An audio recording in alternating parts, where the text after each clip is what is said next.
is a fast-acting viral strain that infects the host immediately, and upon getting sick, the infected will become racked with coughs, sweat profusely, and start to get the shivers and chills. There he is, the legend. The man, the myth, the legend. Yeah. You can't literally run a promotion just for the AEW, what do they call them, sickos?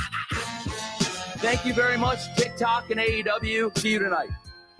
Tony Khan started telling people there's no such thing as long-term booking anymore. It's week to week. The best guys, Tony Khan.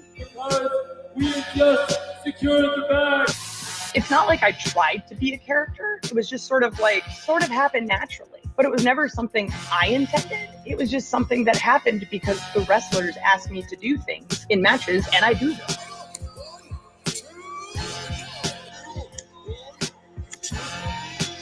If you run a promotion just for the sickos, you're going to do 400,000 viewers eventually. Effing Meltzer. You know that SmackDown actually went over and everything? Yeah. You know, what's the point? The point is SmackDown. What are you getting at here? That the DVRs didn't pick it up. Did they not pick it up? You know, mine didn't. Let's get into everybody's favorite moment, and it is called Dave Meltzer's Dumb Moment of the Week. What would you like to listen to in your ears? I'd like to hear the flute. Well, if you'd like to flaunt your flute, then we can find you a flautist. We have just secured the bag. It doesn't help me. Okay, so complain, but I will complain. Let me have my misery. And when I heard that, I was like, what? Thank you, fuck you, bye. Who?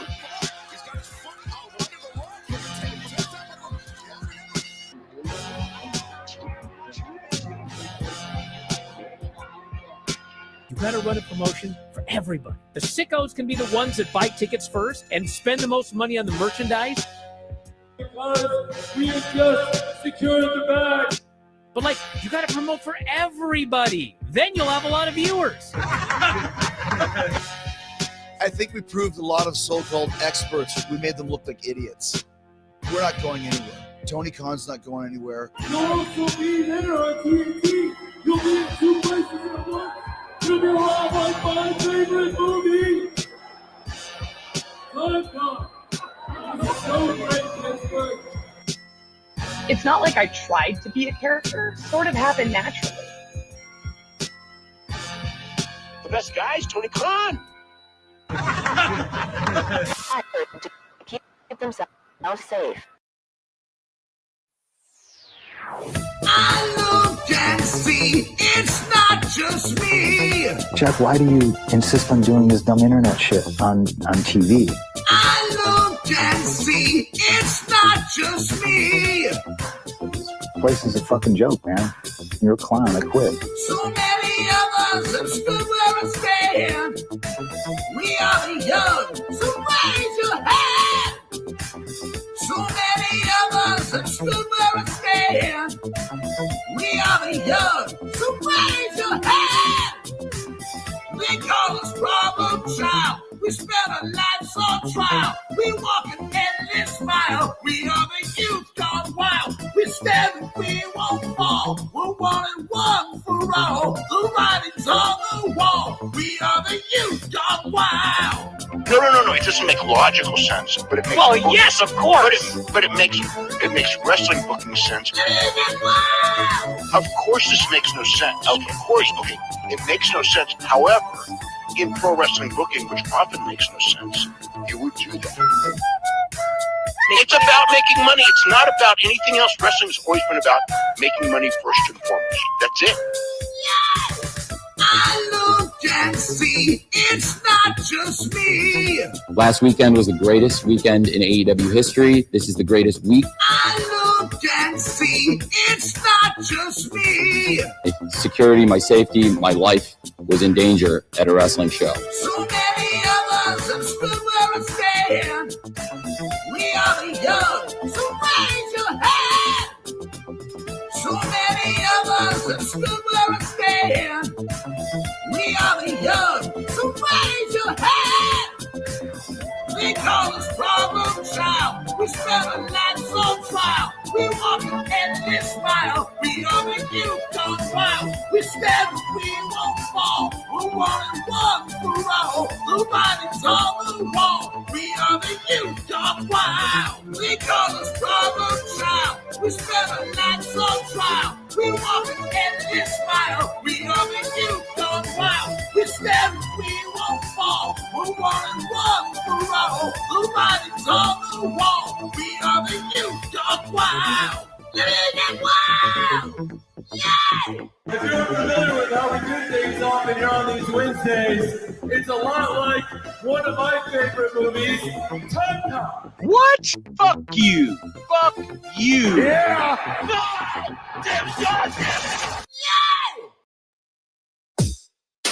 SDL. Two bad bitches, one hot trap. Speed 3 CCA, bitch. Two bad bitches, one hot trap. Hello, hello. It's that B3 flow. You said you know me? I think you don't. My friends are rich and you're looking hella broke. With Matt, I'm the real rough rider. Can't keep up, my arms must be tired. Slow-mo, super villain, Zack Snyder. You talk shit, but I know you're a subscriber. DSL on our lips cause we're naughty. Hannah Montana acting like Miley. We can't stop cause we're the life of the party. Got your man squirming Scotty too hottie. STL with the $sign ho. B3CCA with the 3 cause I'm cool. Face hat, ass fat, say hi. Two bad bitches, one hot trap. Haters on your grip, that's priceless. Haters got no bitches, that's wifeless. Diamonds in my mouth, I'm priceless. Always ready for a fight, can't try us. You thought I'm a thotty, you thought wrong. Just a hottie with a body and a thong. You wanna fight, let's get bloody like Carrie. I'm queen of the prom. SDL with a $sign ho. B3CCA with a 3 cause I'm cool. Top of the East, now on top of the charts. We're spending our cash and breaking your hearts. Cool. Back in SDL, bitch.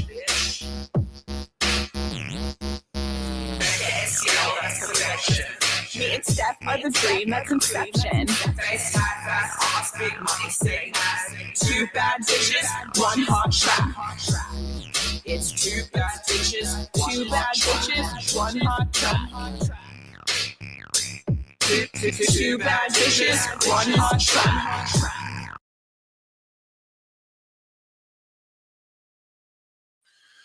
Ooh, what's happening, guys? Welcome to another eclectic edition of PWT Live Show. Yeah, I am your host. Let me give myself a yeah. I am your host, the infallible one, the phenomenal Phil Marks. And yeah, we're here. We're back at it again on a Wednesday live show. How's everybody doing tonight? Excuse me. So, yeah, as everyone files in, over 100 of you guys across both channels, you know the drill. Run the likes up to 100, okay? You already know. Hit the subscribe if you haven't. I'm just bibbling and babbling as people file in. We got a lot to get to today. YouTube.com / at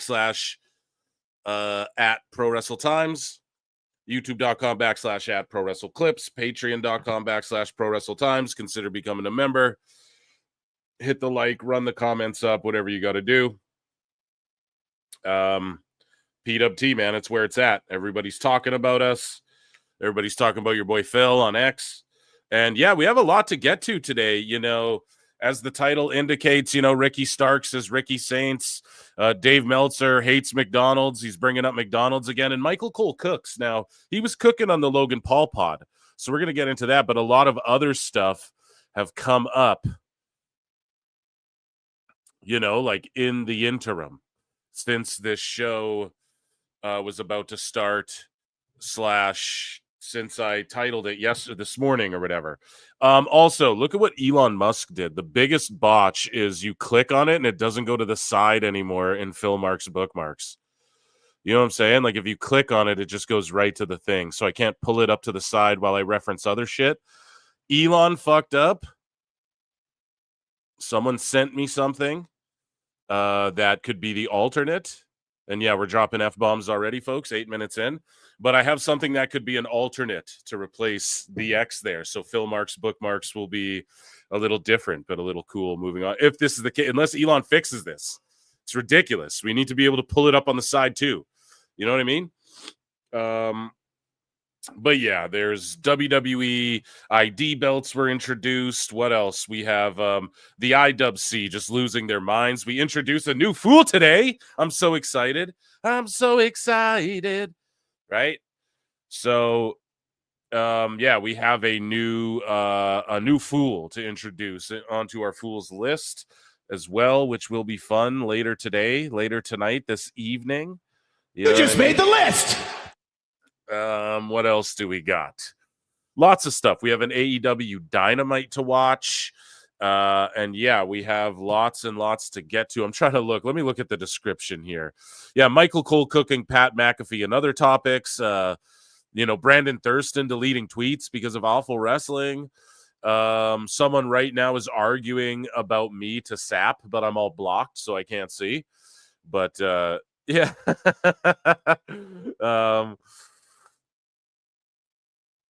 Yeah, so let's check it all out. Chat, how are you guys doing? Of course, you guys already know.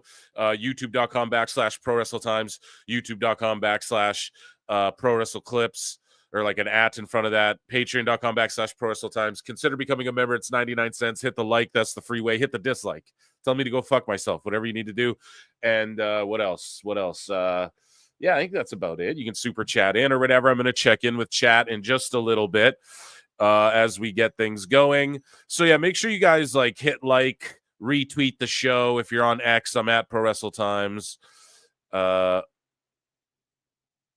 So yeah, there's lots to get to. Also, we sent we sent our guy fucking Ref MJ from NJ last show. I was like, hey dude, can you do a little sleuthing for us, right? So he's got a little sleuthing done for us, with some numbers. I don't know why I played the Law and Order sound, but it's new on the soundboard. So yeah, okay. Yeah, let me check in with chat, and then we're gonna figure out what you guys want to talk about very first. We'll do light news because it's been piling up a little bit, and yeah, we will, as the night progresses here, we will see what kind of madness ensues over here at PWT.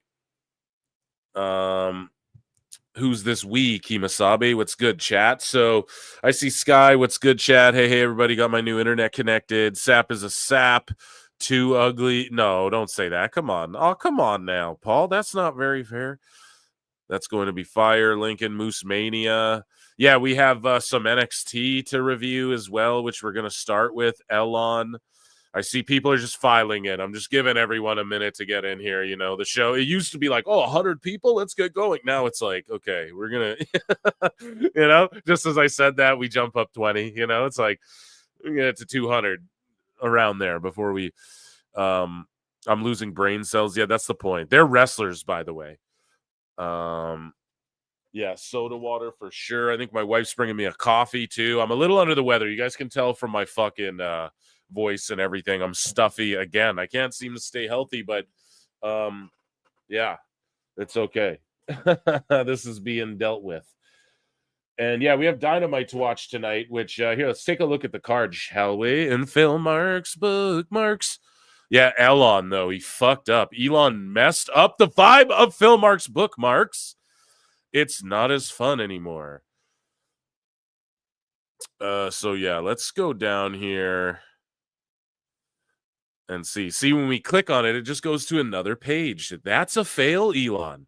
It's supposed to just come up on the side. Who changed that? Literally yesterday? Didn't I just do a show a day or two ago? Who the fuck changed that? Right? Now all these cringe lords on the side get free plugs of to go follow them. No. Okay, let's start tonight's show. Shall we? I'm sick. Okay, Ichi Nissan. Let's talk about these matches. So, announced for tonight's Dynamite, we have the Ops. So, Samoa Joe's crew is just called the Ops for real. That's their name. And they're taking on the Patriarchy. Okay. You know, love Joe, love Christian. I don't know what's going on over now. Hook needs to get to NXT pretty quickly. So does Kip Sabian. Powerhouse Hobbs versus Big Bill. All right. In a street fight, though. God damn. They always just go to the max right away. Pun intended. Hangman and MJF face to face. Now, I got an allegedly, right? You guys know where the allegedlys come from. Again, this isn't news. Nobody go and be like, oh, so PWT said that, like, right? I'm just talking shit. Or go ahead and do it and trigger people. I don't give a fuck. But MJF, like, is fucking mad at, you know, and is like, I need to work with Hangman, right? But everyone's talking shit. I don't want to be like an elbow here, right? So I'm just saying what fucking, you guys know. I got an allegedly. Then we got Orange Cassidy versus Roderick Strong. So, I mean, that's like, you know, you what? So it is what it is. I mean, that 6-man match should be decent. It's kind of shitty that, you know, it's Cage versus Joe. Instead of Joe just taking out Mox. He should have just came back and been like, since I've been gone, you bitches been running amok. And MJF versus Hangman's going to cook, though. Like, that's some good graps. Same with Hobbs versus Bill. And then, yeah, I think they'll do a lot of story-driven stuff as they've been doing lately. So we'll keep an eye on this, of course, as the night progresses. So... yeah, let's talk about NXT. That's what I want to do. Just got to pull up the results here. Hopefully, Bleacher Report. So this was a really great edition of NXT. There's, again, an initiative out there of people who are just trying to go after NXT. Like, they're doing anything they can to destroy NXT because... it's just kicking so much ass, especially compared to Dynamite and before they were able to dunk on NXT. Like, oh, look, NXT's cooked and coming for Raw. And now it's like NXT's coming for Raw numbers. Well, not quite. They're still like 1 million off, you know. Disco points out a really great thing that we're going to get to in a bit about WWE's declining viewership, you know, as far as like on Raw and Netflix. People are trying to dunk on that. No, they have more US viewers than they did when they were just on normal television. So like they lost 60% of that original like the debut Raw episode, right? And so a bunch of people, even myself, were already like, yeah, that could happen. But if it's when they go under, like if they start going under what they were doing on USA, then we, you know, if their shit is like doing 1.1s consistently, we got to be like, okay, what's going on here? But they're doing higher still than they were just on USA in US alone. Plus, they have the global numbers. Plus, it's being rolled out more and more globally as well. Because some places don't even, I don't even think have it on Netflix fully yet. I think there's still a couple countries. Not that they're going to be game-changing countries viewership-wise, but you have to also remember that Netflix right now is trying to get football. They want to like own football on Netflix. And not only that, I've been telling this to you guys. No one's talking about it in the MMA sphere. We're all talking about it over here in the IWC. No one's talking about how the UFC's TV deal is up at the end of the year. And everyone's like, no, Disney might make a bid. I'm telling you, yeah, they're stringing Disney along. Not even stringing them along, and maybe Disney just pulls out the biggest wad ever, no Diddy, right? And just entices them, the UFC, to stay with ESPN or whatever. That could happen. I'm not saying anything's impossible, but I'm telling you, UFC wants to be on Netflix. Well, why, Phil? Because there's no fucking uber megastars. They have Connor, and they have even like John Jones, but his shit doesn't sell that great. They're in the business of UFC is the brand. They're trying to do what WWE did. So Dana White infamously has patterned himself after Vince McMahon. Not like, not saying he's on private planes with gals, you know, but whatever, allegedly, right? No, but as far as like business wise and where to take UFC and where to take MMA and how to approach pay-per-view and how to approach like the ESPN Plus thing and all of that, right? So UFC's TV rights are up. They're likely going to go to and pay-per-view or whatever. They can take their pay-per-views to Netflix. They're in the business of, we're the big dog. Everyone else, like, it doesn't matter if you're a name, and that doesn't mean there won't be outliers. Like Conor McGregor has 2 fights left. I'm sure they would love to go to Netflix and say, hey, we have 2 fights with McGregor, where, you know what I mean? And you guys get all the fucking shows following them around and so yeah, and how does that relate to pro wrestling? Well, because the crossover, we're just seeing it more and more and more and more and more, and the co-promoting more and more and more and more and more. And so that could also help benefit as well once the UFC deal is up, considering they're the same company. Once they start rolling out shows, it's weird, LFG. I thought that'd be like a perfect show for fucking Netflix, but I don't know, next gen, maybe they tried that on Roku, and with A&E they have that TV block that's brilliant. But all I'm saying is that Raw overall has more than they had before, and I think when UFC gets on there, like, the whole idea is there now. I said this too, the idea isn't like we're gonna gain 1 billion followers from the WWE coming into Netflix, we're gonna gain all their viewers. That was not their plan at all from the start. It was, they get like 1.5 million people watching live the full 3 hours every week. Okay. We need that because we're doing live shit and it's all about viewer retention and minutes watched. That's how we flex. We don't care about key demo. Meltzer said I'm in the key demo. They don't care about that. It's not about that shit. What it's about is like, okay, how many minutes were watched? Live viewers retention rate, the same way YouTube calculates stuff. Anyone else talking about the other shit, it's somewhat trivial. It's benign, at least at this point. Not to say people can't do it, but people talking about the old, unless you're talking about, I guess, SmackDown and shit, because that in America, but everywhere else it's on Netflix already. So they're looking at things like that, and they want to build in people who know we can go to Netflix Monday, Tuesday, Wednesday, Thursday, and there's live programming, and I can throw on their live, and you want to know why. And I know this might be off in the weeds. Some people might not be interested in this. The viewership is climbing here at PWT, so I guess you guys are. But, okay, you guys know how if anyone has like a Roku stick or box or fucking TV, smart TV or Roku TV or whatever, you know that there's like these live channels, quote unquote live channels, to where it's like, Hell's Kitchen live. Like, you can scroll through channels, and there's even like an old school TV guide almost like you'd have before. Like when cable started going digital, you'd fucking hit the guide, and then the screen would go to the side, and it would be kind of like the old TV guide, but you control it. They have that still, where you can scroll and like, oh shit, Bar Rescue's on, and you just click on it, and it's just airing episodes.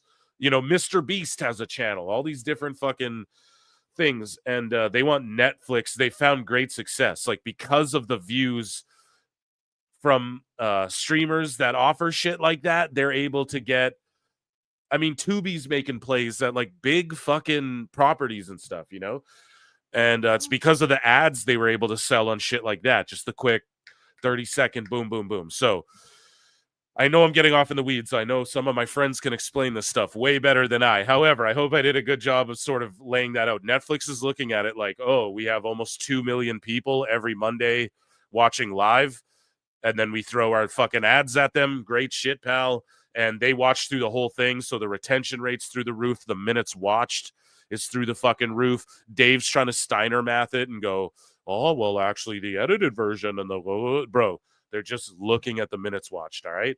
Some people fall asleep to the shit, rewind it, then watch the replay. So you don't know. They might have counted that as like, well, they were a live viewer, but right? There's so many things that Dave doesn't know, but he's just trying to act like he knows. So I'm sitting here telling you I don't know, right? Where's my I don't know? I don't know. But what I do know for surely is the way they view shit is retention rate and minutes watched, and things like that. Also, the back catalog, all of that, and also, what was the last thing? There was one last thing I want to touch on. Oh, yeah. And it's just a matter of like getting people who are used to watching Netflix live and hopefully building new fans that way. It wasn't about bringing in WWE fans to get more viewers. It was just about bringing in WWE fans who watch live TV weekly without miss. Okay. I hope that makes sense. Okay. So reviewing NXT. It was a great show. So this is Bleacher Report. They changed their shit. It's like dark mode now. They had Kalani Jordan versus Jada Parker and Carmen Petrovich.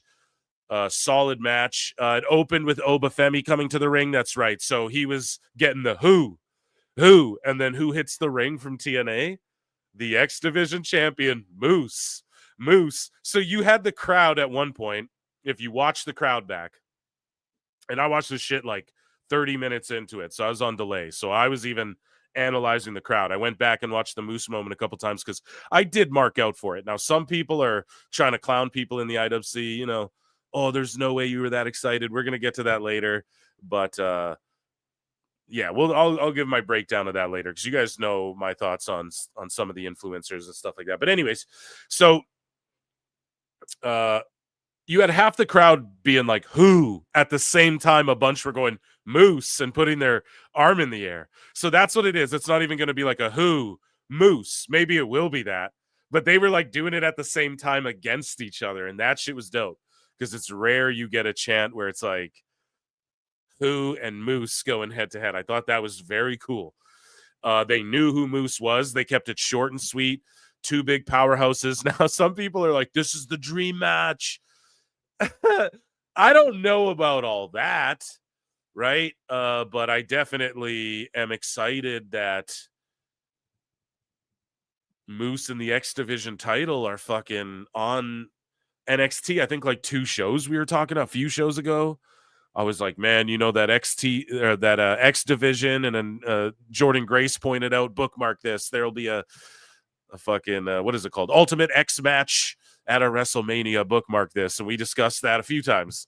It's just amazing seeing that belt, and then they put it over as one of TNA's most prestigious titles. So that was cool. I mean, it wasn't a, oh, holy shit, you know.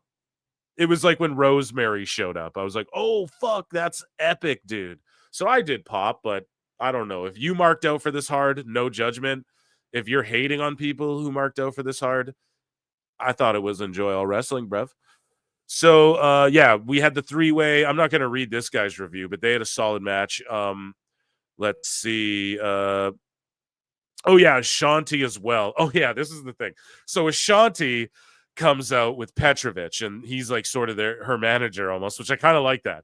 Because I think she's been wrestling more, no? Or have they been? I feel like she's had more matches lately. I digress. After the match, she starts getting jumped out by like the basically, what are they called? Fatal Attraction or whatever, Fatal Influence. And they start beating her up. And then Ashanti, I'm literally yelling at the screen. I'm watching it with my wife. I'm like, yo, why isn't he jumping to cover her? Like, don't hit these ladies, but like jump on your girl and take the shots for her, bro. He's like yelling, someone come help. Like, what do you think the refs are going to do, man? It just made him look real corny. You know, if that was a shoot, it'd be like, bro, jump on your girl and protect your girl from these other girls assaulting her. Like, what the fuck? So that was kind of silly because it's like you're calling refs down to do what? Jump and protect your girl from being assaulted. Like, just do it. But what happened was like Julia Gulia and them, I believe, ran down, right? Like Vaquer and then Jordan Grace. And then there was like a beat down. The crowd pops for Jordan. And then they set up like a 6-woman tag later. Or maybe, yeah, I'm pretty sure that happened after that match. So then we had, this is all women NXT. I don't know about Africa NXT. There's a bit of that for sure, but definitely we can all agree it's women NXT, right? So we had Zarya and Sol Ruka that work really well as a team.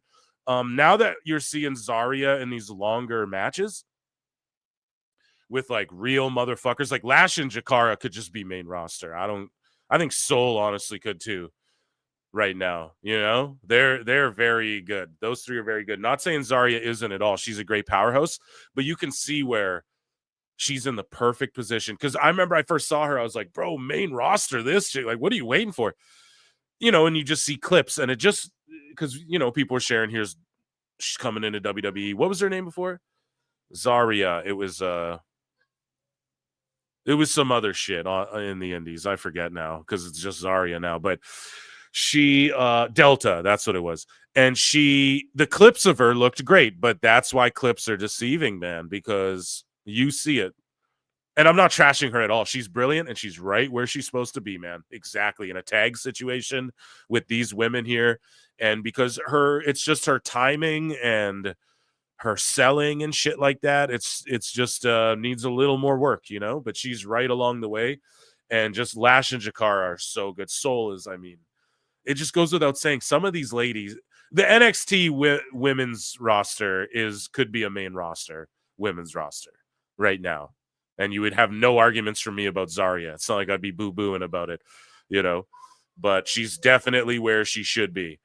And yeah, so what else? So Zarya's finally going to turn on Ruka. Eventually, it's going to be heartbreaking. Yeah, so they've been doing a good job building up like the odd couple things. Zarya's eventually going to go heel. That will be such a great run when it happens.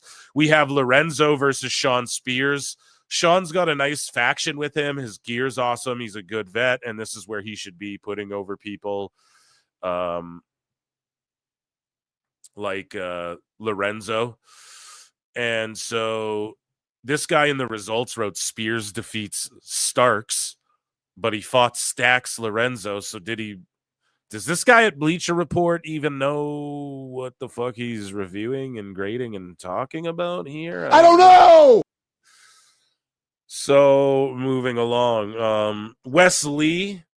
Okay, so yeah. So we skipped over the part. So Ricky Starks comes out. They do it brilliantly. They haven't named him. He kicks off the show where, you know, Vic Joseph's doing the intros. And then you can tell Ricky Saints kind of go like freestyles himself. This is at the top of the show. You can tell he kind of freestyles AEW style. He starts talking at the camera. And I just want to shout out Vic Joseph, who read it, stopped what he was saying, let Ricky get over a little bit on the, like, no one does that. Everyone just walks. In WWE, everybody just walks and doesn't really say shit, or they get jumped like the rare occasion. You know, they did that the other week. I think like Rhea got jumped during her little, well, they're at the building now and the superstars of WWE. So they're doing that with NXT. And then Stark starts talking shit to the camera and he's like, well, it's time. Da-da-da-da. And while he's coming in through the parking lot, and Vic recognized as he's doing his little thing, stopped, let Ricky get his shit in, and then got his little, and tonight we're gonna see this man. Fucking Vic's the man. Vic is the guy. He might be my favorite commentary guy. I'm not joking. And he did every show this week: NXT, Raw, SmackDown, LFG as well. So there you go. If you threw a PLE in there, you could have put him on task and he'd have done it. And he was great in every fucking position. For those of you who didn't see him on Raw, he took Jackie Redmond's spot, who's doing the hockey thing, during the commercial breaks interviewing the wrestlers. Okay. Anyways, back to this. So Ricky Starks, a.k.a. Ricky Saints, they're not saying his name. He gets cut off by Ethan Page. Again, go back. PWT a long time ago. I'm going Ethan Page, Ricky Starks. That's going to be the main event of fucking NXT. Like, I could see it right now, dude. Free Ricky. I'm talking that shit forever. We manifested it, chat. No, I don't know. I'm not all into crystals and shit, but yeah, dude, definitely thought that was incredible. They're gonna main event with like a Ricky Ethan match down the line.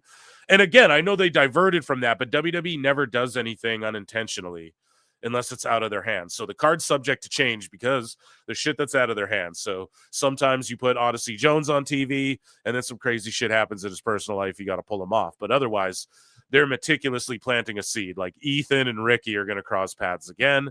And when they do, you know, it's going to be epic. But Javon's got unfinished business.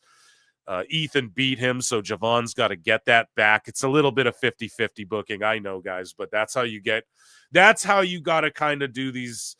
If you're going to bring in dudes and you want them to establish your youngsters while establishing themselves, like an Ethan Page, You're going to have some 50-50 booking again. It's not, I don't want to excuse it. I don't like it either, guys. We got to be critical of it. But yeah, all I'm saying is Ricky versus Ethan for that NXT title. It'll main event a Dynamite that on a Tuesday and outdraw. Yeah, that's all I'm saying. Like the next time Dynamite's on a Tuesday, they'll main event NXT with fucking Starks and Page, and it'll outdraw viewers wise Dynamite or some shit. They're petty like that. It's gonna happen, dude. I'm fully on the NXT and HBK are being petty, not WWE, but like in general, because I just don't think Triple H is like, he's probably laughing about AEW and shit, but I don't think he's overly worried. You know, like it's really Shawn Michaels. I truly believe that because he's petty as fuck, bro. We know from his history. He would go out there, oversell for Hulk Hogan. He'd take a shitty powerbomb even for his best friend Diesel. He'd take a shitty powerbomb on Sid. He'd stomp on fucking Vader's face. He'd be a part of the screw job. Now, I'm not saying he's like telling people to do that stuff, but he's definitely petty enough to be like, this fucking kid thinks he's going to come into my business, that I gave my eye and my back spinal, right? I gave my fucking back and my eyeball for this shit and my hair. You know what I mean? And you're going to end my sobriety, and you're going to fucking come in this business and talk shit to me. Like, I truly think that's HBK's whole thing. I think Triple H is just embracing the grind right now and enjoying it because after his heart thing too, he's just so much like chiller. Anyways, so basically he gets interrupted by Ethan Page. They spit fire back and forth. And then Wesley, because fucking Wesley's trying to talk to Ricky Starks, Ricky Saints or whatever, and he just kind of blows him off earlier, like on his way into the arena. And basically the through line was just following Ricky around the arena throughout the night. It was really funny. So anyways, though, Ricky doesn't get to say his name yet. He doesn't put pen to paper. Wesley comes out. Ricky's just slaying it on the mic the whole time, carrying all this stuff, making Ava look good. She's fucking good too. She came a long way too. I know she's not the next, Sunny charisma wise, or she's not her father on the mic, but she's come a long way since, she initially started being the one in charge of NXT, or since she was in that cringe group, right? With Gacy or whatever. But anyways, Ricky then slaps fucking Wesley, clean right hand, and then like refs pull Wesley away and drag him out. And then basically that's going to be Ricky's first opponent. He signs the contract. They zoom in on the contract and it says his name, Ricky Saints, in big bold letters. And they just milked it correctly. A lot of people, and in WWE news, we will get into it more, but a lot of people were like, dude, this, they were like, this name change fucking sucks. We'll get into that more, but I'm okay with it. It's like Ricky Starks, Ricky Saints. It's close. And also he's from New Orleans. Yeah, he owns Ricky Starks. He could have fucking used it, I'm sure, but there's already Zoe Stark. So you want to be different. A lot of people were like, well, they have Braun, and Bronson Reed. And I'm not shitting on anyone who pointed that out because that is a valid point, but that's a problem though. Like that is a problem. There's no one named Ethan Page anywhere in WWE. Even Lexus King, like he changed his name. Why? It made more sense for him to establish himself. Also, he was being primed, I believe, at the tail end of Vince as well. You got to remember that. So really think about who's changed their name drastically since Vince has been gone. I mean, no one really. Also, when like Braun and like there's other people too. We don't bitch about Bull Buchanan's son isn't Buchanan because it's just not as popular of a fucking wrestler. So that's all it really is. You only pay attention to it because Ricky's known, but this way, man, it washes some of the old stink off. He's repping the Saints. That's where he's from. And, there's already Zoe Stark. So that's the thing. You don't want to have that where it's too similar. It's just silly. What's the point? What's the point of that? You want your own identity, especially now. And I know a lot of people are like, well, I don't know. When the fuck have name changes hurt anybody, especially when you're in NXT? Look at LA Knight. He was Eli Drake. It's not about the name. It's about the fucking person. Now, the name does help a lot. Okay? But it didn't matter if Steve Austin was Stunning Steve or the Ringmaster Steve Austin, right? Or he was the fucking Hollywood Blonde Steve Austin, or he was Stone Cold Steve Austin. The man could work, and he figured out a way to get over. And I know a lot of people, too. Let's talk about Austin for a second. What? A lot of people are like, oh, the Stone Cold thing. The Stone Cold thing took it to another level. Dude was over in like every gimmick he did, you know? People always saw the potential in that guy.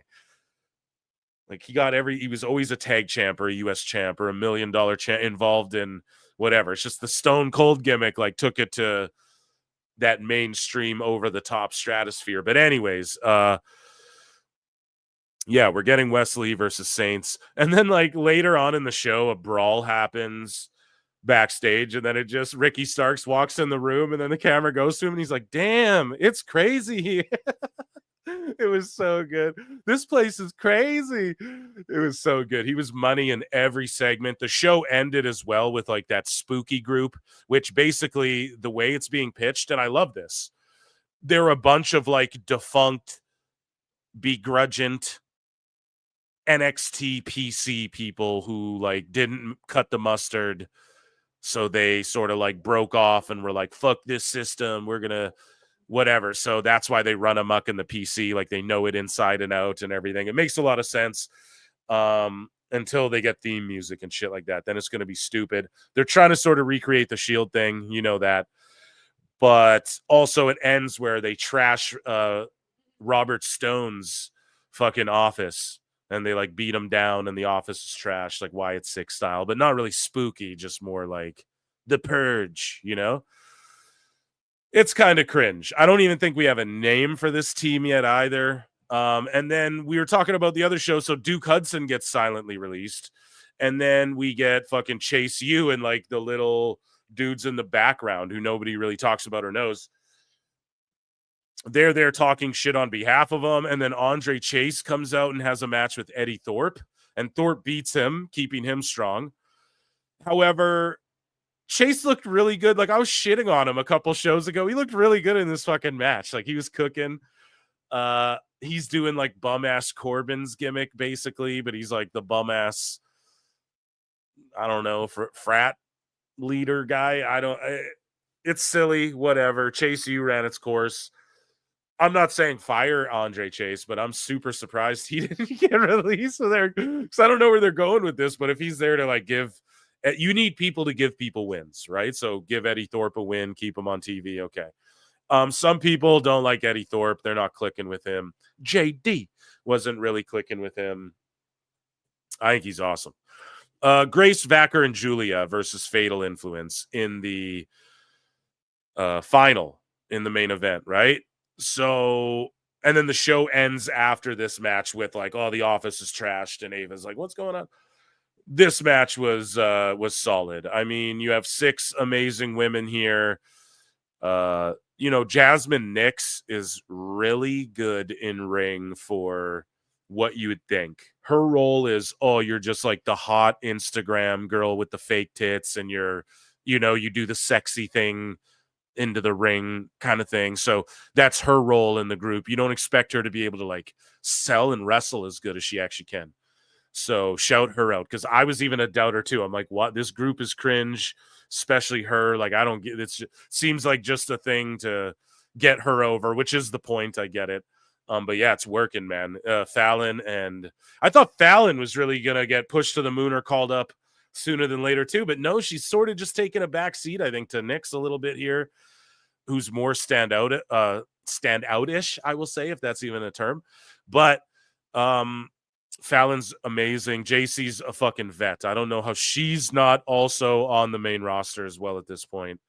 And yes, with the women, call a bunch up. Like, you might as fucking well. You need a tag division. Like, Jesus Christ, there's so many good women, right? To where we're having like multiple tags and trios matches with them throughout the night. It's a good thing. I'm not complaining. If they were all the shits, it would be a bad thing. It's not. They're all great. Jordan's awesome. A great addition. Of course, her too. She's really good, but she's got that TNA timing a little bit. So yeah, the NXT, I was a little critical of that at first too. But no, I think it's the way they threw Jade to the wolves right away. And I think they're kind of regretting that a little bit. And so I think they're just going to be extra cautious with everyone else now that I'm going back and analyzing. Yeah, so that was my NXT review. I hope you all enjoyed that. Let's get to some light news. Let me check in with chat as well quickly. Round of applause, everybody.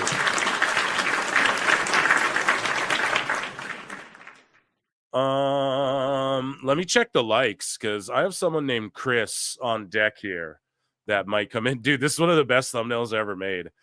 Oh, 67 likes. Oh my God. We have 260 people watching across both channels. On the Clips channel, by the time we're done light news, there better be 100 likes on that shit. Or else. Sometimes in life, you got to be a hoe. Or else. Be gone. Okay. So, yeah, Elon botching, though. That's really the story of this show. It's going to be annoying throughout the night. I can already tell. So, let's get into some light news. And, boom, where are we going to start here? Okay. So, yeah, let's dive into light news over here, shall we?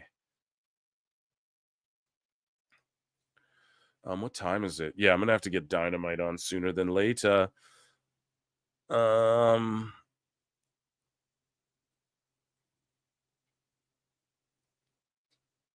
Here we go. We want Jericho, yeah. Okay, so yeah, let's get into some fucking light. I was just checking with chat for a second here. So Matt Serra, UFC welterweight champion. Former, he shocked the world by winning one of the seasons of The Ultimate Fighter as a redemption guy. You know, he was already in the UFC, but I think it was like season 4. They did like a redemption thing. And then he wins it, and very undersized for 170 pounds as well. And then he challenges George St. Pierre, the greatest ever of all time, and fucking knocked him out flush and wins the title. And then this is before George was like the GOAT, but he was considered the best. And then George, of course, destroyed Matt Serra, right? Like, I don't want to call it a lucky punch, but Matt Serra's a good dude. I've met him. He's a good shit. And he's as solid as a fucking rock. And he's a jiu-jitsu practitioner. And he's chilling here with Karrion Kross, who's been doing more like martial arts podcasts. He was on Eddie Bravo's Look Into It or whatever. Look Into This podcast or whatever. They were talking conspiracies and shit. And here, if you guys don't know, Karrion Kross is a real, you know, he had some bare knuckle bouts. He is a real, has had real shoot fights. He's a real jiu-jitsu practitioner who has, like, he can do these like heel hook positions, these knee bar positions where he can snap bats in half. Just so you guys know, not everyone can do that. People in gyms, there's videos of people in jiu-jitsu gyms breaking their fucking legs and arms trying to do what Karrion can for real do, like in real life. That's why he's on the roster, folks, okay? No matter if he wins or loses in WWF, right? Because in real life, dude, Karrion beat up fucking, maybe Matt Riddle is the guy who stands a chance against him, right? But because, right, I'm called back to Riddle. I know he's not there, but he would always be like, yeah, I could beat up Roman. And everyone's like, yeah, we know. Look at how Karrion carries himself. Look how Karrion be carrying himself, huh? Chat? But it's like he's not talking like, oh, I could beat up Gunther. It's like, yeah, we know. Right? We fucking know you could. But yeah, it's like him and Jacob Fatu are like the two realest dudes in the Fed. But either way, here's him talking with Matt Serra about, I believe he's talking about jiu-jitsu and snapping bats in half and shit. Absolutely. Poor young Jason's getting his ankles ripped off by No, he was very gentle. I watched also. I'm like, oh my God, he's got his leg. Thank God I didn't see him breaking the bats before that. Because Jason's legs are the size of one of those bats. Very gentle giant. But dude, you like those Achilles locks. Do you get those a lot? I do, because people feed their feet when they're butt scooting or like out of triangles and stuff like that. Yeah. So, and you lay back with that thing, and do you figure four your legs when you do it? Or you just bring your leg across? I saw you put your heel and toes out, which is right. See, so they're talking like technique here. If you're not into martial arts, it's kind of, it's hard. Just look up a video. But he's basically talking about, like, do you figure four your legs when you do it? You guys know, right? So there's some chokes and arm bars where they suggest, like, don't figure four. You want to put your legs straight, or you don't want to cross your ankles because you can get trapped with a, da-da-da-da. So they're just talking technique here. It depends what they give me. Okay. It depends. I'm not married to one way or the other. It just depends what's available. You go belly down with it? If I have to, yes. Well, first of all, listen to me. Not a lot scares me, Christian. Well, that's true. Watch that thing with the bats, and then you'll have an idea what he could do to a leg. Well, that's what I wanted to ask. Is that who is because this is a question a lot of people back in the day when we said Haku. Who's the toughest guy in the locker? They just shout out Haku. Who's the toughest guy in the locker room? I mean, it's got to be, Carrion's, he's a martial artist, so he's not going to be like, it's me. But Jacob's got to be up there in everyone's mind for real, Right now? Yeah. But like, who could shoot fight? Who's he going to say, chat? Let's think. Let's hit an X-Files and let's fantasy mark book. Who can really fight? One of the Creeds or Chad Gable? You know what I mean? As we covered on the last show, Julius Creed is literally training with Daniel Cormier on The Ultimate Fighter right now. CM Punk? No, just kidding. He fought 2 Young Bucks, but lost 2 UFC bouts, so that's like even. That's like an 0-0 record, no?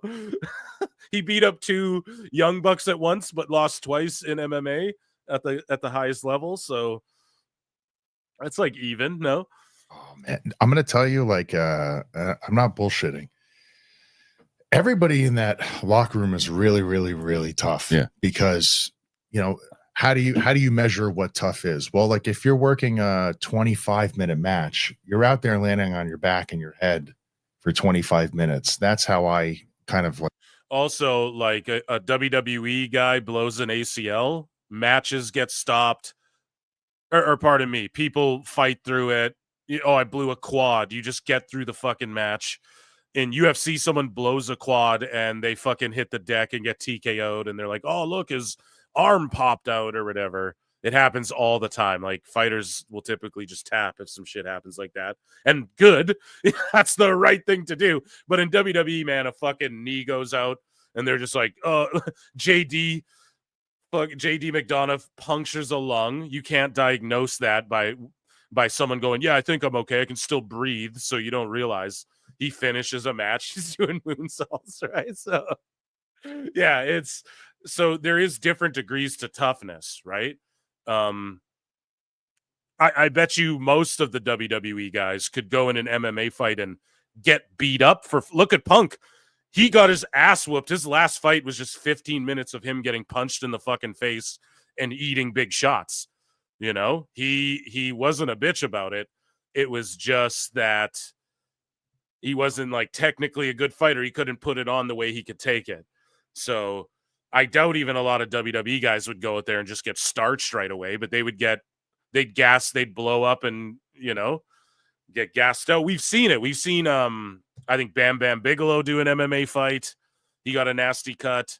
We've seen who else? Batista. He fought this big fat dude who had like 40 fights and the guy was whooping his ass, but Batista just had cardio and endurance because he's a big jacked gorilla. And he just took the guy down and started beating him from the back mount. So yeah, I don't know. I agree with Carrie in here too. Like the pro wrestlers aren't tough. Oh, they suck in MMA shit. That's not true. I think a lot of them can take beatings, maybe even better than some MMA fighters.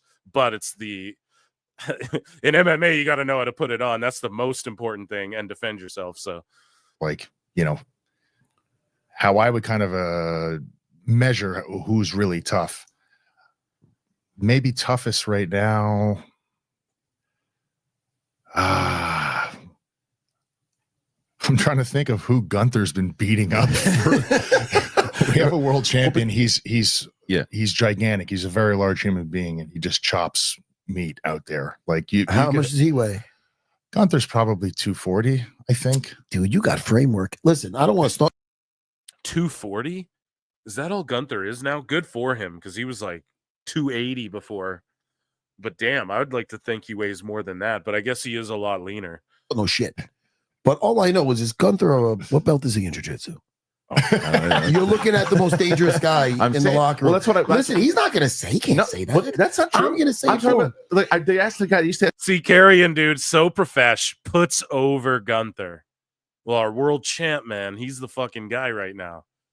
Matt Serra's like, okay, don't bullshit me. You know, he's like, I twist limbs for a living. You're the most dangerous guy. Like, you're a legit high level black belt, and you can strike. You know, he's had bare knuckle matches, unsanctioned matches. That's the guys like who in the bar fight, like they would say Haku, Rick Rude, guys of that nature. Like if you were at a bar and like you were and you know and shit went down, who's the guy you want right next to you? Chad Gable. Really? Yeah, Chad Gable. So he's got an amateur background. He's 100% legit. Okay. He's won nationals and state and gold medal and stuff like that. He transitioned into pro wrestling. Yeah. I would say him because he's a lunatic. Yeah. He's the guy who 100% Gable in the creeds. There you go. Will you know, like Mark Kerr somebody. He'll stick his chin in the guy's eyeball, and like he's definitely one of those people. He's very calm. He's very chill, as you'd expect from somebody who's like a master level grappler. Yeah. I would go with him. Mark, did you know Mark Kerr at all? Damn, legend shit. So yeah, that's our MMA portion. Let's get into some miscellaneous news. There was more too. There was a lot. That pod was awesome. They talk about Mark Kerr, of course, who, you know, Kurt Angle famously wrestled. Oh man, what a legend Kurt was too. Jesus Christ. But yeah, anyway, so let's get into some funny stuff here with miscellaneous news. Let me just scroll to the bottom. We will share this side over here. Let me check how chat's doing real quick. George says, Phil, do you think Cross could be the new leader of Judgment Day? I want your opinion. Him and Scarlett taking it over? Ooh. That's actually a good fucking idea, man. I think that's where you could go with it. If Finn breaks off with JD, and then I don't know. It's kind of like Dom and Liv, you think would kind of lead it. But yeah, he could be. Or just let him do his own thing with Scarlett and start legitimizing him. Have him fucking grind his way up to that US title or that IC title or something. You know what I mean, George? Let me see, though. Let me make sure that we're fucking past 100 likes. Or else I'm going to go crazy. Where we at? On the Clips channel here. Just refreshing. 81. Oh my God, you guys are being stingy as fuck. There's like almost 300 people watching this show. God damn it. So here we go, guys. I'm gonna do this fucking miscellaneous, and there better be 100 likes on the Chris channel. There you go. We're playing Chris Jericho, folks. I just said it. No, I'm sick. I'm a step behind here today. We're getting it together, folks. Okay, so let's get into miscellaneous news. And smash that like button into Obliviacree. Yeah, they want Jericho. You motherfuckers want Jericho. That's what it is. Okay, well, let's do this and we'll see what happens. So this Lucha blog says the guitar spot on Latin Lover didn't work the first time. The guitar didn't break, so they hit him in the head again, and it didn't break the second time too. So this is, of course, in Minecraft. This is pro wrestling YouTube, right? Just so you guys know. But here, just watch this. This happened down in Mexico. I don't know if Latin Lovers, I know that was the name of like a, what is it called? A telenovela or whatever the fuck, but I don't know what this is. This is on Max, dude. Now, the real question is, this is AAA. Did they outdraw Dynamite on Max? Which we have numbers on, by the way. MJ from NJ sleuthed fucking some numbers for us, some Max numbers for us. I might send him a link later, too. Oh, didn't break, dude. Guitarrazo que le dio a Latin. Guitarrazo.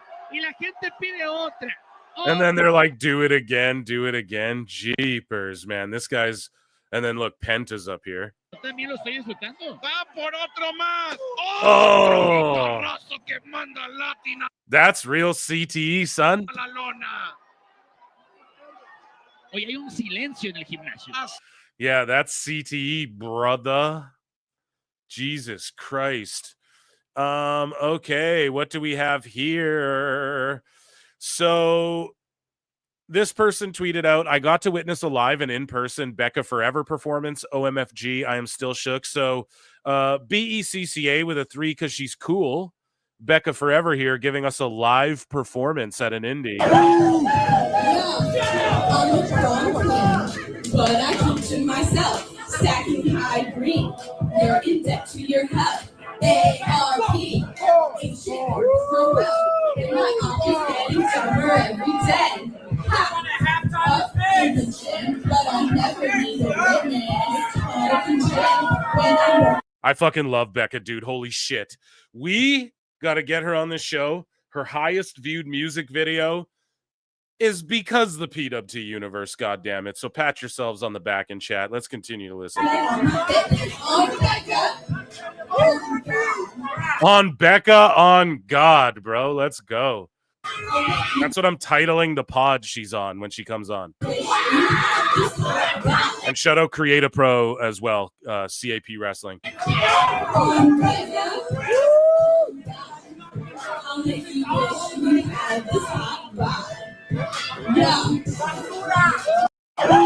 Oh God, yeah. Her just living the gimmick is the shit that I love so much. Athena just broke the 800-day mark as a ROH Women's Champion, the longest reign in ROH history. Air horns up for fucking a history-setting Athena run. Yeah, man, she should be on the main fucking roster. And my biggest fear is that what they're building to is all in Texas. Athena Mercedes wins the ROH belt as well. And that will just be such a devastating blow. But you know what Sometimes they say. in life, you got to be a hoe. And Tony thinks that just putting a belt on Athena and being like, well, 800 days is good enough. And that's a great feather in her cap, but is it really? Because that's like saying, hey, I debuted for ECW 6 months before it went off the air, and that in WWECW. That's, I was the ROH Women's Champion for 800 days in the Tony Khan era of ROH. Doesn't really mean that much, although she is cooking down there. Everything she's done. Yeah, I don't know, man. I just hope to God they don't job her out at all in Texas to Monet for that ROH belt, but that's inevitable. I think that's an inevitability. But yes, congratulations, Athena, Ember Moon, on your accolades there. So report, Josh Alexander chose the highest bidder between AEW and WWE. Now, we have more on this. Actually, last show, we talked about how Meltzer was like, well, it's the highest bidder, so probably AEW, but I don't actually know. Tony Khan. So basically, it is AEW is what that means, and he just stooged it because he can't help himself. He has to just harm AEW. He has to harm the wrestling business. He can't let AEW ever have a good secret. He can't ever let them fucking enjoy something or let their fans go, holy shit, Josh chose, because Josh has been at WWE shows, the TNA crossovers, Jade Chung, his wife and him being backstage at whatever. They're at Elimination Chamber in Toronto. They might be backstage there too. We don't know. His relationship with Maple Leaf, though, I think is stronger in AEW as well.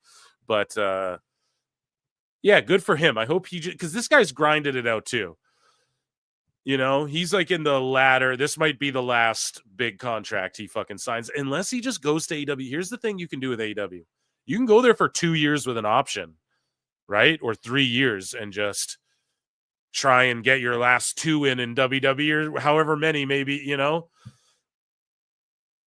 making that Tony Khan money. You start fucking doing stem cells and TRT replacement and shit, and you just add an extra 5-10 years on your career. Who fucking knows? But yeah, if Tony was willing to give me like 2 years, I'd fucking do that too. Right before.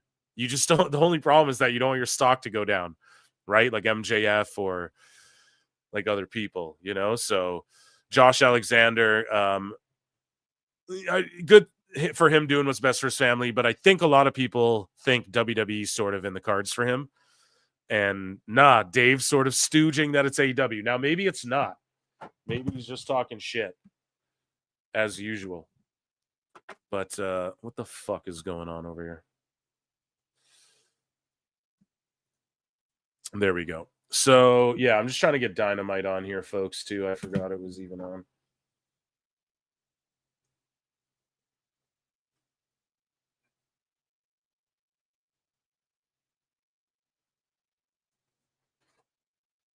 Okay, Dynamite right here. Okay.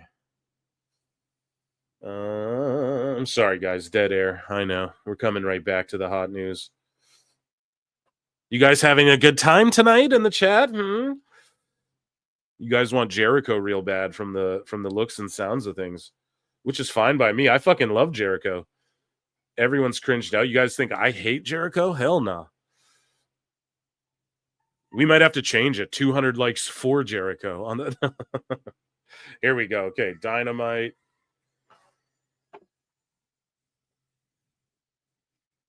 Okay, Hangman's coming out. All right, moving along. So, yeah, moving along here. GCW goes to Anchorage, Alaska on October 4th. Now, a lot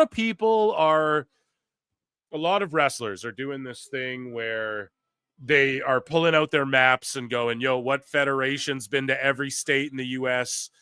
What promotion, what wrestlers have been to every state? We got AJ Francis, like a bunch of people trying to say, yo, I've wrestled in every state, which is awesome. I think that's amazing. And yeah, GCW's like, we're going to Alaska. So that's cool. I don't know how many people have even done shows there that have names big enough to outdraw like a fucking AEW show, attendance-wise. So is what it is, man. Moving along. Here's a scene from the anime Kaibutsu-kun featuring Kabutsu-kun, featuring Giant Baba, Antonio Inoki, Abdullah the Butcher, Stan Hansen, Tiger Jeet Singh, and Hulk Hogan. Let's check it out.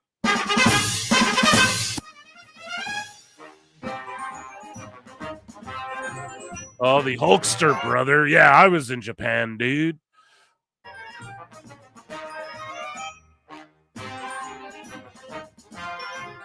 Giant Baba.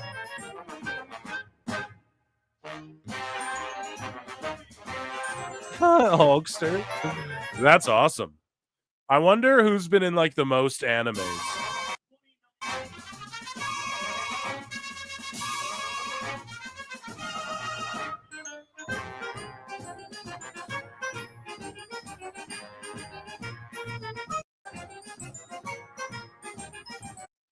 Yeah, that's sweet.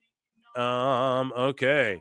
Here, I thought this was funny. POV, you're watching the guys who replaced you at work. This is for gamers.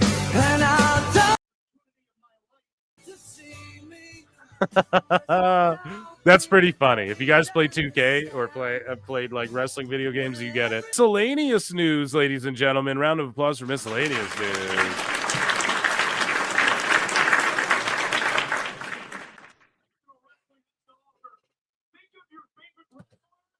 95 likes, you sons of bitches. Joining us now on the show. I look and see it's not just me. So many others have stood where I stand. We are the young, so raise your hand. They call us problem child. We spent our lives on trial. We walk an endless mile. We are the youth gone wild. We stand and we won't fall. We're one and one for all. The writing's on the wall. We are the youth gone wild. Let me get wild. Yay!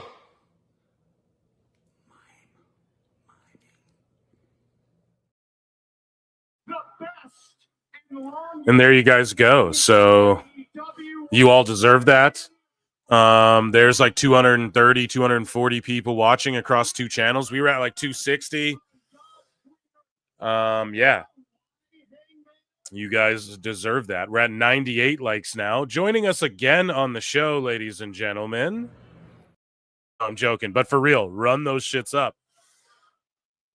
Here, we're listening to MJF and Adam Page here. Then we'll get into TNA news. MJF's got like a fake, it's like one of those spray beards or whatever. His beard's all shaped up. And he's got the catchphrase, and then the crowd says it with him, but he's the fucking heel, dude. So it's kind of silly, you know? Why are you talking to me like I don't know who you are? I know exactly who you are and know what you have done. You are 28 years old and already... Yeah, apparently. So I got a fucking allegedly, right? So this is an allegedly that like MJF is pissed about the Jared and Dustin Rhodes stuff and is like, give me Hangman, like give me something. Like I've, you know, because people are clowning him that his stock's gone down. He's not in the main event. He's not wrestling anyone relevant, you know, da-da-da-da-da. So they're like, give him Hangman, who's been like a heel too. That's the problem. They think Hangman's like this tweener badass guy. That's not what it is at all. He's like a heel, bro. And then again, it's just arguing over the start of AEW. I was supposed to be the best. Fuck these fans. I'm still the man. I think it's funny that these hypocrites get to decide who's morally redeemable and who's not. Junior Star says 9 people have won the AEW title already. Nice. That's kind of a lot for only being 6 years old, but also in pro wrestling, is it really a lot? I don't know. Where's that dude who was in chat being like, AEW's better. You should be called Sports Entertainment Times. That was cracking me up, but I was trying to get through my shit. You know what I mean?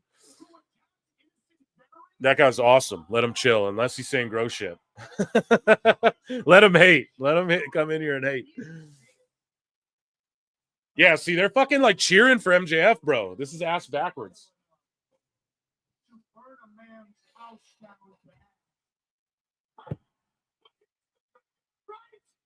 No, yeah, they're cheering Hangman then. See, this is so ass backwards. Fuck this show. No, just kidding. But like, god damn it.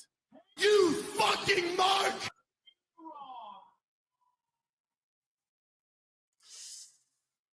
These morons will chant.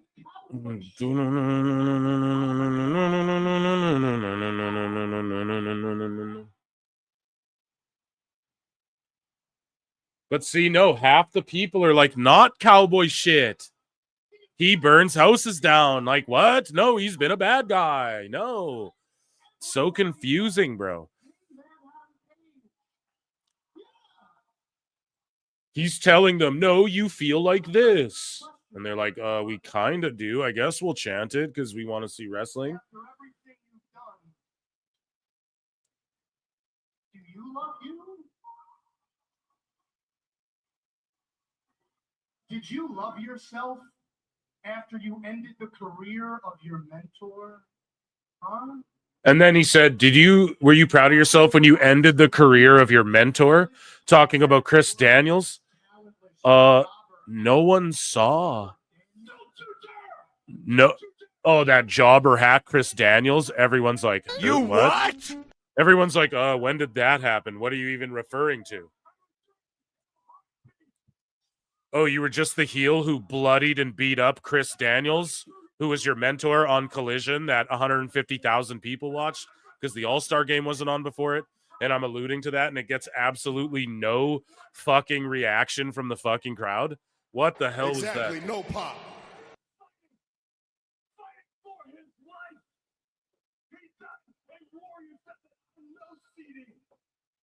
I know that he never would have had it any other way. And they're all just like, what are you talking about?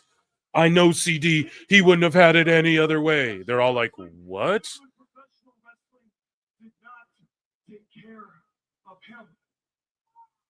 And then I'm glad the camera just went up to that roof shot just to Do a slow fade. So now Hangman's like, oh, I take back everything I said. Chris Daniels is the best of us. He's all of us. He loves pro wrestling. It's like, why didn't they have MJF retire Chris Daniels then? And then this could have been the catalyst. Fucking Hangman going, MJF, you destroyed all these legends. Jeff Jarrett, he's a country music hero. Dustin Rhodes, he's a Texas cowboy hero. Chris Daniels, my mentor. And that's the catalyst of making Hangman go, repent on his bad ways. Do I have to write the stories for you? Sorry, I need to calm down. Exactly, no pop. What the fuck? Jesus Christ. I can't with this fucking show. Like, none of this means anything because there was no reason for this. Do you get it? If there was a reason for this shit to happen, it would have meant something. It'd have been good. But instead, no. They just give MJF a random 2 legends to kill, and then Daniels retires to fucking Hangman. That Hangman was healing, but now he's baby facing about retiring and bloodying up Daniels and beating the shit out of him in a death match. Fuck, man.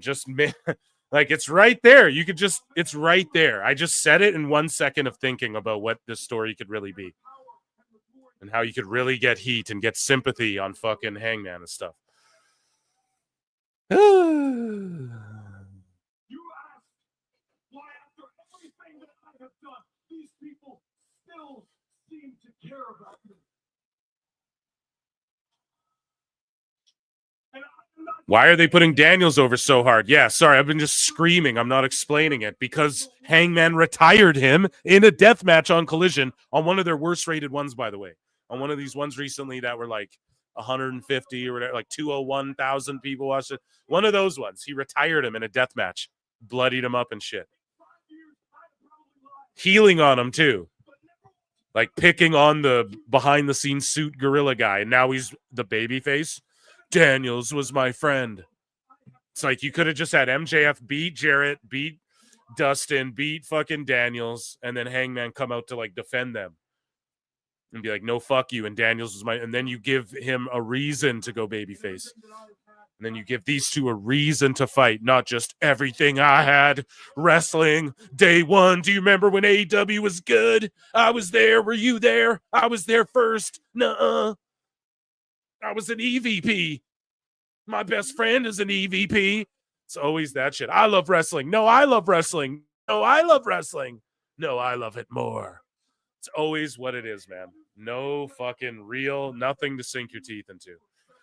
Jonesy 84 has been a member for 8 months. Thank you so goddamn much. AEW stories now. Should I start watching again? You can try. You can try. If you dare. It's like Goosebumps. Viewer beware, you're in for a scare. Right? And deep down, thank you, Jonesy. You know it. Yeah, it sounds like some guy saying, I can hear through your feed. It sounds like every pause, they're waiting for a pop. They are. And there isn't one for everything, especially that Chris Daniels shit. Oh, my God. Are you a child? Oh, I'm sorry, Hangman and all the fans. Did I not win fantasy squaresy? Oh, no. Hey, newsflash, dipshits. The history books don't give a damn how you get the job. And they don't fucking pop when they swear anymore. Dipshit. No one cares. Yeah, it's like a sitcom without the laugh track, bro. That's what it is. This shit is cringy, man. Yeah, this is like a music hall. I guess the curtains they used to hide empty seats. It's been 15 minutes. So where's the stopwatch marks going? Oh, 15 minutes of talking.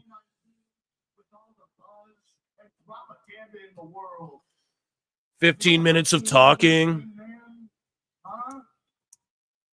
All I needed was a start and a mic. You have earned nothing. I walk better than you. I talk better than you. I look better than you. I dress better than you. I am better than you. You name one thing do better than me, Hangman? He's like, I look better, smell better, dress better. I am better than you. It's like, yeah. You're not the bait. Stop trying to get your Rock catchphrases over still.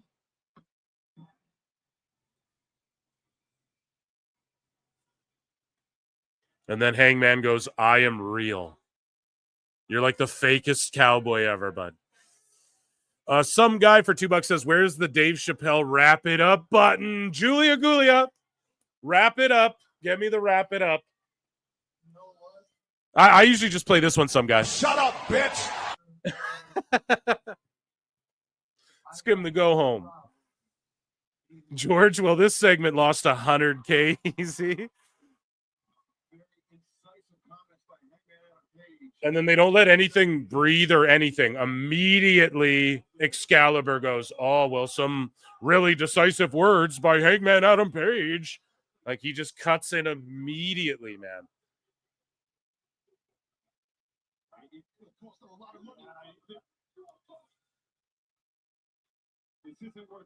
MJ from NJ says, MJG says, AEW for 5 says, AEW stories result in main events that lose hundreds of thousands of viewers. Ask Tony and Swerve. Yeah, man. I mean, it's not even about them losing. It's just well, yeah, it is losing, right? You have a bunch of people who just watch the rest after, and that number for after the All-Star games greatly inflated, and we all know that. I'm going to go over that in a bit. MJ, I'll send you a fucking link in a bit, okay? And maybe you can get in here and talk with me when we get into that stuff. Best guys, Tony Khan. Thank you for the super chat and for sleuthing for me. I definitely have that all bookmarked too.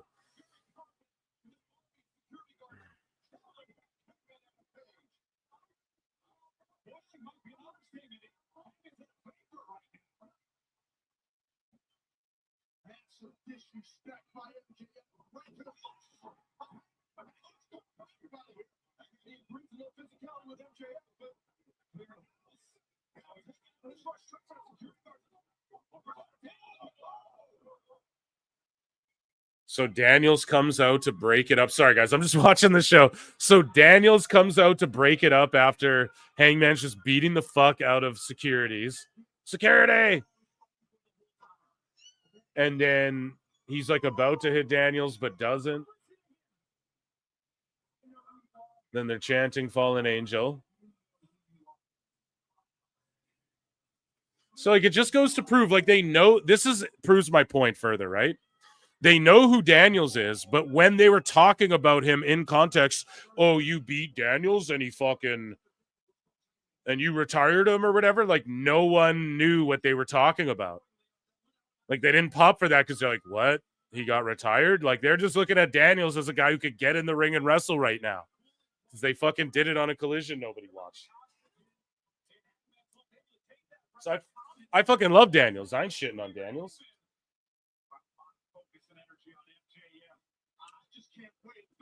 I think, is Riccaboni out there with them as well? Huh? The Riccabone Zone.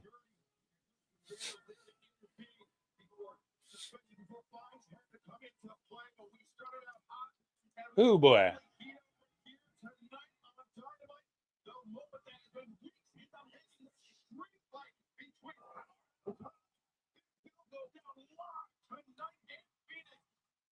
Oh, they're in Phoenix. Yeah, the Obsters. Okay, guys, let's get into some TNA news, shall we? I guess I'll just play a fucking banjo. Okay, so Statlander and Bane are throwing down. That should be a match they build up to. And then an international championship series. Here's two Americans fighting over the international championship series. Roosh, nowhere to be found. Fuck, man. The booking's so bad. Christ in heaven. The best guys, Tony Khan. Okay, here's a banjo for some AEW TNA news, So Dijak expressed interest in working with TNA. Of course he has. He says, I'd love the opportunity to work for TNA if they are interested in the opportunity to work with me. I think they're doing great things, and I have expressed my interest to them recently. Once again, it's just timing. So they don't want him. You know, it's unfortunate. It is unfortunate. So Miro just announced recently departed AEW star Miro as Miro, by the way.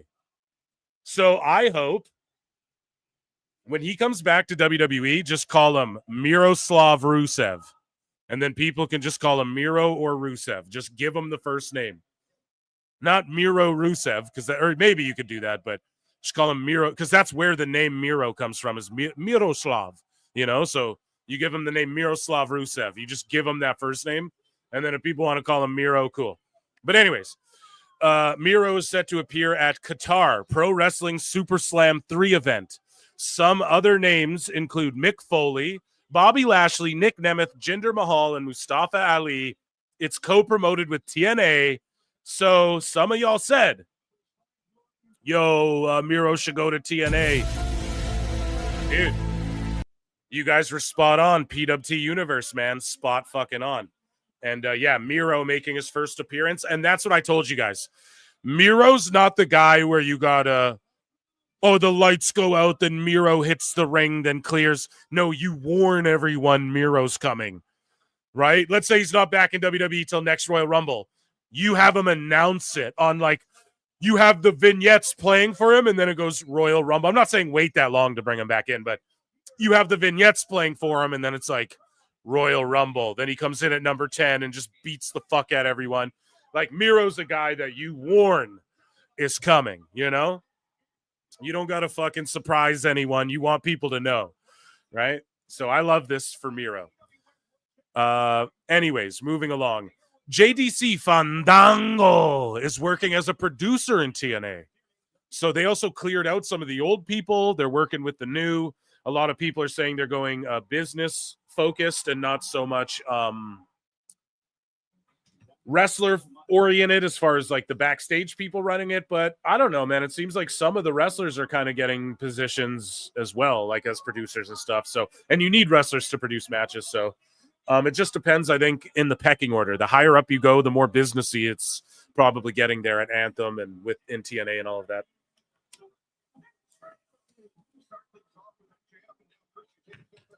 So moving along here. The TNA roster bidding farewell to Jeff Alexander at the end of the San Antonio tapings. So the whole roster came out. It's very much like a thank you, Josh. Thank you, Josh. One of those things. He's a ledge there. TNA ledge for sure.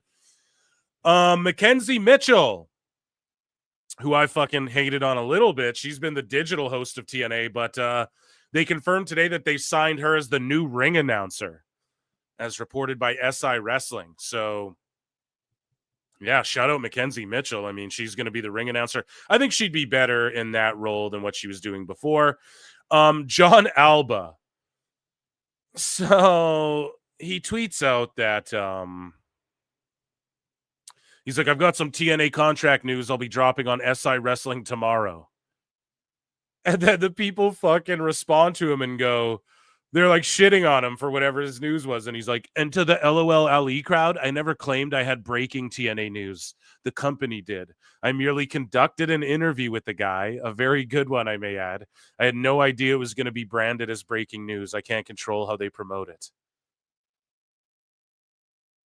I mean, I guess, dude. I don't fucking know. This is the problem when you take yourself too seriously in wrestling, Alba. You get caught up looking like a fucking moron. Now go get my damn beer, you freaking moron. What movie's that from, chat? Every week I do a line from the same movie. What movie was it? Guess. But yeah, Alba, you're too pompous, you take yourself too seriously, and that's what happens.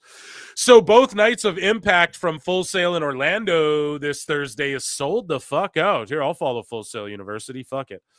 They are sold out.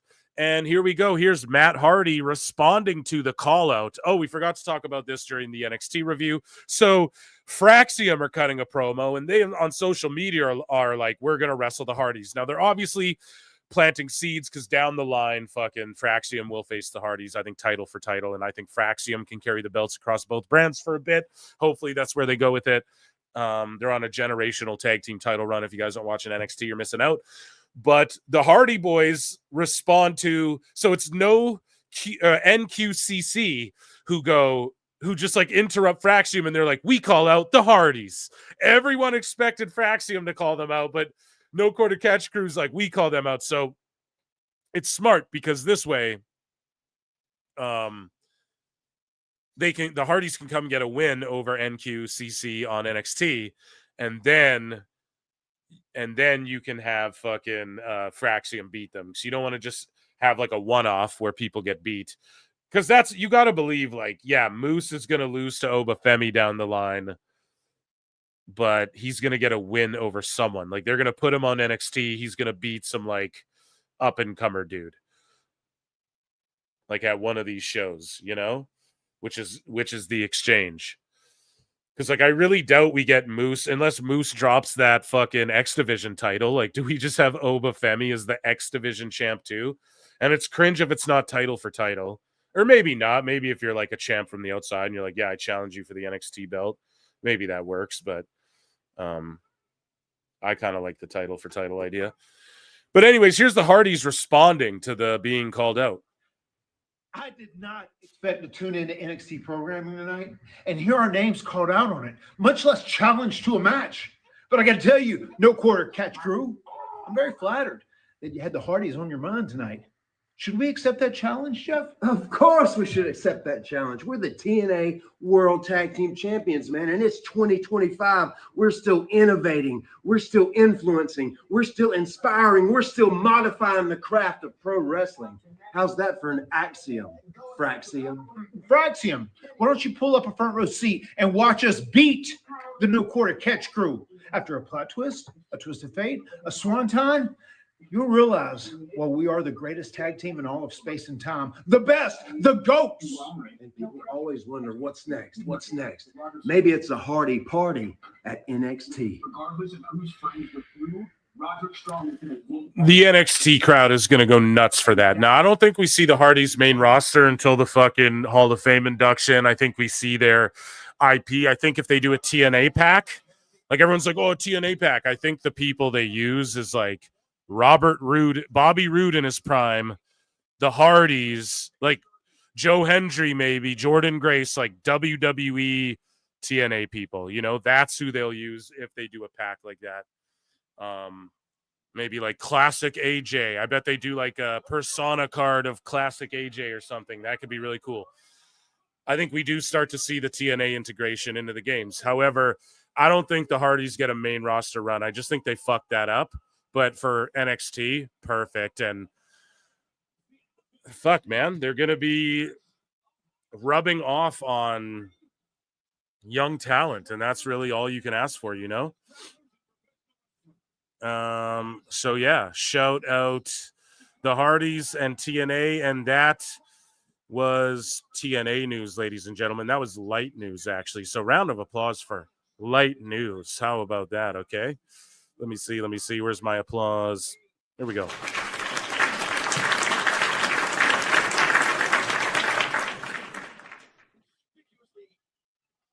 So I'll let you guys pick. You want, or no, I'll fucking pick. We will get into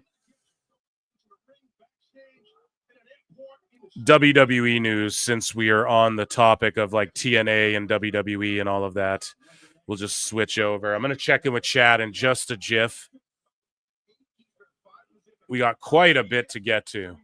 Okay.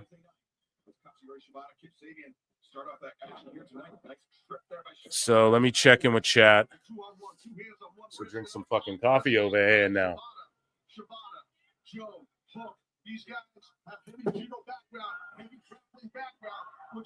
I've got a pineapple coconut soda water. Let's try it out. Nice segue. Yeah, that's terrible, bro. If this is your first show, I had a head cold today. Terrible shit. Go back and watch the last ones. Probably better. No. Just being honest. Man, Kip Sabian's really good too, but just him shoved into this patriarchy shit. It's just silly to me.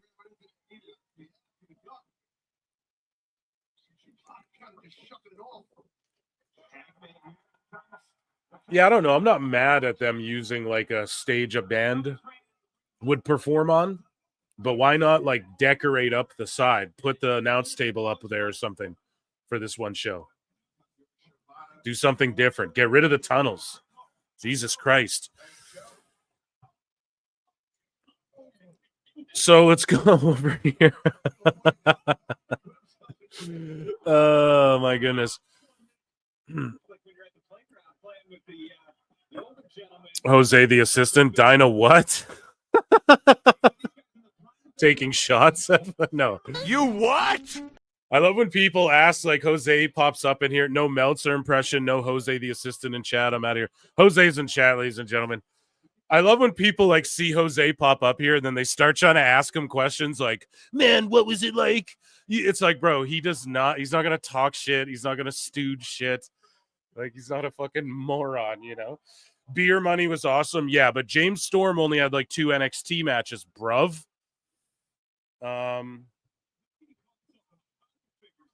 Yeah, Joe is the man, though, dude. He needs to win the world title. God damn it. He just needs to beat Mox in a squash match. Rocky 6, bro. What's the one he gets squashed again early on? That was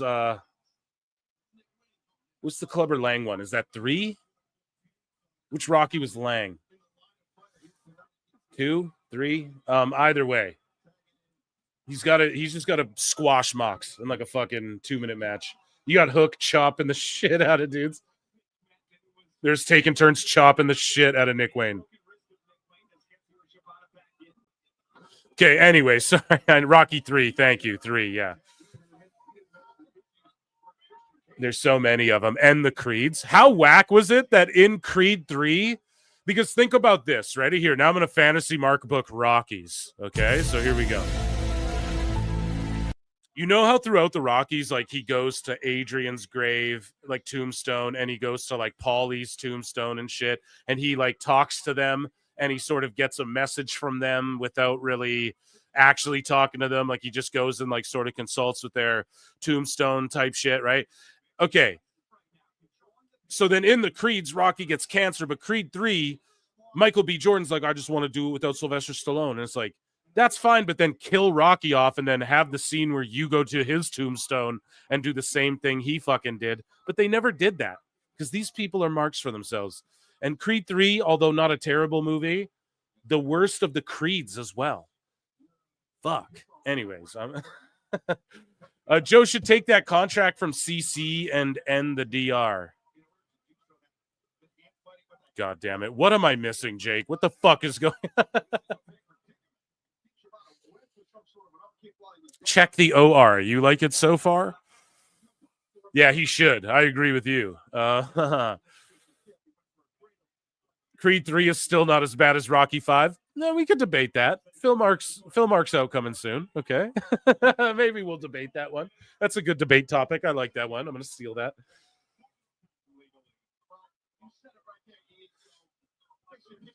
Okay, yeah, it's just 6-man mayhem. Okay, let's get into some WWE, some Federation news, okay? Here we go.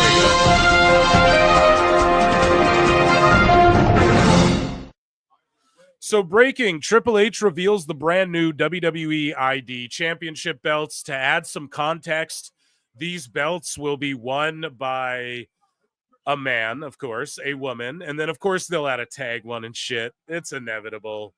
And they will be carried by not random, obviously, who they select. And there will be WWE ID-focused matches on indies, like, for these titles.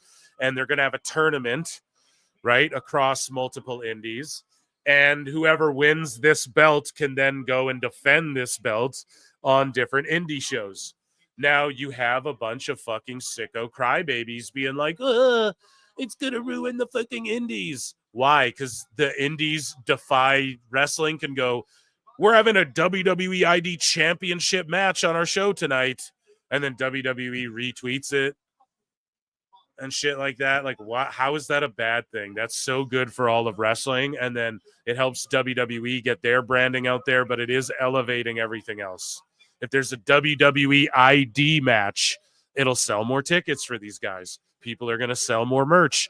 They're not sitting in there telling people who to book, whatever. They're going to book the fucking indie match itself, or I mean the ID title match rather itself, even though it's on an indie. Like, yeah, they'll probably say, well, they're not going to book it, but they're going to be like, this is who's winning it, and here's the guys we want to fight for it.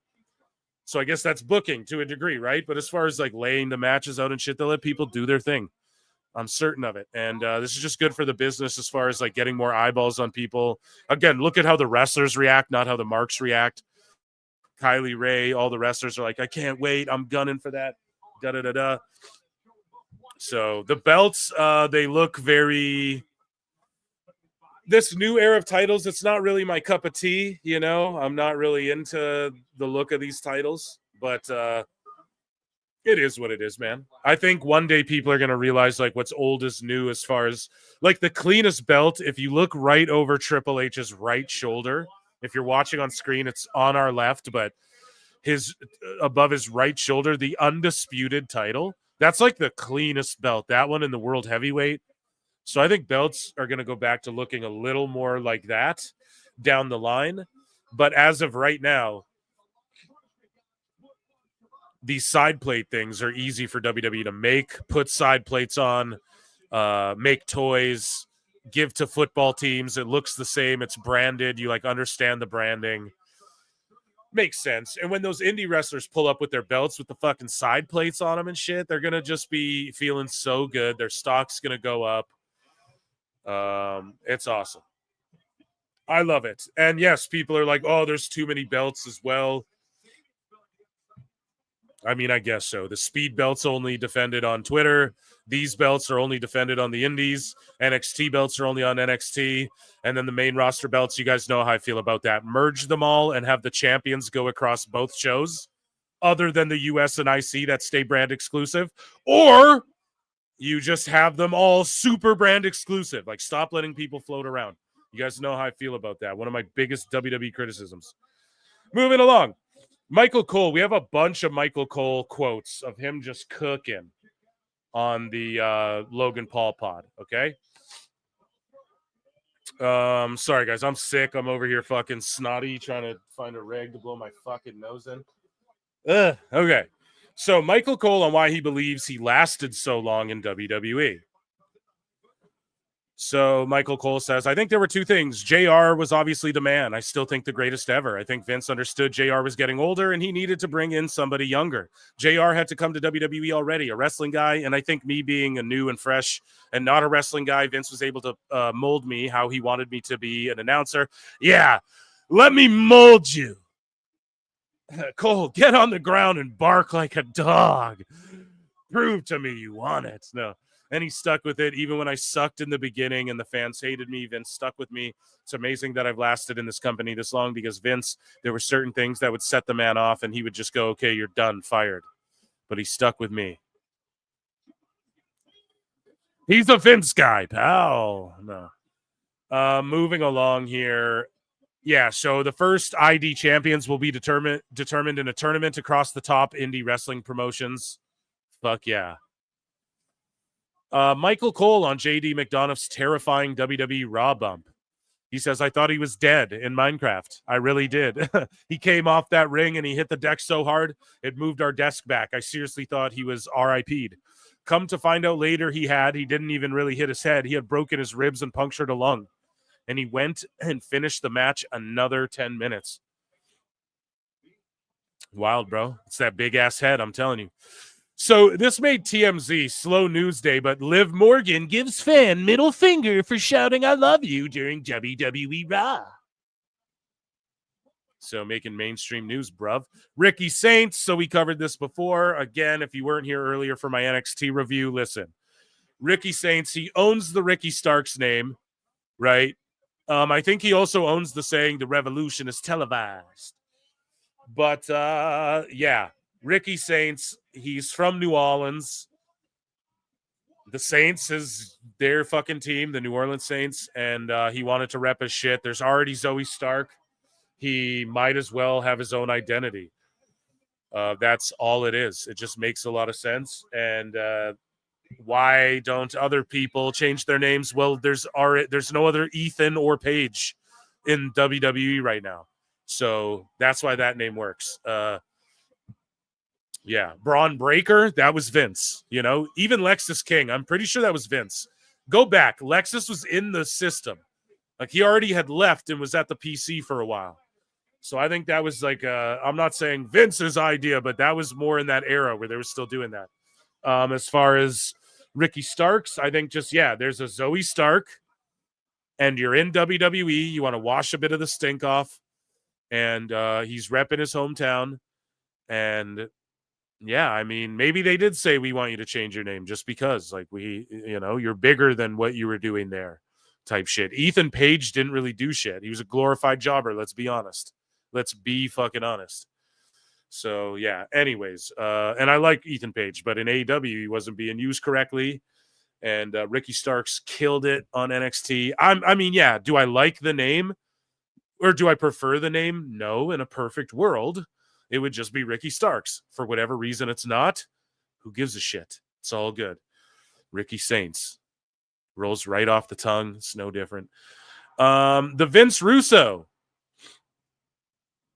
a bruv here, talking about, I don't know, I think he's just ranting about how the WWE product is bad, bro. The ratings, there's less house shows, bro. It's a terrible show. And then, yeah, I quote, or what did he say too? He's like, ratings and gates and attendances and sales don't matter. And then I quote tweeted this. And here's the thing. I have friends who are like friends with Russo. So I don't mean to be that guy.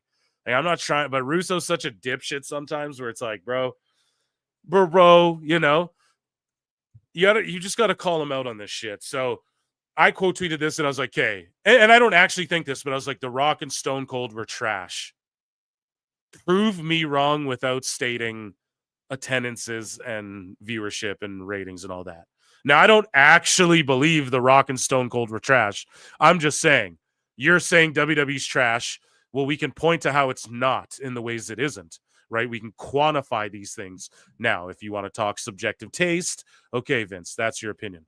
But he's trying to say, like, no, none of that matters, bro. I'm the savior of wrestling. The reason he still does this is because he wants WWE to hire him to write again. So he can just be like, see, what I do is working, bro. I can fix everything. He still is grifting, thinking like he can convince people there's a problem right now when there's not. But anyways, Vince here is just saying a bunch of bullshit. And yeah, my quote tweet sums it up perfectly. Anyone, try and explain to me how Rock and Austin weren't trash without using numbers, you know? You have to use numbers to flex why Austin... Was The Rock the best in-ring wrestler ever? No. One of the biggest draws ever, bro. So that's what it breaks down to, is charisma. These things that you can't really quantify, of course, right? But then you have things you can quantify it with. So, yeah, it's fucking just silly when Russo continues to do this. And I'm not saying you can't not like WWE. You can say it's shit. But you have to when people can't celebrate a debut on Netflix, the biggest gate in whatever the fuck, the biggest attendance in whatever the fuck, and people get triggered by this talk, the most disgusting promotional tactic. What are you talking about, man? That's all UFC's business is based on. We sold this much pay-per-views and did this gate, and the biggest gate, we broke the arena record. We hold the top 3 records here. That's what UFC does all the time, bro. It's crazy. But none of these fuckers actually watch sports, so they don't know that shit. I want to break this down for you because so many people don't get it, especially P-Brain Disco Inferno, because Disco likes to equate, whoa, the WWE is doing good business, and that means they must have a good product. How could they be doing good business if they don't have a good product? That's real simple, bro. It is just like a 500 team selling out their stadium for every game. Same They don't do that. Okay, Vince, this is what I mean. These fucking guys, first off, if your team goes 2-12, let's say, the attendance falls off, bro. Everyone knows that. If it's hockey and it's playoff season and you're clearly out, the attendances start going down. Teams even get accused of phoning it in because they don't want to get hurt. The attendances are down. They want better draft picks. Vince doesn't know that. Oh, when they sell out when you're a 500 team. Oh, so you mean you're a 500 team and it's the last, like, let's say 5 games of the season and you can like win 3 and lose 2 and make it in, or win 2 and lose 3 and just barely make it out of the playoffs, and those nail-biting fucking games sell out, Russo, because you don't watch sports? It's what Cornette says. Man, he's a guy in a locker room whistling Dixie or whatever the fuck, or Stranger in Paradise, pardon me. He's never like fucking done this. Oh, you mean the nail-biting? It's between like fucking 400 or 500 teams that could all, who knows which 2 could get in the playoffs, and they sell out almost the last games of the season because those are super exciting games and people are trying to make wild card and shit. This guy does, or like whatever sport, I don't know what sport you want to bring it to. I made like 4 different sport analogies, but you guys get the point. Like, what the fuck, dude? Holy shit, man. This guy doesn't get it. WWE is a television product that tours around and does a live show like the circus. The fucking acrobats better be good in the circus, and the television, the drama better be good for the TV show. Vince Russo. That's what it is, bro. Okay? It has to be good. It's like McDonald's. Is it Wagyu beef? We're going to talk about Dave later. Is McDonald's Wagyu beef? No. Everybody likes a fucking double cheeseburger. Everybody likes nuggies, bro. There's something on there that's bomb. It's good, and it's good to where people every fucking once a day, once a week, once a month will go spend their money in the billions. And is it because people are dumb fuck low IQ morons who, or is it just because people want to slam a good cheeseburger and they produce a fucking good cheeseburger compared to all that's affordable and available to everyone compared to all the other cheeseburger places? Some people, Burger King's better. Okay, but some people don't like flame broiled, bitch. McDonald's figured it out to where their shit just hits. Everyone will get drunk and eat a fucking McDouble. Everybody will eat some Dons. Everybody, bodybuilders, fat fucks, people, skinny chicks eat the shit and throw it up. Everybody likes fucking McDonald's. Something from off, right? You know what I mean? That's what WWE is. There's truly something for everybody. Okay? AEW, they like to go, there's something for everybody on this card. They used to say that. Not so much. There's something for the sickos on there. Right? There's something for everybody in WWE. And that's the whole point of it. So, yes, they have a good product. Why? Because the consumers are consuming it more than they were before, attendance-wise, ratings-wise. For the big events, the PLEs, right? Raw's on every week. Okay, the ratings aren't 10 million like they were back in the day. However, they're still better in the U.S. than they were on USA. They're still better around the world than they were. WWE's more accessible. The old shit's more accessible.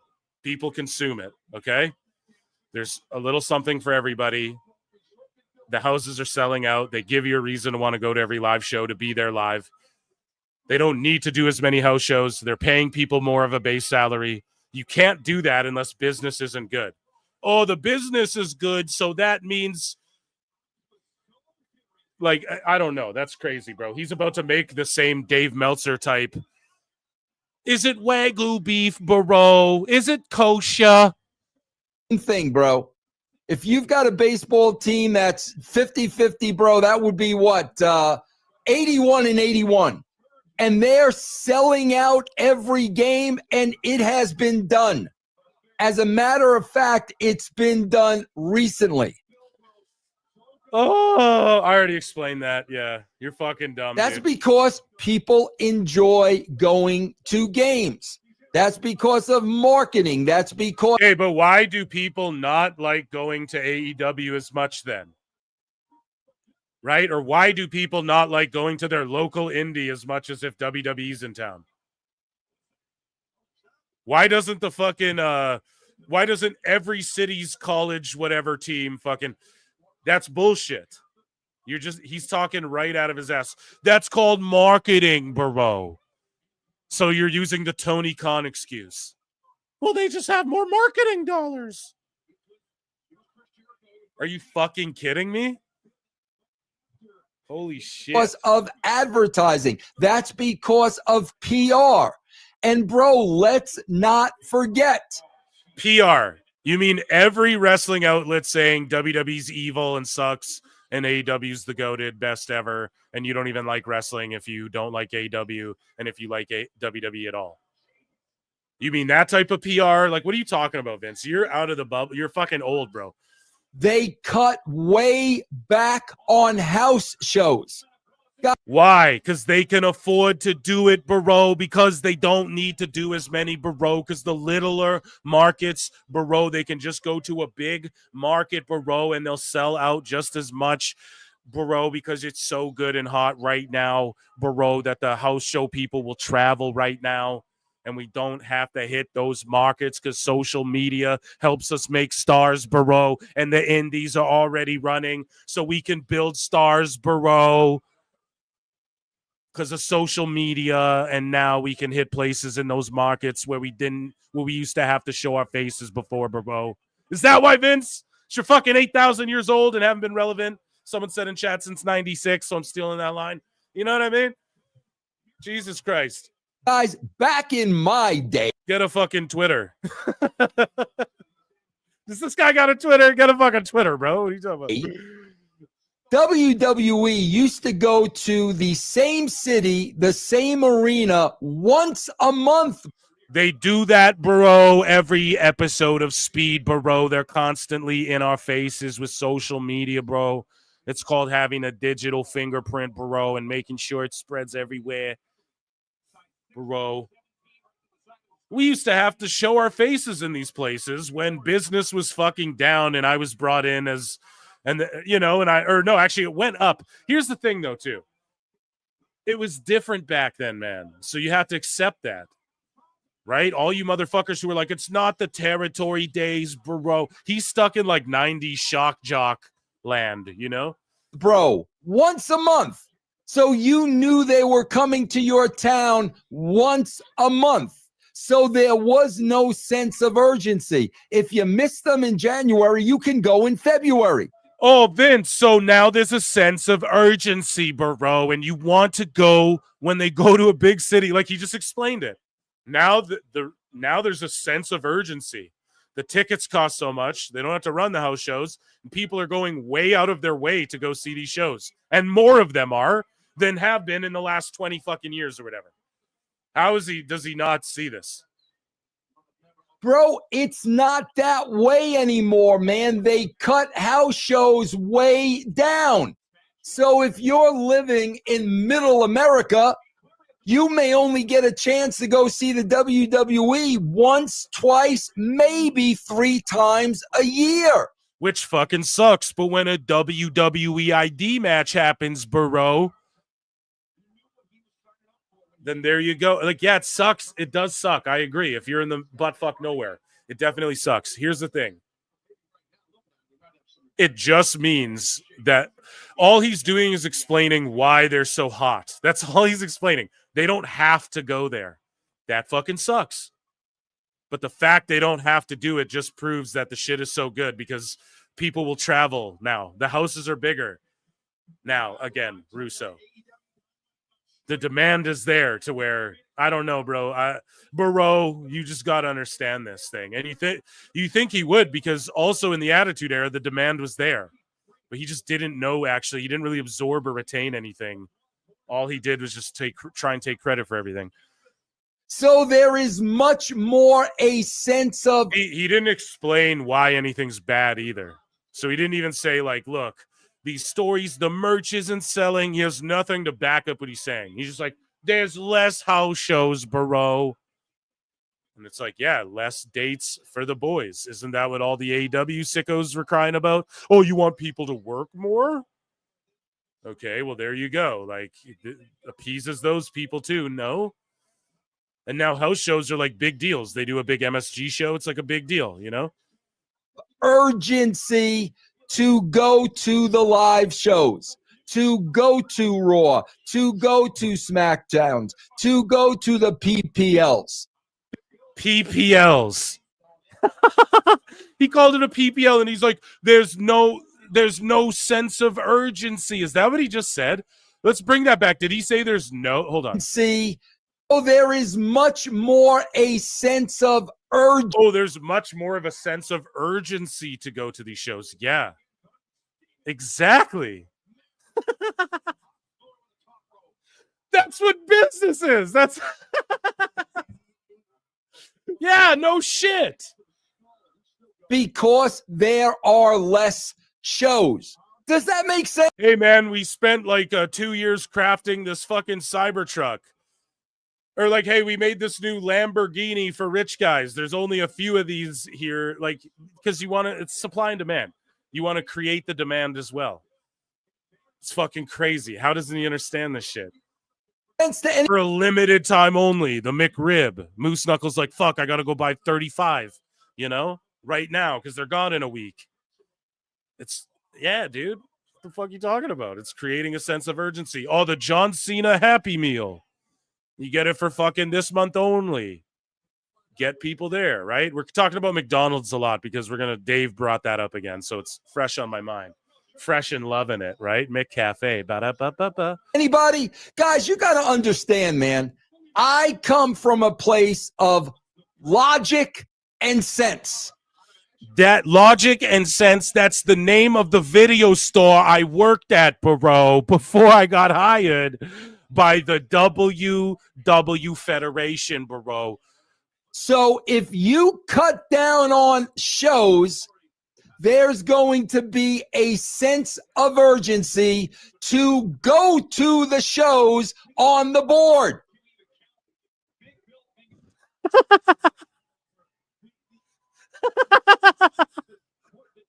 Hey, Vince, playoff games for sports cost more money and are harder to get. Why? Fucking idiot.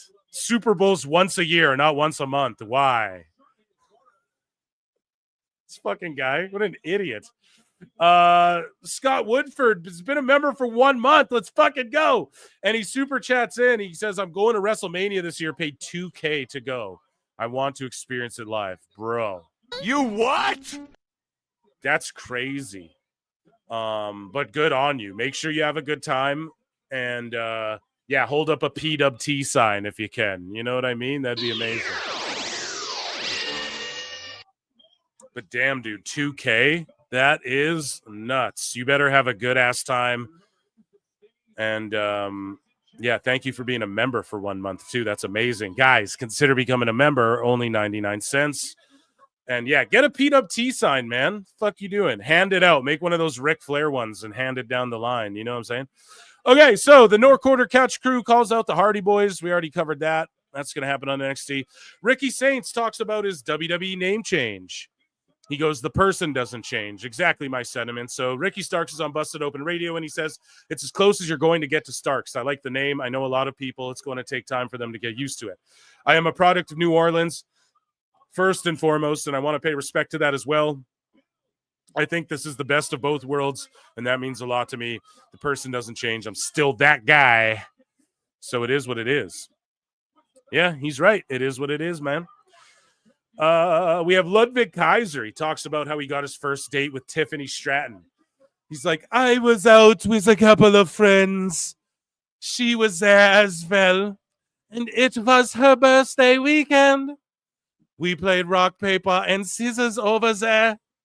I lost on purpose 9 so that I can ask her for a date.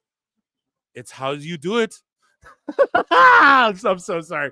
Give her the win and then win in the end. The master plan. Oh, shit. I'm sorry. He is winning, though. So shout out Impulsive and Logan Paul and Big Mike Fox. And here's Michael Cole telling a story about yelling at Pat McAfee. This is a throwback, but it's cool hearing Michael Cole tell this story. Pal, you broke him into the business, Cole. Well, because these guys are your peers, right? And you're working on the air with them. Then you're also managing them. Thank God I got out of that. But You guys like that? Ludwig's like, "Aye, Fräulein. First we play spin the bottle. First we play a game of Go Fish, and then maybe some sex after. Who knows?" Okay, so moving along. Michael Cole says he has 8 years left on his WWE contract. Goddamn. So Michael Cole reveals he previously considered stepping away from WWE, but now under the new regime, he feels important to the company. And he says that I was never really able to break out. Vince was very hands-on and everything had to fit his vision. It was his sandbox. We're allowed to have bigger personalities now. You're seeing the real Michael Cole, the guy who crowd surfs, who gets on tables, who jokes around. That would have never happened under Vince. For the first time in my career, I really felt like I was important to this place. The paycheck was part of it, but the way the new regime treats us, it's night and day. I was considering stepping away, but my wife told me this is your legacy, and she was right. Fuck yeah. Shout out Mrs. Cole. You know what I mean? So Ricky Stark speaks on why he chose the name Ricky Saints. I think I read it, but fuck it. Let's listen to the man. Shout out Uncle Bully and shout out Busted Open. Tell me why Ricky Saints. Saints in itself is pretty indicative of New Orleans, regardless. If you think of the football team, if you think of the French influence and things of that nature, and I mean it's as close as you're gonna get to Starks. So I like the name. I know a lot of people are gonna be. It's going to take time for them to get used to it. And I respect that they care so deeply about me, that they rebel against the name change. But at the same time, I am a product of New Orleans, and I want to pay respect to that as well. I liked your name. Okay. I thought there was equity in your name. I was like, hey, if he keeps the name, great. But I love what you just said about why you wanted the name change. I think your choice of name is really good. And I thank you. I really think too that it would have been different if I was named like, Ricky Genevieve or something like that, right? Something completely different. Yeah, something so off, or if my whole thing was changed. But I think this is the best of both worlds, and it's something that means a lot to me too. Obviously, I think it's cool to have a piece of home with me, and the person doesn't change, right? I'm still that guy. Yeah, I'd be curious to know why. Maybe WWE was like, no, you got to change it. But either way, none of that shit matters, dude. None of that matters. They probably just see it that way. Like, okay, what do we just call Zoe and take her last name away? Listen, this is your fresh start. This is the way to just wash that shit off. If you could pick a name, And then, we're going to have everyone's already like, oh, we need the Saints row.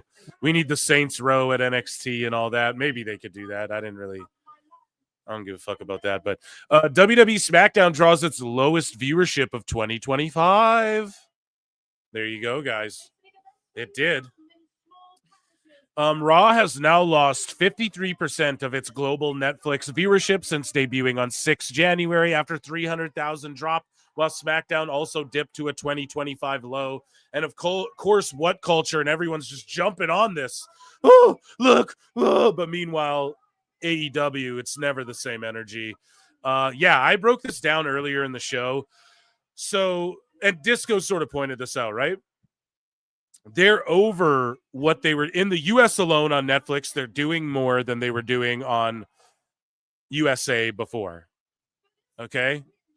So that's already a W because it's more. Even if it's 100,000, 200,000, I broke this down. Netflix is in the business of they didn't think they were going to get 1 million new subscribers to Netflix. They're trying to train people to watch live shit. They're trying to garner the retention rates, the minutes watched, the replay minutes watched, the top 10s of the week. That's how this shit works. That's the future of how all this shit works. The way Dave does it is stuck in the past. WWE has that audience built in of over 1 million of those people.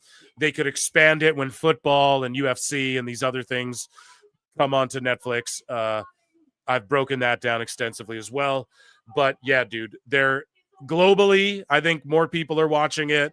Also globally, more countries are about to get more access to it on Netflix.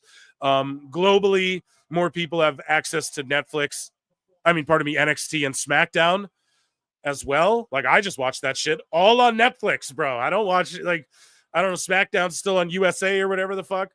And so again, it's not excuses, but if they start dipping below in the US what they were doing before, or if they just stay steady with their built-in niche audience like we know it is, and when they go where you have a big mainstream spectacle, 1 million extra people tune in, sweet. But they are looking at this as like long-term. Every time I look at Netflix, multiple in Canada, multiple like NXT, SmackDown, Raw, all in the top 10 all the time. There's always some WWE shit in there, so I'm just not worried about it whatsoever. And I said it too, if we see it, now I thought I'll take the L here too. I thought they were going to slowly build upon the Netflix, the initial number. I thought they'd dip at first, and then they'd slowly kind of keep, 3 million, 4 million, whatever. Gabe Kidd's debuting on Collision.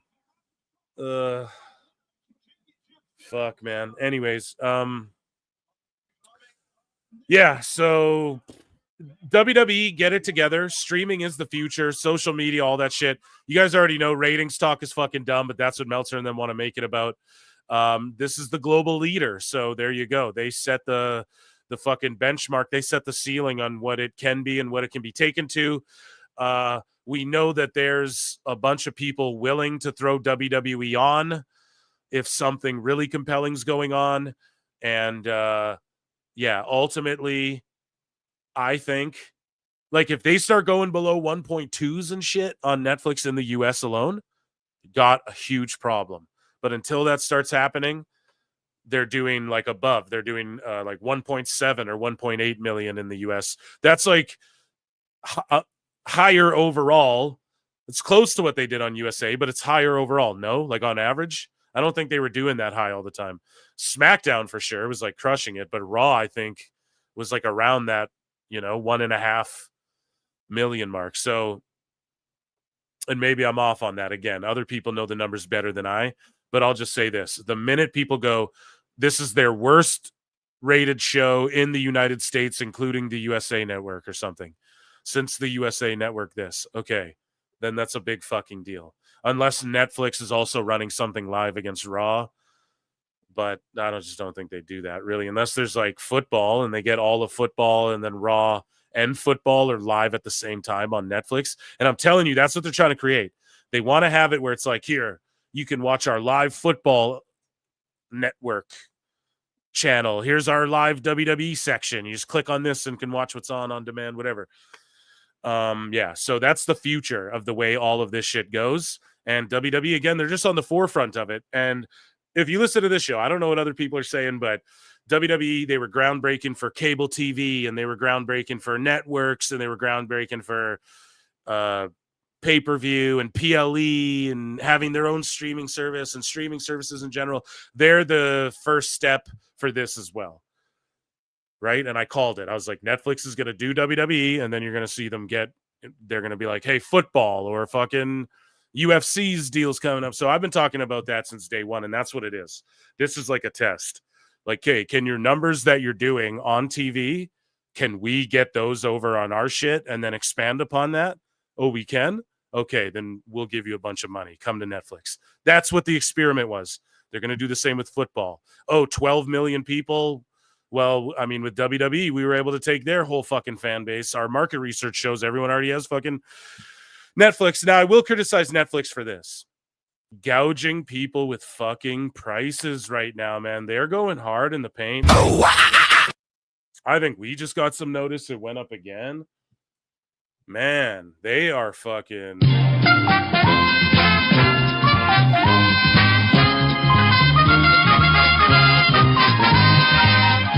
So, yeah, we need like Netflix to chill out a bit. Maybe they do even bigger business if they lowered the fucking prices a bit and we're like, hey, for this year, we're going to lower, or maybe, hey, we have 3 months of fucking lower prices if you guys sign up right now. And then they do that when they roll out the WWE, and then they do that when they, or whatever the fuck. And then they hike them like 3 years down the line. I know that they've already, I mean, again, it's supply and demand, right? But yeah, when they're doing it now because they're going to have all the shit and they know it. They're going to have UFC. They're going to have that pro bull riding shit. I bet Power Slap gets on there. Everything TKO owns is going to go over there in my prediction anyways. But yeah, let's move along here. Shawn Michaels has allegedly been saying he has one or two matches left in him. So sexy BJ Ray tweeted out, "I'll be one of them." So maybe that's true. But I think you got to do AJ Styles versus HBK, and you put AJ over. That's the one we all want. Now, I brought it up before that on a table for 3, and I'd love if someone could find the clip, but there was a table for 3 that AJ Styles was on with Shawn Michaels and I think Undertaker or someone. And they talk about it. You know, if Michaels has one, and this was like a decade ago, and they're like, if Michaels has one more match, you know, the dream match is Styles versus HBK, and AJ's pretty much like, yeah, I'd be open to it kind of thing. And then Michaels is like, well, I mean, you know, I just enjoy, because it's like, I mean, who would go over? And he looks dead in AJ's eyes and says, who would go over? That's what Shawn Michaels says. And AJ, the look on his face, he's like, right. But the look on his face is like, are you fucking kidding me? And then they just move on from there quickly. And no one was unprofessional about it, right? But it's like, obviously, fucking you put AJ over, dude. But Shawn Michaels still has that in him a little bit. Well, who goes over? I could still go over. I'm HBK. That's why I think he's more petty towards NXT AEW than even Triple H is, you know? Anyways, though, I'm getting off in the weeds. HBK, if he has one more, I'm down. Just put over AJ Styles, dude. And do it like night 1 on a Mania as an opener. Or do it like your Ric Flair retirement match, you know? But it'll probably be against like an AJ Styles, or if not that, then like an NXT kid that they're trying to build up, you know? The Rock praising Seth Rollins was not on my bingo card for 2025. So The Rock's like, fuck yes, love this dude. Hit him with the sick. I don't even know what that means, but yeah. There you go. The Rock putting over Rollins. So Michael Cole claims Vince McMahon never let him fully be himself. And Ringside News asks, do you think WWE is better off with the new leadership? We all, of course, think yes. I also put a poll in the chat asking what's the worst name change in recent memory. I will now end that poll. And I believe like 90% of you think Cope is a worse name change than Ricky Saints. Which I would have to agree. Cope's not even too terribly bad, though. I don't know. A lot of people might hate on me for saying that, but I don't think it's that bad. Moose shows up in NXT. We'll talk about that more because we got some sicko wars going on. Michael Cole is no longer in charge of the WWE announcers, right? So Vic Joseph, the last legend. No, but hopefully Vic and Cole are like training people, dude. Karrion Kross responds, this is an extension of the Matt Serra podcast that we took a look at earlier today in this live stream. Karrion Kross responds to those that say he's underutilized in WWE. See what he has to say on Matt Serra podcast. I don't fucking give up.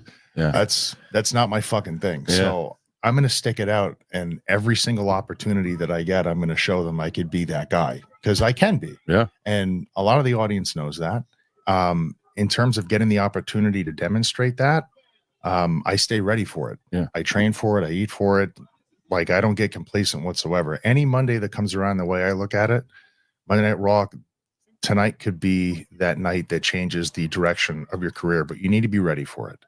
You know what I mean? He's right. Look at Kofi Kingston when Ali got hurt, Kofi Mania.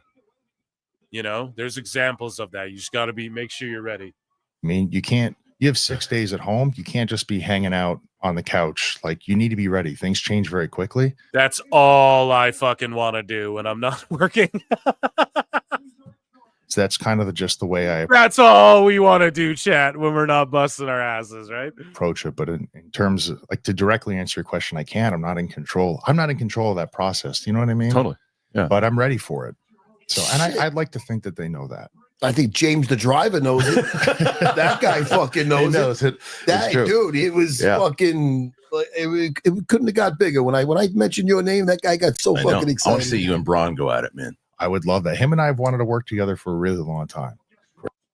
Yeah, so his fucking producer's a big mark. He's like, I want to see you and Braun, man. Or the driver, whoever. So Glenn Gilberti says Raw's down 60% in under a month. Checks notes. Raw was up 400% from their previous platform just over a month ago. Apply some common sense here, please. Yeah, so that's what I mean. I think the hundreds of thousands that they're up in average. Is it 400%? No, that's not right. But just overall, whatever, it doesn't matter. They are getting more viewers than USA was in just the USA. And then globally, they're exposed to way more. So speaking of over like Rover, dude, like Joe Hendry's even over with Logan Paul, the most viral motherfucker. And Hendry's like, who does it better? Oh. I want to let you know that I believe in Joe Hendry.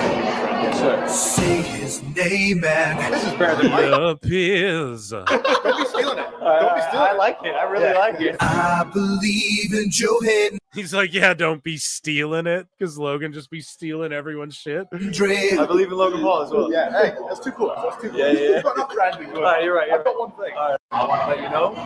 Hell yeah, that's good shit. Amazing that acknowledged Joe Hendry. Yes, sir. Say his name, man. Just acknowledged, bro. I love that. Hendry's over like Rover. And that, ladies and gentlemen, was WWE News. Round of applause for WWE News.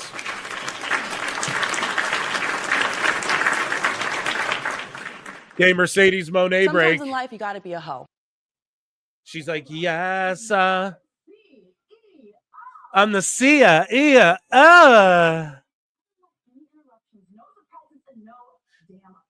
Noah surprises and Noah Damn puppets. Just, oh my God.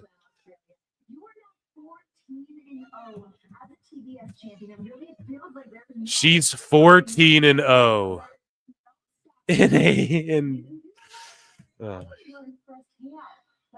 first-hand. I only learned first-hand. Do you guys hear that? She is my impression of her.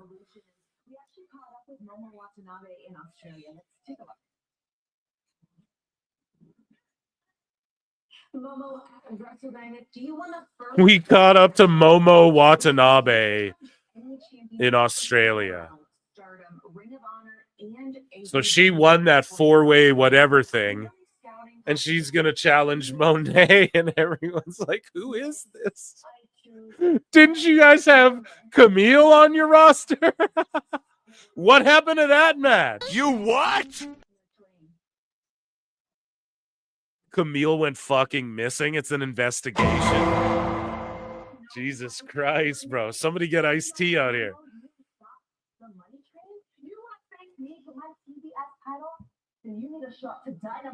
Then you need to show up to Dynamite, Momoa.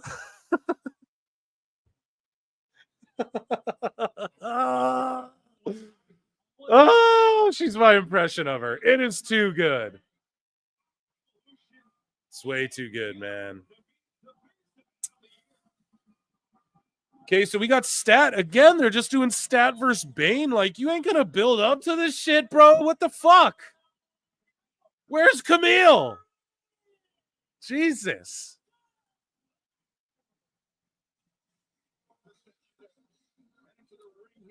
If I'm Camille, I'm fucking suing somebody.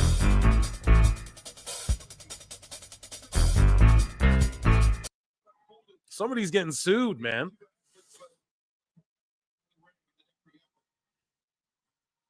We just never get Camille Monet. We get fucking, they just skip over Momo Watanabe. Sometimes in life, you got to be a hoe. The fuck, man. Yeah, Camille and Stat should be AEW's like Bianca and Jade. Exactly, bro. All these big fucking women who are like 5'10" and shit plus, and you don't have a fucking division, bro. What the fuck? It makes no sense. Makes no fucking sense. Camille, they're just like, hey, Camille. Be gone. Just get the fuck out of here, all right? She's like, what did I do? You're in a movie with Jim Cornette. Get the fuck out of my office. Oh my God. It's crazy that they're just doing this match, like no build up, no time to let it. Why didn't they bring Megan Bain in as like, okay, she's going to be the one to beat the fuck out of Marina or something? Why didn't Camille be the one to beat up Marina? Instead, they're just like, well, Willow can do it. It's like, what? What the fuck? And where's she been? Where's Willow been? And then she's just beating up like the biggest women's threat on the roster. Like, what the fuck, man? Where's the consistency? Where's the hierarchy? Where's the pecking order? Where's the logic of the booking?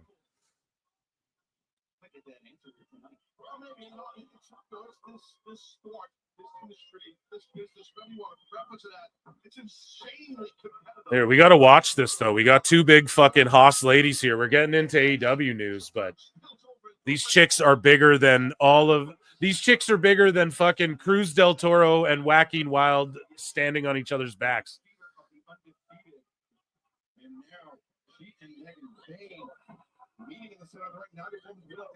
Boom, big shoulder tackle. Good shit. Working the size shit. Here we go.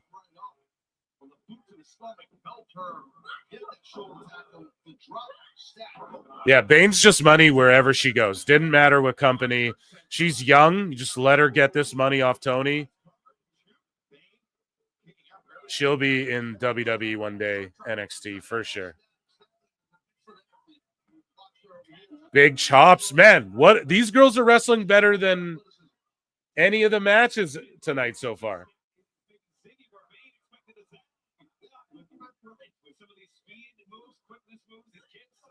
Okay, now some flashy shit, head kick. But like none of them are big bumping. You know what I mean? It's like a Haas fight. Fuck yeah. Psychology. Let's fucking go. Who's going to get knocked down? Here we go. Now they build towards Stat getting her up. She's tried multiple times to get her up. Bane gets out of it. Right? They're building towards Statlander's going to like power bomb her. And we're all going to be like, oh shit. Big spear. Cuts her off. Fuck yeah, dude. Let's go. Let's go. Oh, and then it cuts away. Do I get picture in picture? They're chanting for Bane. They don't really know her, though. But how tall are these ladies? I want to say Stat 5'9", 5'10".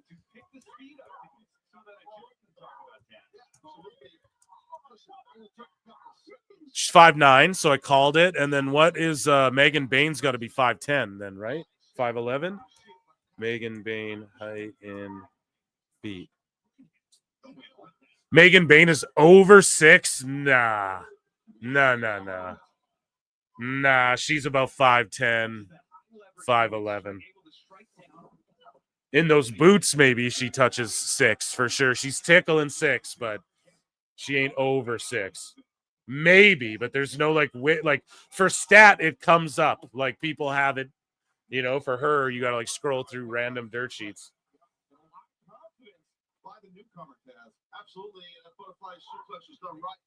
Now they're suplexing. I don't think Stat's got her up yet, though. Sorry, you guys are probably in commercial. So, yeah, Bane gets her down, hits a big suplex, and then like steps on her and does like the foot on chest pin. Like, yeah, I'm not going to beat you, obviously, but I'm. And then now she's working a bear hug from the back. She's got a waist lock from behind, and she's fucking squeezing. Just a Haas match, man.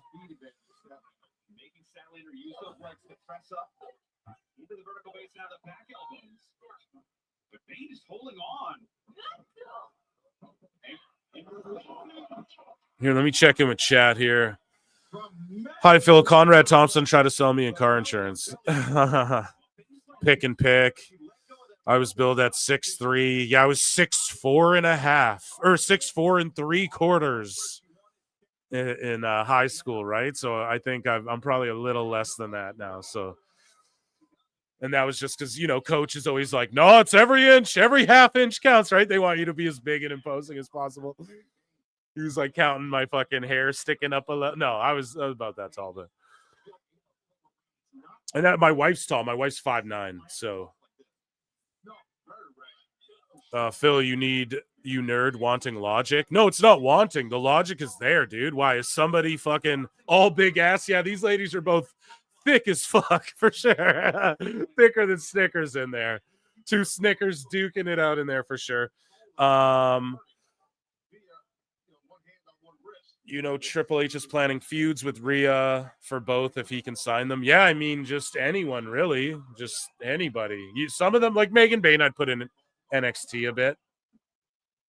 Stat, I think, could go, but she just NXT her. Like, you don't just call up your girls who are established and fucking NXT some of these girls. Thank God Roxanne is on the main roster already.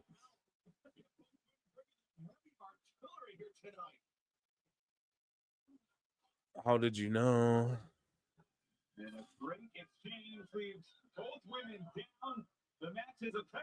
Okay, I'm going to scroll back down. My girl's 6'2" and I'm 5'7". Whoa. You what? What the fuck, bro? Get some lifts or some shit. No, I'm just kidding. If she's cool with that, you know. Like fucking 99% of girls, though, I think if you ask them, would want to date someone taller than them. It's hard for those tall ladies out there. Damn. Are you guys back now? Are you guys watching this? The pump kick, the fucking rotating clothesline, and then we get the gourd buster. Boom, the Booker T scissor kick. See, Statlander does cool shit. And it's not like overly complicated, you know? You can just tell she learned to wrestle by watching YouTube before she went into a wrestling gym, which is crazy. But you can tell that she like picked out cool moves like sunset flips and scissor kicks and shit. Boom, Bane laying that shot in. Hoss work here. Let's go. Oh, deadlift German.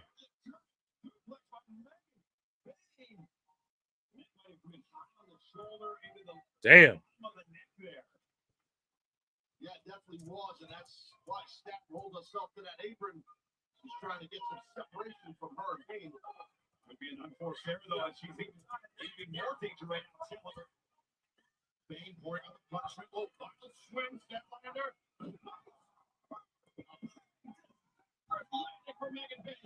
Damn. On the apron.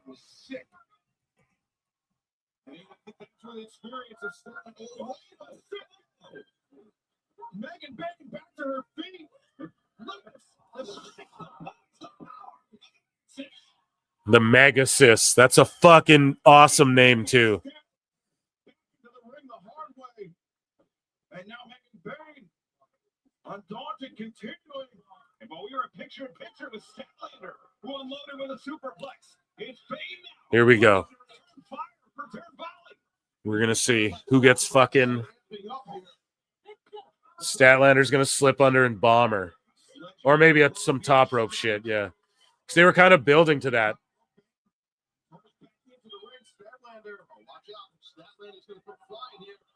And this ref here is the best ref in AEW, too. Okay, who the fuck is that? Oh, Penelope Ford.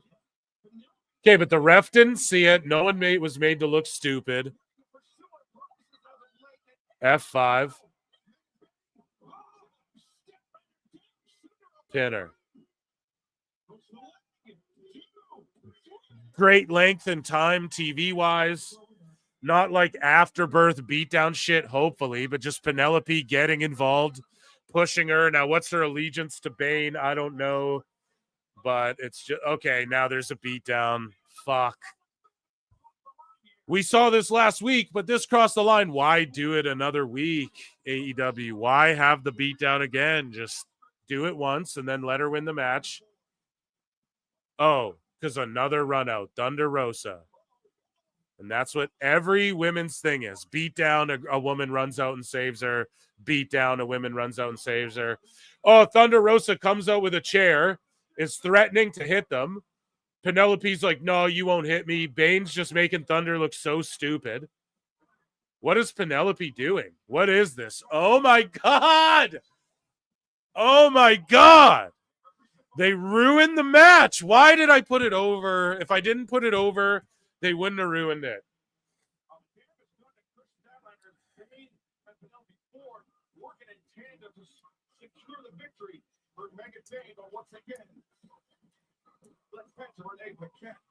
Standing by in the back.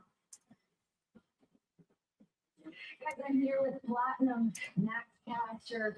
Max, you've been issuing these open challenges, and right now you're standing at 0-2. Are you going to reconsider your strategy with these open challenges? No, Renee.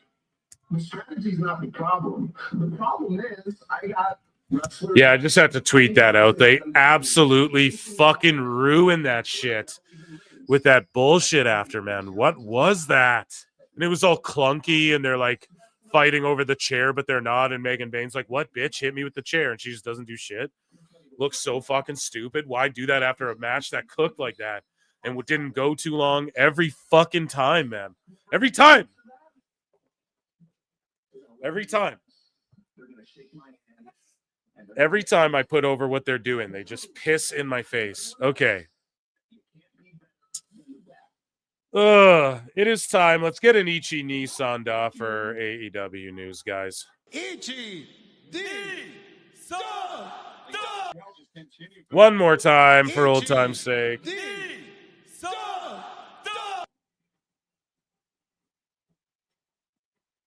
So, scrolling all the way down here.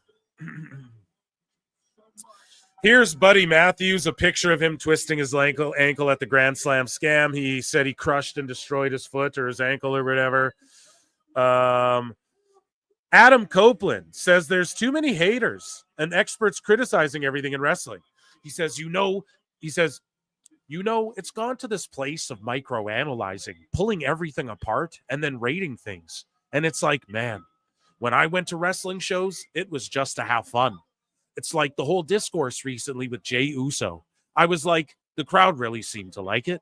Why are you complaining? There's always going to be people who just complain to complain. Yeah, because they're probably not happy in their own lives. Just have fun. When did it become this thing where we need to judge it like the Olympics? When fucking Mark started giving shit stars and the wrestlers started trying to get stars and shit. Cope. That's when that happened. AEW cleared $1.3 million in gross sales this week for AEW Grand Slam, with an estimated 11,000 tickets distributed at an average price of $119.50. So there you go. They made a third of Moxley's salary. That's good.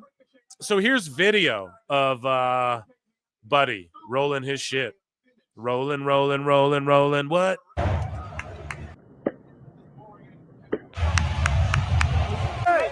Dude, I've done that to both sides, and it hurts so fucking bad.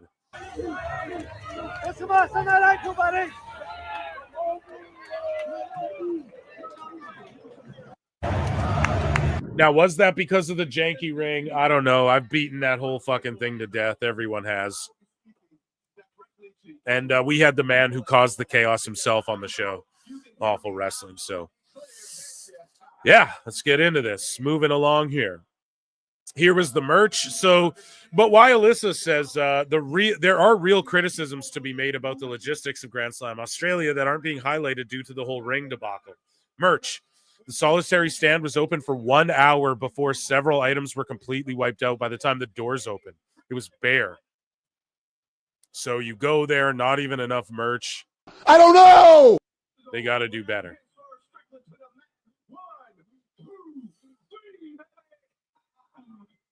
Here we go. WWE's Rhea Ripley shares photos of Buddy Matthews both with and without crutches following Grand Slam Australia. Ain't no roly-poly ankles going to keep us down. Let the honeymoon commence. So they're on honeymoon right now. And yeah, they gave him a crutch. He'll probably just tough through it, but his ankle's probably swollen as shit. He's probably got a compressor on there. And he's like, fuck it, I'm going to go get drunk on my honeymoon. And yeah, moving along. Josh Alexander, why Josh Alexander chose AEW over WWE. Now, we still don't know for sure, but I'm going to click on Ringside News, and they're crazy as fuck, but it's just based off like Meltzer saying, you know, he took the one that offered him the most money, and that's likely AEW. So Meltzer, I broke it down last show. He stooged it in his own way. He's like, well, I mean, I don't know for sure, but he probably saw in there, wink, wink, nudge, nudge, cough, cough, Tony Khan told me. Like, that's what it is, you know? So, yeah, he'll likely end up being there. So Tony Khan was getting booed in Brisbane. Then he said Grand Slam isn't the last time AEW would be touring Australia, that they would return there, and got cheered instantly. Yeah, as I broke down. Because they're rejecting Tony Khan, but they're accepting pro wrestling and the wrestlers, as we all do. The reason I'm watching this shit right now is I support wrestling, dude. So, yes, they're cheering that. You got every Australian wrestling fan that there fucking is to show up to that show. So be grateful. Do it again. Don't fuck it up next time. And Ricochet's like, his fans are idiots. Now, he's in the ring right now wearing Nana's fucking robe that he stole. He's been doing great work. I'm about to put it over here, and they're going to throw it in my face, so I'm going to keep my mouth shut because this promo's actually been pretty goddamn good. And, you know, like Ricochet spitting out the Trill Burger I thought was funny. But, yeah, it's not because fans are idiots. It's because they fucking reject Tony Khan. So, speaking of bad merch, here's the Death Riders' fucking latest T-shirt, bro. Real talk, man. Where's my Price is Wrong noise? I can't find it.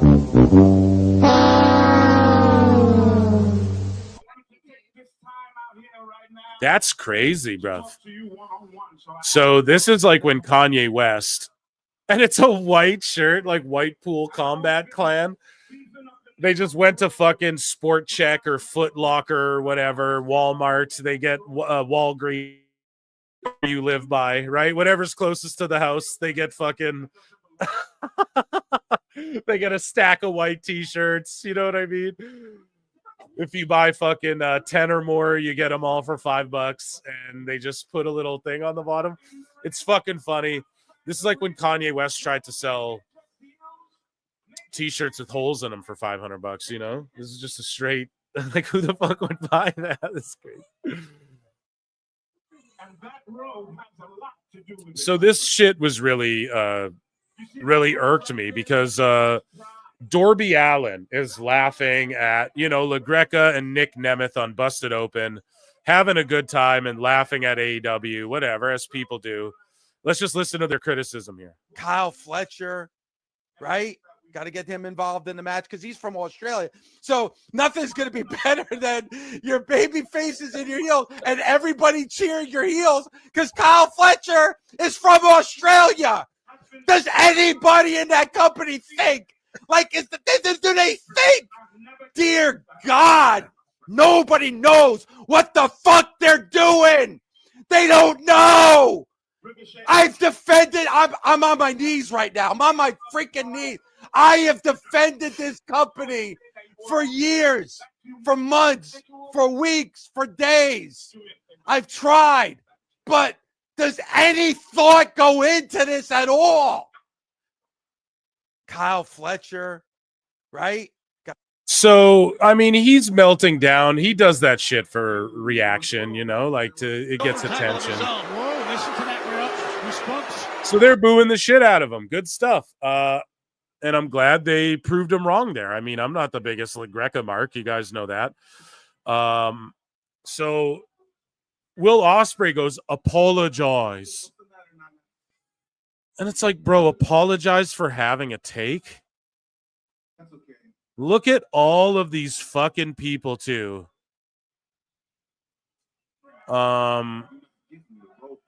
There's a bunch of people like Death Riders, WWE Dick Riders. Apologize, high IQ. No one gives a F. Will AEW's fucking guard. Okay, so more people jumped in, but when Will first wrote this, it was like, so Dave, are you going to admit that you were wrong? Fucking loser. Admit he was wrong. Like, why would it be an admittance to be like, oh, I fucking had a take about some wrestling shit. And in America, people aren't booing fucking. Or they're like, I get the point Dave was trying to make, but he's bad at like applying the shit. He fucking, I'm not a big Dave guy, Dave LaGreca, you know? So, yeah, man. I personally think that being like apologized, that's moisty, man. To like demand an apology for what? Just laughing at for being wrong about a take. So you put yourself out there. Like in other sports, people make fucking takes, make takes and predictions or whatever, and you don't get clowned for it. Even when people predict, like, okay, the Fantastic Four movie trailer came out. People are like, oh, it's so that they can get to the main universe. Okay, what if that isn't the case? Is it like, dumbass, you're wrong? It's just like, no. Okay, so apologize. Like, no, that's not an apologize thing to apologize over. And shout out Nick Nemeth for fucking holding business down too. He's like, I'm not apologizing for shit. And Dave did apologize. He's like, I'm sorry. It was not appropriate. It's like, man, shut the fuck up. So Awful Wrestling goes on AEW's Twitter and is like, does your guys' fucking merch store even work? Look at this. Here's some scrolling. He's clicking live, like on there. None of their shirts are even found on the store. Look at that shit. That's crazy. Like none of it's even there. You guys get the point. Fuck's going on there? Really, really odd. Okay, so Dax FTR tweets this out. I love this match so much. The ring was a different ring than their usual one. They booked from an outside source. Should I change my opinion on the match? Or will it make it so I can't feed my family? I have a wife. I gotta feed her, you know? I really like this match, but then so I just quote tweeted this and I was like, why'd he delete? Because like Dax FTR deleted this shit for some reason. And I have no idea why. Right? So probably because it's the Federation. So Alfred Konuwa, here is his take. My good friend, this is nasty. He talks about Kenny Omega being the final boss of the mini title tournament for the title he doesn't have, which is hilarious booking. Let's take a look at friend of the show, Alfred Konuwa's little video. Just when you thought AEW's booking couldn't get any worse, they booked a bullshit mini tournament for the international title. Get this, Orange Cassidy will face Roderick Strong. The winner will face Takeshita for the international championship. Then, whoever wins that match gets to face Kenny Omega at Revolution. What? Man, I live in LA and I'm not going to that shit. Why is Kenny Omega the final boss of this equation? Shouldn't the champion be the final boss? Kenny Omega isn't the champion of anything except Dave Meltzer's wet dreams. If Kenny Omega loses this match, what does that say about Kenny Omega? If Kenny Omega wins, what does that say about that title after Omega was being booked to be more important than the international championship? Like, what the fuck? Just when you thought AEW's book. Yeah, it really doesn't make sense. Obviously, Kenny's going to win, so it's just predictable dreck anyways. It's like, who gives a fuck? This makes no sense. Ricky Starks, now known as Ricky Saint, says there were veterans in AEW that stuck their nose in his creative business that shouldn't have happened. And if they had a problem with him saying that, they know how to contact him. He also mentioned that CM Punk leaving seemed to be when things started to fall apart for him, but there wasn't an exact moment that caused it, rather a storm of situations that led to him not being used. So basically fucking Jericho and Edge, or what? People are saying Edge, but for sure Jericho. You what? Just ruining Ricky Stark's good time, bud. And yeah, everyone's speculating. It's obviously Jericho, some veterans, who knows? It's got to be them, maybe Edge. But Stark's exact quote was, you could say it was Punk leaving and things kind of fell apart. Absolutely. I probably agree with you on that, all right? Or you could say is that Ricky didn't play the politics well enough. All right, for sure. There's so many things you can say. What I can say for myself is that when I got hurt in March, that was it. I never came back. I will say this. There are some people who stuck their nose in my creative business that shouldn't have happened. Veterans, and that's it. I'll leave it at that. And if they got a problem with me, they got my number and text me about it. I think what it was is if it didn't work for their creative, then someone had to get the boot. That's how I see it. Damn, Jericho. No, but like, who is it? Even like the Bucks maybe, or no? FTR. It was me because I had to feed my family. Right? Who was it? Shout out Ricky. Ricky Saints on where things went wrong for him in AEW. We just covered that. So moving along. AEW announces that they moved Double or Nothing from Vegas. And the sentiments out there like WWE bullied them out of Vegas and shit. It's fuck that Double or Nothing's going to Glendale, Arizona. Is gambling even legal out in the desert? You know what I mean? Glendale, they got a lot of there's a lot of like MMA action out there, right? But yeah, Double or Nothing's out in the desert, this casino gambling theme thing. And Alfred Cunningham says Double or Nothing is officially running from Las Vegas, as they should, with WrestleMania coming to Sin City. If WWE even breathes anywhere near London, they'll announce All In for the Manchester Central Convention Complex in the UK. Damn.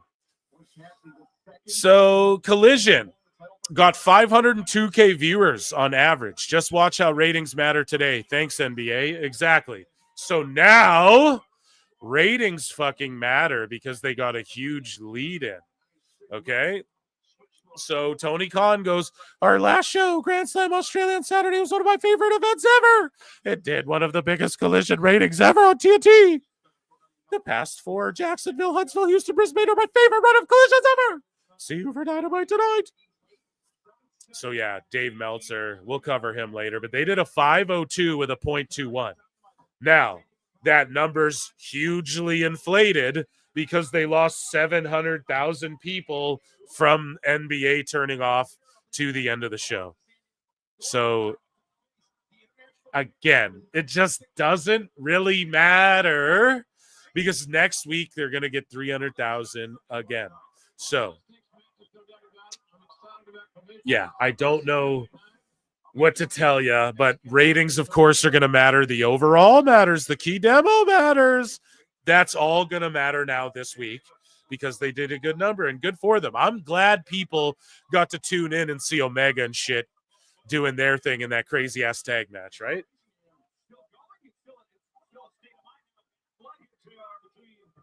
At the same time, though, it just means the show lost like 700,000 fucking people is the goddamn problem. And Dave Meltzer words it like it's because of Ospreay and Omega got 1 million, of course. Not because they're in the first segment. So you can't play that game. They used to try that with Orange Cassidy. They put him in the first segment every fucking show for like 30 shows in a row. Then everyone's like, well, he's the top draw. No, he's not. The opening of the show is the top draw. So again, WWE's losing all the ratings don't even matter. Just enjoy wrestling. Ratings are going to matter a whole bunch. A whole fucking bunch, man. So MJ from MJ. Maybe we'll circle back to that. And I'll get this guy a link fucking sent, actually. I don't know if I sent him one. Let me check quickly. Off screen here.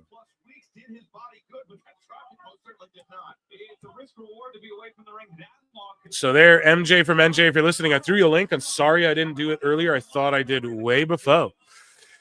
So we'll circle back to that. Here is Meltzer said what is like awesome to hear, boss. I was getting really worried that the most recent thing you've done wasn't your favorite thing ever you've done since the last favorite thing ever you've done since the last favorite thing ever you've done. Fall down, get back up, fall down, get back up, rough. And Tony Khan, he's responding to Tony Khan's tweet of like, this was the best event ever, my favorite ever. And so Meltzer said what? Usually he doesn't even barb at Tony too hard either, but he's like, wow, I'm really glad you let me know that your newest favorite thing is more favorite than your last favorite thing. funny little barb there from my guy. So look at this. Here is the quarter hours. We don't do this all the time. We're doing it again. We're bringing it back. Hell. So 1.3 million tune in. How dare they even count that? So for 8 minutes, they had 1.3 million. So that means the NBA thing ends. People don't know what's coming on next. People are getting up to piss, put their fucking nachos away, whatever for the 8 minutes. Okay. That match went a long fucking time. By the end of it, you're at like 400,000 less fucking people.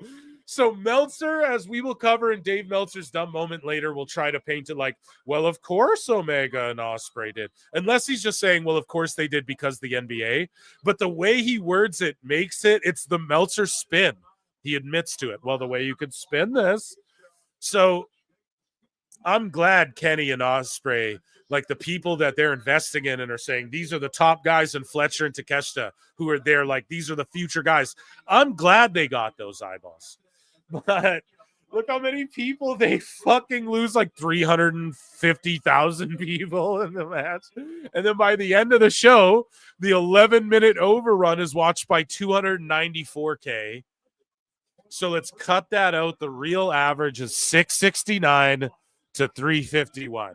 Slash, if you want to go, okay, the greedy overrun. Look at how bad that did. But as soon as that match is done, you're right back.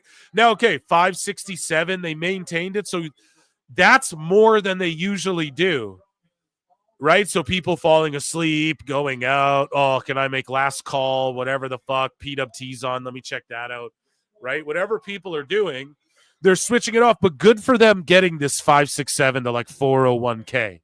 Good for them. That's way above their usual. It's because of the NBA. Maybe they'll retain it next week. Hey, if they do 525K throughout the show again to 351 to 300 even, hey, shout them out. I'll give them the word. They were able to retain fucking new viewers, right? I don't think that'll be the case. But just this inflated average too. No, you don't get to count this. Well, maybe the first 8 minutes had that, but Meltzer likes to break down. This is my problem.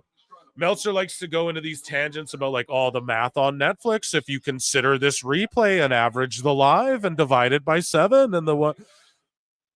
Okay, Dave, do the math of how many people were putting their dishes away and taking a piss and putting their fucking shoes on before they shut the TV off to leave the fucking house or whatever when this was coming on, right?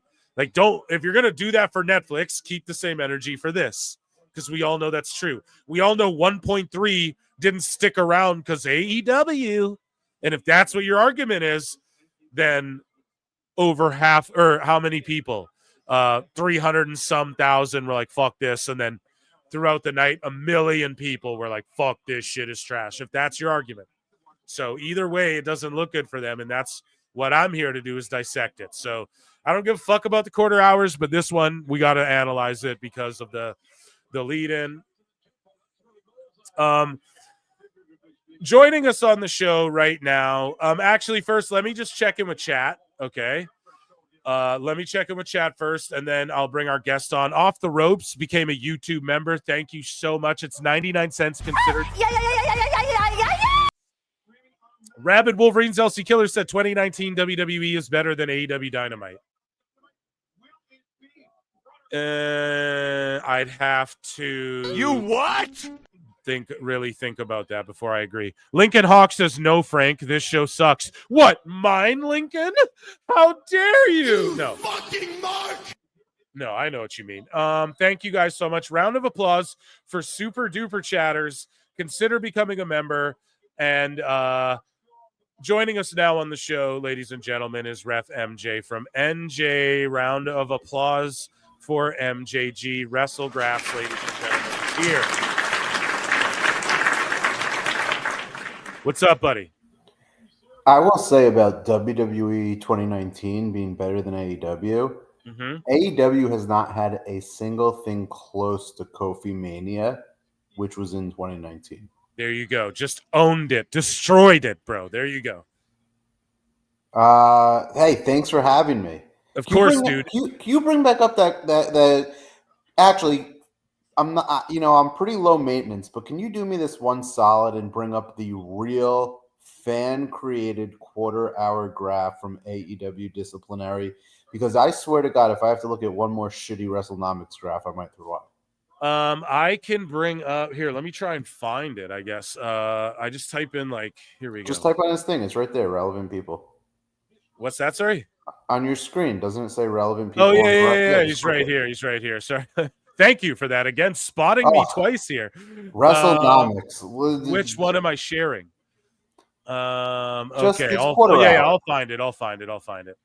No, I just mean like which screen am I sharing? I got like 4 fucking tabs open here, so I'm gonna close those ones. I forgot I was talking to a professional. Here we go. Okay, here we go. I got it right here.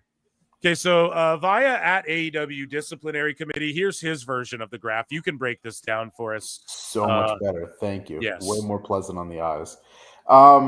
So first of all, I think this is a graph that is 16 by 16, not the usual full screen dimension. But I don't want to cause any conspiracy here. Yeah.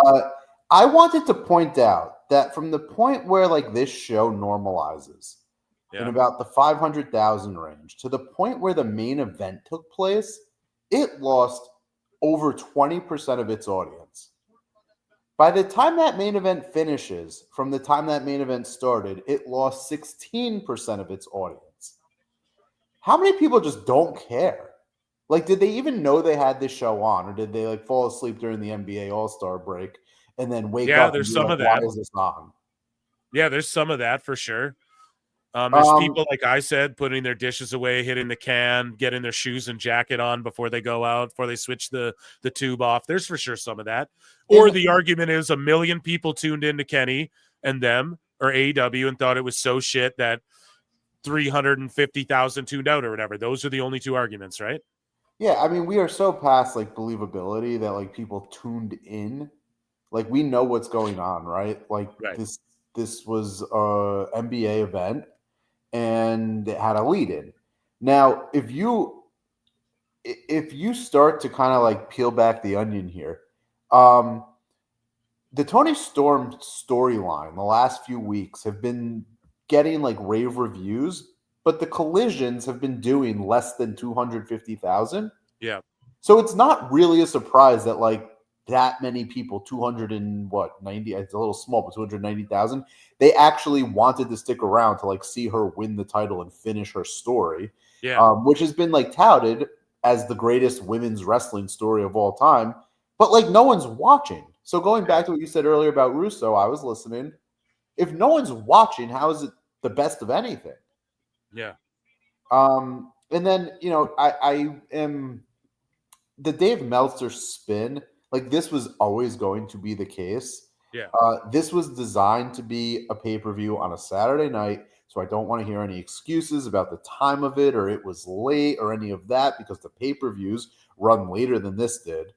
And as far as the max number goes, and maybe you want to get into that, I did a little bit of extrapolation. Yes, I want to. Let me switch over to that. But first, I just want to say, yeah, we caught them bold-faced, pardon me, red-handed lying about that event was supposed to be a pay-per-view. So let's switch over here. Well, and just to wrap my thought on that, yeah, on Max, and this goes to like a broader and a much deeper conversation we won't have right now. Yeah. What is the partnership between AEW and Warner Brothers Discovery? Because when they got this deal, it was touted as they were going to get all the benefits of like Warner Brother and Max promotion. And when I went to go watch this show at like 2 o'clock, 3 o'clock in the morning, all of a sudden I'm like, why is it not on Max? And I'm scrolling. I go to Hulu. Yeah. Well, it's not on Hulu. I go back to Max. Like, what am I doing wrong? And I notice it's under the tag of Dynamite. So I doubt people actually even like spent as much time as I did to watch this thing. Oh my God. It was really that, because here's the other thing too. When it went on the air for me, the NBA thing ended, and then or it didn't even end. It just what I was watching switched right over to Dynamite when it started. Marv was on the air with me. I heard about this. Funny. He's like, okay, fucking let me go on my Max or whatever. And then he's like, dude, it says the event's on and it's live, but it's not on yet. The NBA stuff was still whatever, but it was just a picture of like Collision's going to be on or Dynamite or whatever the fuck, Grand Slam. And then like 30 minutes later, his stream on Max just started from the fucking beginning of the show. So I was like 30 minutes ahead watching it on whatever I was on. He's watching it 30 minutes behind on Max. You're on this fucking streamer. Why don't they just air it at a time and just say, here's what time we're airing it? It's so crazy. It was you taped. had this situation where the show was delayed because it was taped, so you had spoilers out there. Then you have situations where people can't even watch the show together if they're not in the same freaking room, because depending on the 15 services it's available, Triller, Max, on TV, it started at different times. What is this actual presentation to the fans that wanted to enjoy this show, watch this show? They said it last night on Tooneytown. I'm sure you've said it as well. This will be talked about for 20, 30, 40, 50 years, the way we talk about the screw job, the way we talk about WrestleMania 7, the way we talk about any of the legendary, like, what the fuck just happened. This will be talked about as like one of the all-time shows that was fumbled. And I think killed the Australian market and did further damage to the AEW audience here in America, in North America. So let me ask you, we were talking about Max just a moment ago. Let me ask you about that. Like the last few weeks, I keep bringing it up on my show. I'm like, listen, man, if we can figure out what's the highest rated sports show ever on Max, they say one of the top ones. I sleuth it out. I'm not as good as you. I'm not as good with the numbers as you. So I threw it out there on the last live show. I'm like, MJ, if you're fucking listening, man, look into this for me. Like, I don't even know where to begin looking, but we figured out that there's like UEFA soccer. There's like NHL. I think they have some NFL games or whatever. They have Bellator, which isn't even a fucking thing anymore. Bellator MMA. And then they have Dynamite or AEW, and they're like, AEW is one of the top sports shows. And it's like, if you only have 3 fucking sports shows, then obviously it's one of the top, you know? That's insane to even say that. PWT podcast, one of the top PWT shows. Yeah, well, there's only fucking 2 shows. So what? You know what I mean? So, or like 3, I guess, if you count the running. So I started saying, like, we need people to sleuth this out. What's the highest rated sports thing ever? What's the lowest rated sports thing on Max? What are the numbers of the top 10? You know, does number 1 on Max get? We already know it's like the lowest streaming service, correct? I think, did we lose you, MJ? You there or what? So I think, yeah, Max is the lowest streaming service, right? They have like 2% of what Netflix has. Okay, sorry. So I just I'm correct on that, right? Max is the lowest streamed streaming service, right? Yeah, sorry, it was in and out. I don't know if I lost you or you lost me. Yeah, you were muted. I think you just muted yourself by accident. Yeah, so Nielsen publishes this thing called. Am I still muted? No, you're good now, dude. You're good now. Yeah. But Max has this thing called Nielsen. Everyone remember Nielsen, right? The very trusted and always sourced cited Nielsen. Nielsen has this thing that is called usage, share of usage, so or percentage of share. How much is something being used in relation to all the other services? Now they only measure the U.S. and an account called TV Grim Reaper, which has been, they are focused on the TV industry. They've shared this regularly. In January, the latest numbers, January 2025, Max has 1.3% share. Netflix, by comparison, 8.6. YouTube, 10.8. And that means that I fucked up my math. I'm going to have to remove my... whoops. Yo, in real time, Phil, I'm realizing I made a mistake. Okay, here we go. This is what we're doing. I made a live huge mistake. On the air, dude. Holy shit. We're crunching numbers. Wow, that's embarrassing. I misread the chart. I just picked the wrong number. I typed in 10.8 into my model. You fucked up, shit bud. happens. It's after hours. Yeah. I'm off the clock. All right, so I will have to repost this. This is why WrestleGraphs is now a private account, because of these kind of things. Anyway, Netflix has 8.6 share. Max has 1.3. The only thing lower than Max is Pluto TV. By comparison, Evolve is going to be on Tubi. Tubi is 1.7. Peacock has 1.4. These anything other than Netflix and YouTube pretty much suck. Disney 4.7, but that includes ESPN and Hulu. Prime Video 3.7. That's not bad, but anyway, I digress. What I was able to do, tried to do, fucked up, but now I fixed it, is demonstrate if you use the Netflix top 10. So let me see what you're sharing on your screen. You can even be sharing my chart that's all fucked up, but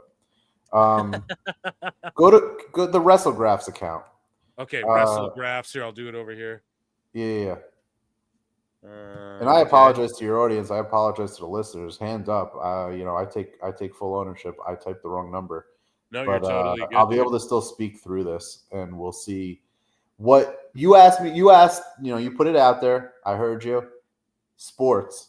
Yes.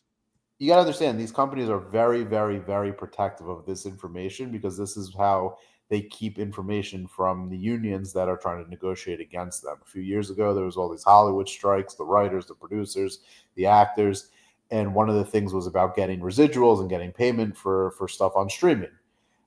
These streaming companies don't want this stuff publicly available because then it creates discourse, and that exists in all aspects of entertainment, not just wrestling.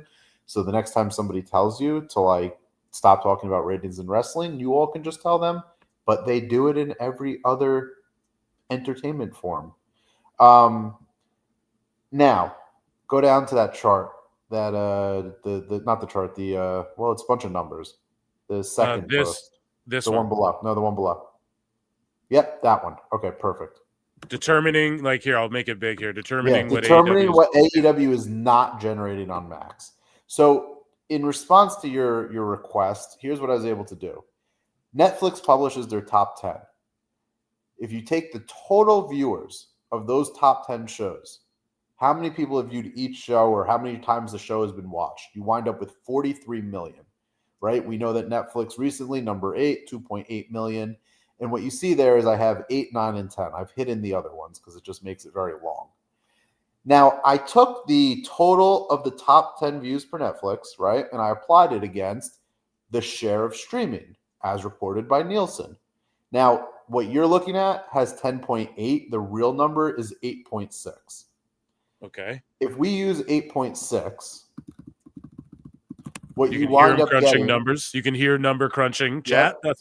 you get an extrapolated, all of stream. If the Netflix top 10 is 43 million and they make up 8.6 of the total of streaming, well, then what must the total of streaming be? You do some basic algebra and you figure out that it's around 500 million. Okay, great. Now, what's Max's share of that? 1.3%. So if you just look at the top 10s, and this is all extrapolated, so this could be totally wrong, it's just an estimate, but you have a methodology to follow using real numbers reported by real places, Netflix and Nielsen. You know that Max is 1.3% of the share. If you apply that to a top 10, their total top 10 is doing 6.5 million. That means on average, the top 10 shows are doing 653,000. Number 10, if you use what the percentage of Netflix's number 10 show was, around 4.8%, means that the number 10 show on Max would be around 315,000. In the graph in front of you and what the viewers at home can see, because I used the wrong number, that's how you wind up with 252,000. Safe to say that's not a million. Mm-hmm. Safe to say if you added that to the most recent viewership of Dynamite on cable, around 600,000, you still are not getting a million viewers. No doubt. Now, I've seen other information out there the same way. What was that what was the website that they were all running wild with about Netflix when it first came out? Are you talking about Video Amp or whatever? Yeah, it was so Video Amp, Video Amp. is. Remember the fake one? Samba or Sambo or whatever. Samba, right? The Adidas sneakers. So, I've seen Samba type reporting out there, not Samba, but similar type of style of we are trying to extrapolate what the viewership is. That says the number 10 show for Max is around 80,000. Okay. I don't know if that's true, but it's an estimate. Yeah, exactly. That's what I was looking for, was like a ballpark. Right. What's the lowest? So let's give them the benefit and say 100,000 watch I have an estimate here that says that based on my extrapolation using this Netflix data and the streaming share, that it's roughly 300,000, right? Okay, so let's say number 10 gets 300,000. AEW's not even in there. So let's be generous and say, let's say when they've been posting up these fucking 600,000s, let's say 100,000 people are watching them. Still not even close to 1 million. So all these people saying over 1 million. It's just not even close to what they were doing at the beginning of 2024. Yeah, and like it's been going down and down, and the TV rating has seemingly not even changed since they've been. Like, if you're to follow the trend, you could say 0 people are watching on Max, and I'd believe it, because it just seems as though the rating's the same, if not just trending down, like it has been for fucking 2 years. And I have that as well. I mean, the current quarter, so from the start of the year till now, against the fourth quarter, AEW's up. It's up on cable TV. Bam. So since Max started, the average viewership for, Q1 2025 versus Q4 2024, that's October to December versus January to now, Dynamite's doing better. That's crazy. I wonder why. Because it's simulcast. No. Well, it's seasonality. Yeah. People don't watch during the holiday season. Like, this is the kind of stuff that, like, when you have a conversation about this, people just kind of go crazy with the numbers. But if you contextualize it, and we've talked about that before, like contextualizing these things. Yeah. Right. So seasonality during the holiday season, of course, it's not going to do as well. People are out. People have holiday parties. People go on vacation. Kids are off of school. Things are going on. When you have, preemption during October for baseball or for the election in November, like, okay, so there's reason to this. But it's doing slightly better now.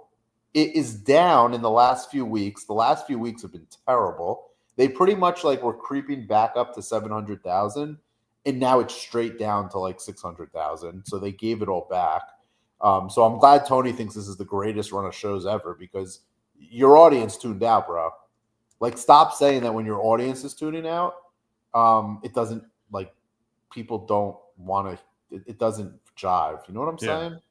Yeah, no, absolutely. Speaking of tuning out, though, my guy Justin Booth gifted a membership, and he's been sitting here for 10 minutes waiting for me to acknowledge him. I apologize. I acknowledge me. We're just over here cooking. I apologize. Ricky Saints, a.k.a. Ricky Starks, greater than MJF. Would you agree with that, MJ? I've never been a Ricky Starks guy. The jury's out on Ricky Saints, because I've always said this about Ricky Starks. Ricky Starks is the kind of guy that in the right system, how athletes go to the team and you're like, that's not the right system for that guy. But then fast forward and all of a sudden you got a breakout season, and it's like Geno Smith went to the Seahawks and it was perfect, but he sucked on the Jets. I don't know if people get that reference. They will. The chat will. Yeah. So Ricky Starks was in a terrible system in AEW. He kept being kind of put in these rug pull situations. He got rug pulled with CM Punk. He got rug pulled with a couple different veterans. He then eventually got rug pulled and was never contacted for a year. Yeah. I think in the right system, and WWE is the kind of machine behind him, it can be magic, because he has the parts. Can he put it all together? And he's going to be given a chance. And I love that they changed his name, because you know what? And I like what he said about it. You're coming into this place, and you got to earn it. And so, adopting a different name and kind of going through what it takes to become a superstar, good for him. Hey, I heard he's 34 years old, and people are calling him old. The Young Bucks are older. Yep. They call themselves the Young Bucks. Exactly. The sweet irony of it. Well, yeah, I mean, anything else you have to add to the Max stuff or anything like that? Because, basically, they're not doing a fucking million. So I just wanted to kibosh that with someone who actually could look at the numbers. And I would just saying, they're one of the top sports. That doesn't mean shit.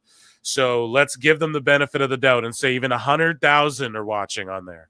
It's not. It would be in a fucking top 10 or something. No, but it's not. They would tout that. Warner Brothers not in a position to basically look what they're getting in their streaming share, 1.3. It's only beating Pluto. If Warner Brothers had a hit, they would tout it.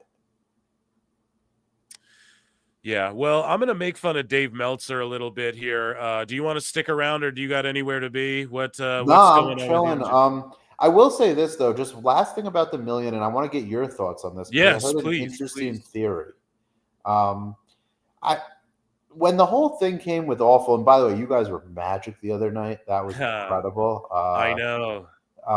When the whole thing started with Awful, right? And he brought this up. Like, they were so quick to get out there, the size of the ring. And then when you research it or you look it up yourself, like what you see in the responses or in the Googles or the AIs is like just an aggregation of what they've said. And I feel like the 1 million number about Max was the same thing. Like, I feel like they started saying this so that it would be picked up as truth.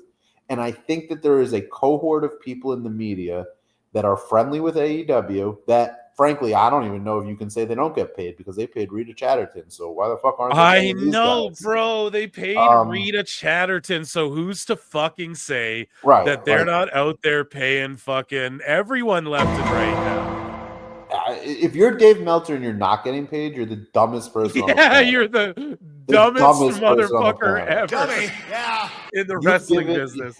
You've given away your entire credibility, your legacy. You've become a meme online, and you're not getting a bag from this guy, Tony Khan. He's about to pay. He's about to pay Gabe Kidd, who was calling him a money mark. Which is, I just saw this. Are you watching? You're watching Dynamite, right? Yeah, I watched it. Yeah, Gabe Kidd's gonna debut on Collision. Gabe Kidd was calling him a money mark. Yeah. Then Chris Charlton called him a money mark, and Chris Charlton got suspended, and Gabe Kidd's going to get a bag. That's great.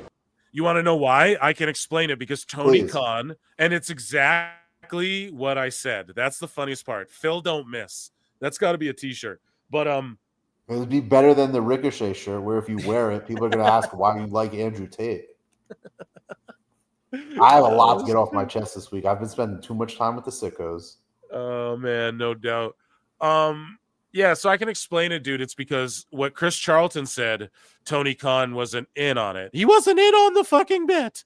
But with Kenny and Gabe Kidd, Kenny calls Tony and goes, look, Gabe Kidd's going to work this angle, and then you're going to bring him into AEW, and he's going to shoot on the company, and his shtick is like he just talks shit about everybody. Don't worry, it's cool, man. He actually likes you. And then Tony probably texted him, and then I said it, Tony, the next person getting poached from New Japan will be Gabe Kidd. Gabe Kidd's doing Collision stuff. Sooner or later, he'll just be over there. He's doing some American dates right now and shit. Yeah. And so the reason Gabe Kidd can get away with it is because Kenny and Gabe Kidd say just the same reason Moxley can say the same things in interviews now that Punk said that got people storming his fucking locker room and he had to fist fight over. Moxley's allowed to say it because Tony's okay with Moxley saying it because he's in on it. But as soon as you don't make him feel like he's in on it or it's his idea, like Chris Charlton, you get fucking fired, you know? You get suspended, you get leave of absence, whatever, you know? That's my view. Such a beneficial thing for it'd be so beneficial for New Japan to cut ties with AEW and find a real business partner, but that's its story. Andrew Tate just walked out on my screen. How about that? What a coincidence. All right, do your Meltzer thing. I'm gonna fix my chart in the background. Excellent. Well, ladies and gentlemen, 1 second here as I respond to a text message I received. Ladies and gentlemen, it is time for everybody's favorite segment of any pro wrestling live show on the greatest pro wrestling live show, and it is called. And I want to see flutes in the chat for this one, baby. Dave Meltzer's dumb moment of the week. So, what do we have over here? Dave Meltzer responds to Brian from Worcester, who says taste should drive attendance, at least to some degree.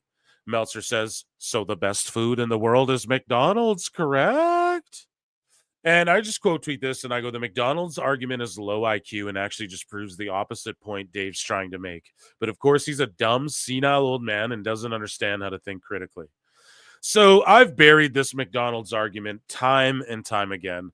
No one can make this argument to me. I'll destroy it every fucking time. Okay? All you have to do is ask yourself a few critical questions. MJ from NJ, do you want to know what those are? All you have to ask yourself is, what is the objective of a television show? What is the objective of a touring live entertainment show? What is the objective of McDonald's? You just ask yourself these questions, right? So a television show wants to get the most ratings and sell the most fucking ad revenue and put on an entertaining show. A traveling live show wants to sell tickets to a traveling live show. AEW is a combination of both those fucking things. What's McDonald's objective? Sell the most cheeseburgers, affordable to the most people, where it tastes good enough, where motherfuckers like it. Everybody likes McDonald's too. That's the funniest thing. Everybody likes McDonald's. How the fuck are we even making that comparison? But you just ask yourself, like, the objective, if you're going to tour a live show around the country, the objective to do of that, the objective is to sell tickets. Am I wrong on that, chat? Am I wrong on that, MJ? I'm pretty sure I'm right about that. If you're on TV, your objective is to garner the best fucking ratings so you can sell the biggest ad revenue and the key demo. But they also like overall viewership. Streaming's a thing now. So it really, some of that shit doesn't even matter. It's an outdated way to look at it. So the best food in the world is McDonald's? I mean, maybe I don't know, right? Taste is subjective, Dave, but is it the best burger chain in the world? Yeah, without a question, it is. Without a fucking question. Because how do we know? Because they sell the most burgers, the most milkshakes. Is it the best milkshake ever? Fucking no. No, it's not. Is AEW giving you the best product ever? No, they're fucking not. Right? But it's just any way you dissect this McDonald's argument or Taylor Swift. And notice none of the sickos say Taylor Swift because Jeff Jarrett's trying to get Taylor Swift in fucking AEW for them.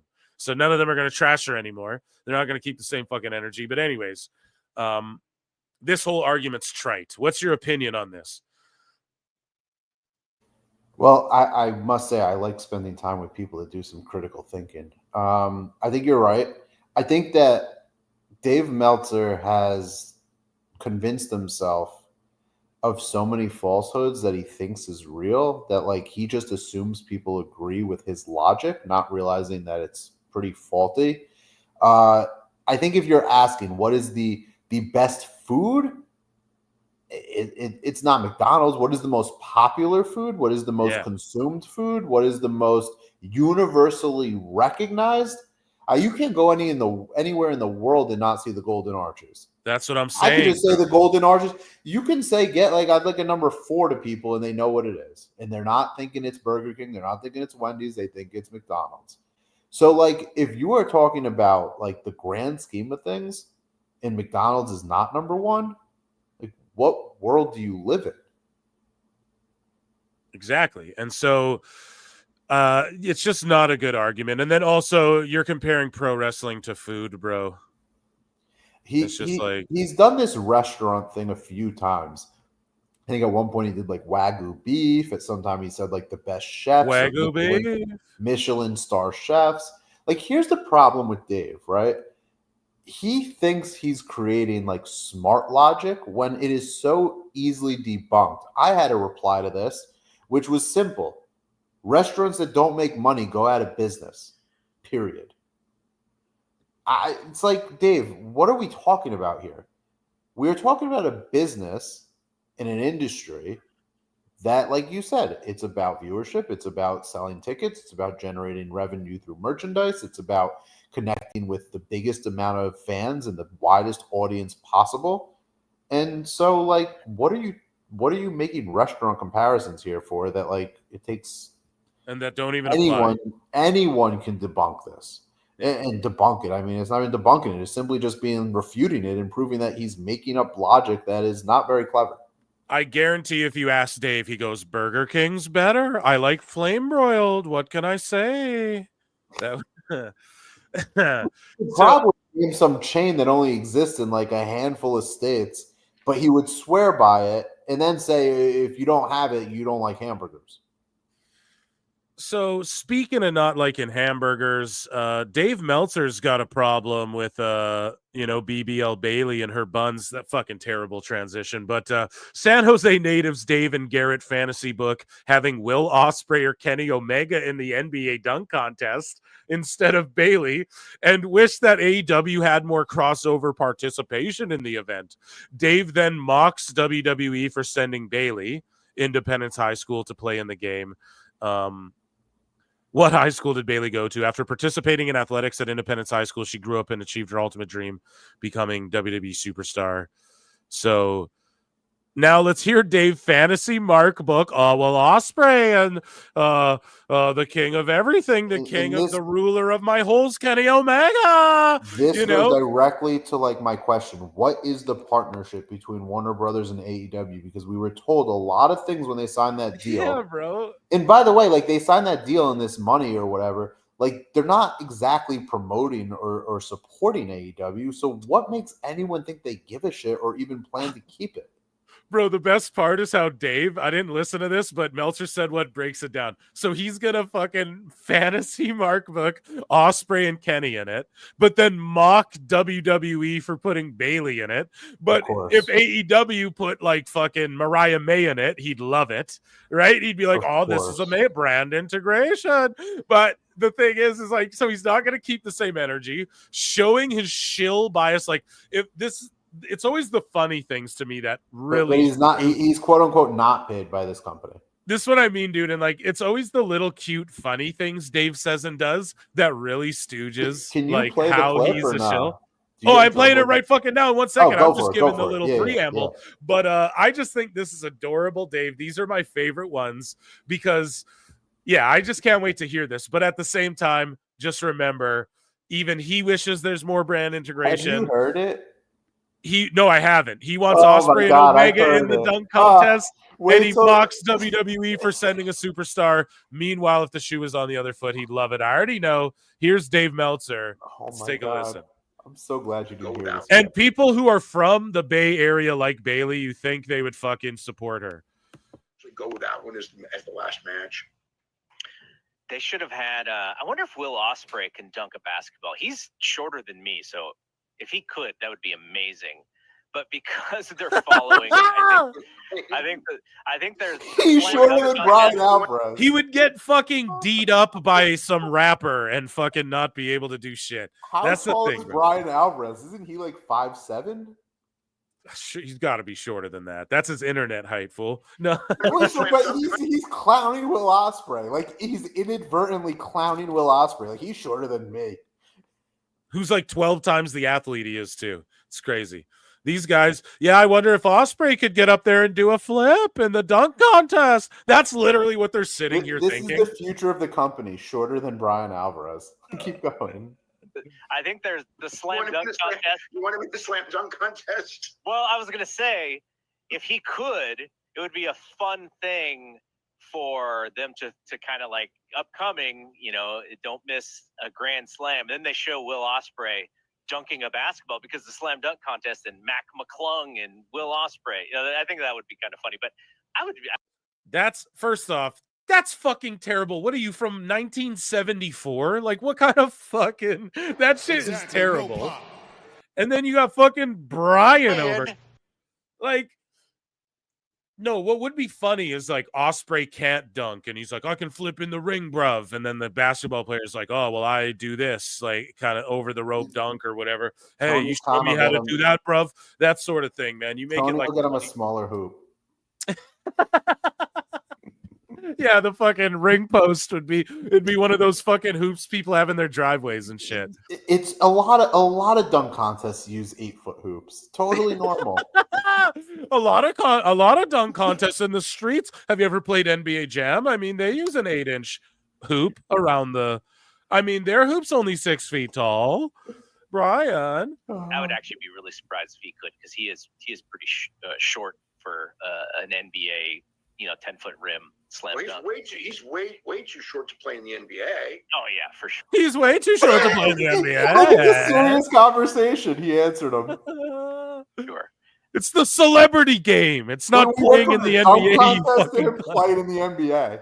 They're playing against Bailey and Kevin Hart and fucking random country singers or whatever, random social media influencers no one's heard of and shit. I don't know who was all in the thing, but like, fuck. I wonder how tall is Omega? 6 foot? 5'11", 5'10". Say 5'11". All right, so Phil, when I was listening to this the first time, I was praying he'd say 5'12". 5'12"? Actually, if you use a tape measure. No, but do you get it? 5'12" is 6 foot. I was just praying he would. No, I know. Yeah, I get it. Yeah, I get it. If you look at a tape measure, 5'12", I mean, it's pretty much the same thing. No, he's not that stupid. He's not that fucking old and senile yet. Who on there? Omega, when he was young, could jump. Yeah. I wonder who on their roster. He could jump. You should see him. He was the god of jumping. Oh. They wonder who on the roster could do it because there's no one tall on the roster. This is so cute. Anyone on their roster have a basketball background? I just wish there was more crossover with that stuff because it's such a Dave. Right, let's I'm get sure to the whole point of this. So the point was there's no crossover. What the fuck? Exactly. And instead, we're talking about Kenny Omega and Will Ospreay's jumping ability. I know. Dave's like, I'm sure Shelton Benjamin or Bobby Lashley could play basketball. Hey, did you say Bobby's working a TNA show? No.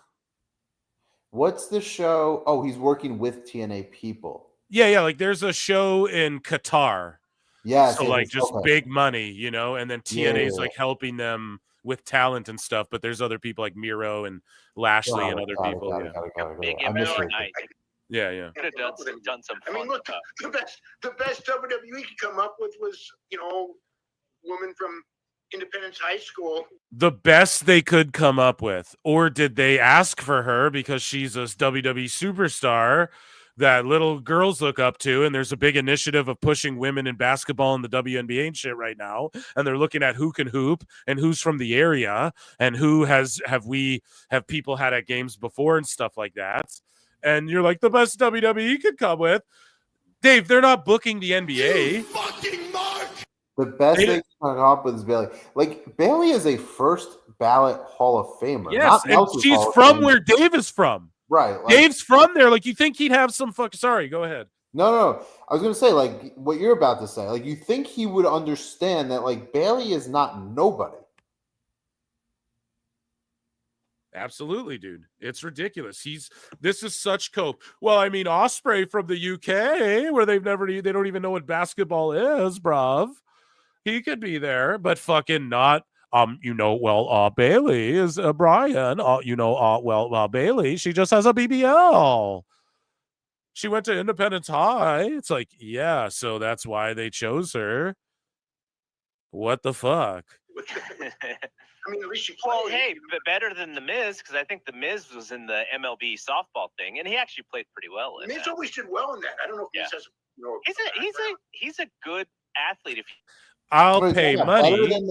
Better than the Miz, who is a multi-entertainment star since he's like 20 on MTV. And I'd pay money personally to see Dave or Brian play fucking basketball at all.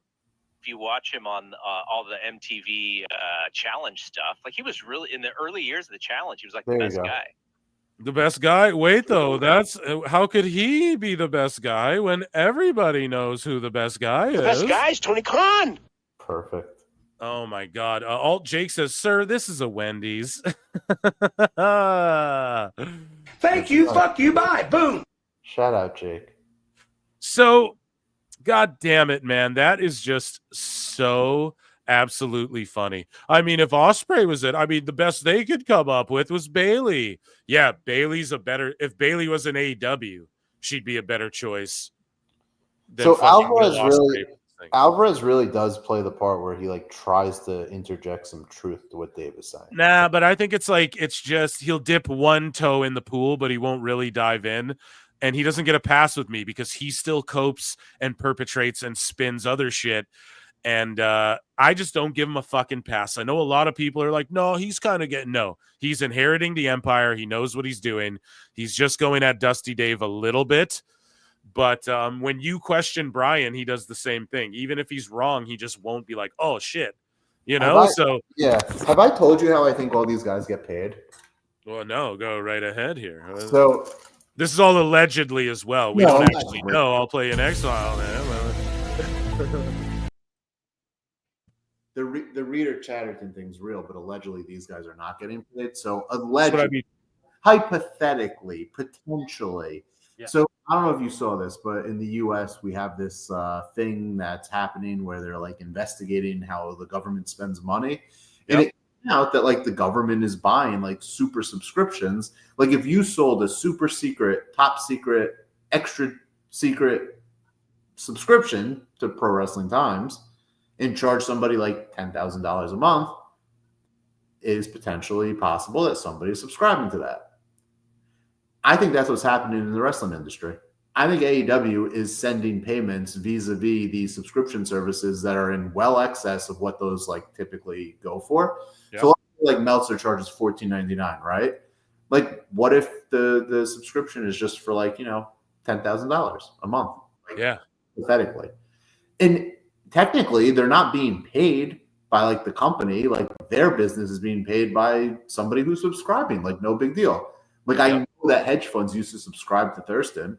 So like it's possible that anyone can pay and nobody's going to know like who is being influenced by what or who is behind, because like at the end of the day, money carries weight. So I don't know, that's just one idea. This whole thing with like the investigating how the government's buying these subscriptions to newspapers made me think about that.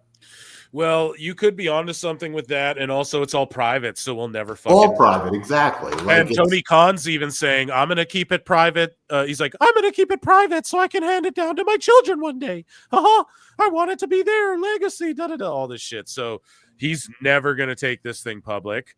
He'll ride it into the ground. It's going to stay in the family for generations, as far as he's concerned. And so, yeah, we'll never know because it's all private. And exactly like you said. All of these rich people, overly billionaire, 100 millionaire, 10 millionaire, they all participate in this type of shit. And I could totally see it being the case. And like, why? There's just certain things where it's like, what does Dave care for? And why do they accuse everyone else of being bought and paid for, to the point where WWE's like, okay, if you're going to accuse them, like, and that's where Bully Ray and shit's at too. It's like, if you're going to accuse me of being paid for, I might as well go get paid then. Like, fuck it.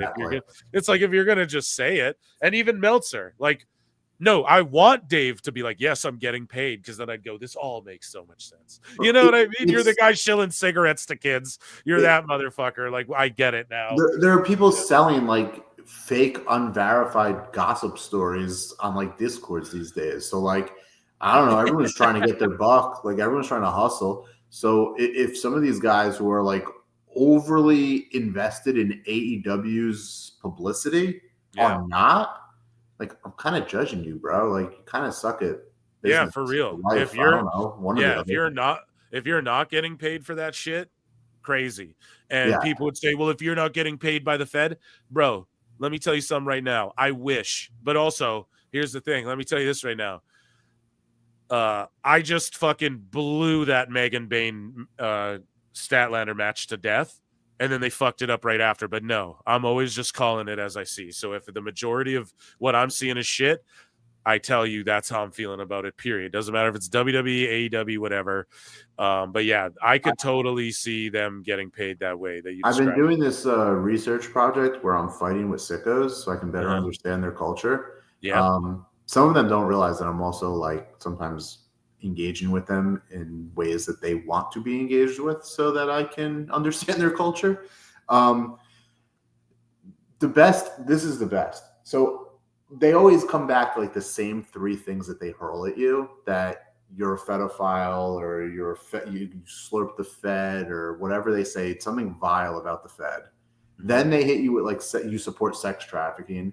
And then the last thing they can hit you with, right? They never defend AEW. They just hit you with these things. The last thing they defend you with is like, oh, you're a blue check mark trying to get like engagement dollars out of Elon. And it's like, I can't even do that. I can't get monetized, bro. No. Like I don't get enough impressions yet.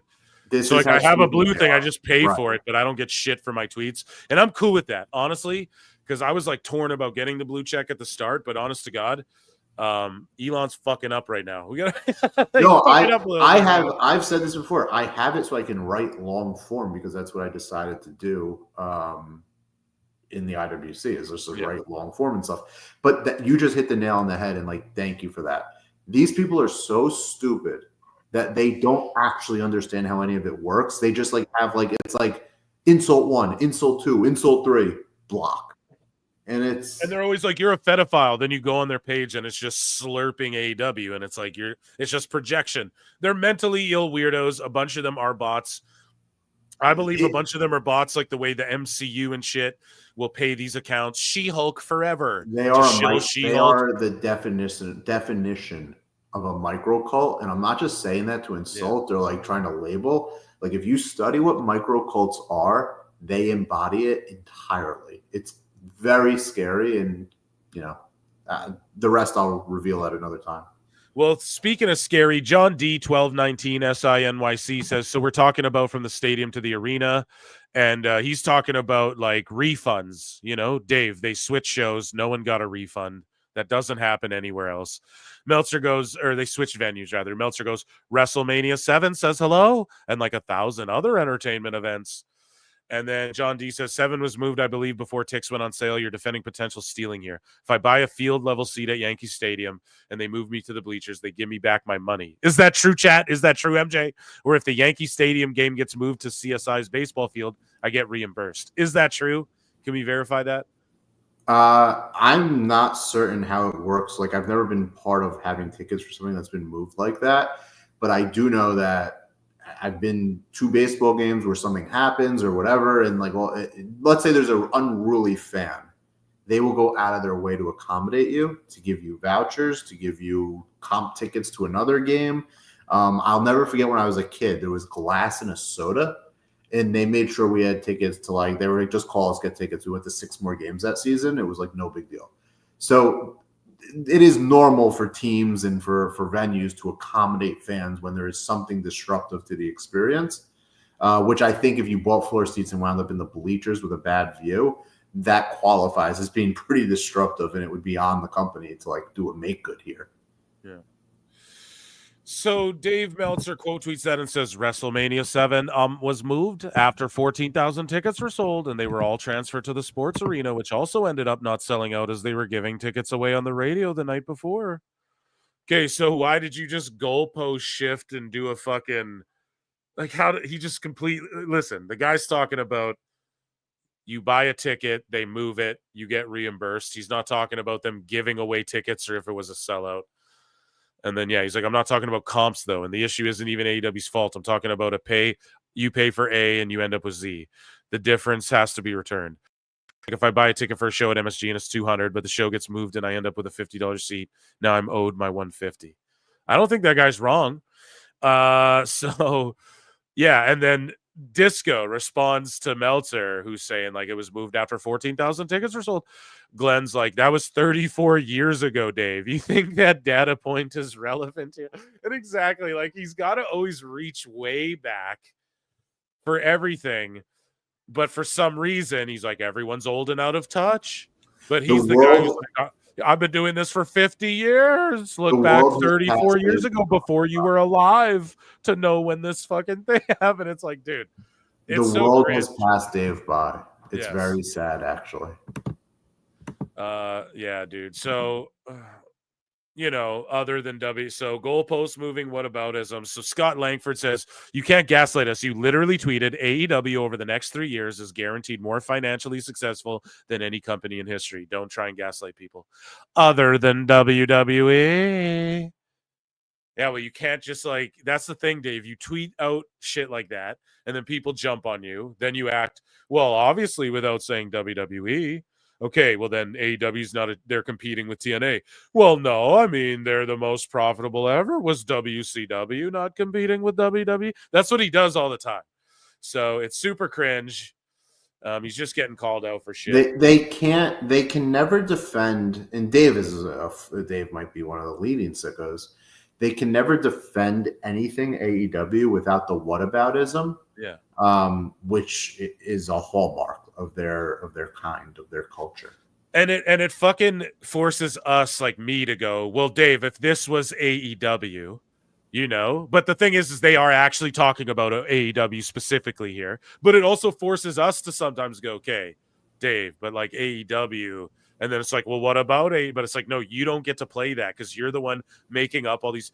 The problem is that we're all trying to argue with a madman. That's why I'm glad he actually blocked me, and I just screen grab and do. Oh, he blocked you? Oh, dude, when? So Recent? Long ago. Oh, bro. Long ago. You know who blocked me today, so right? Long ago. Look at this shit, bro. This is why.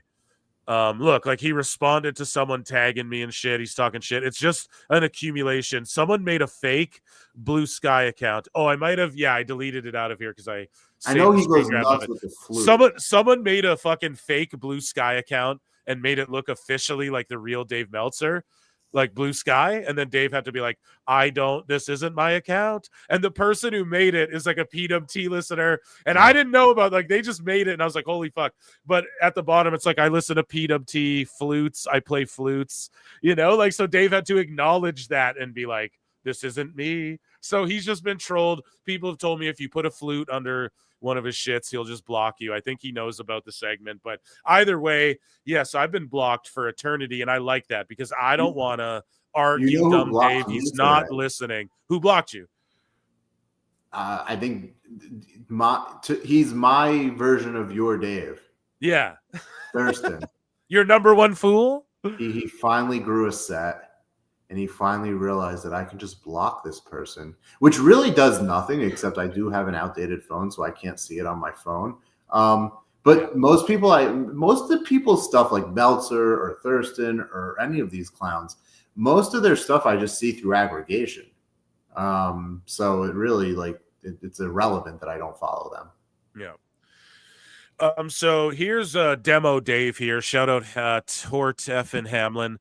Just proves that half-full restaurant AEW doesn't equate to good food wrestling. Exactly.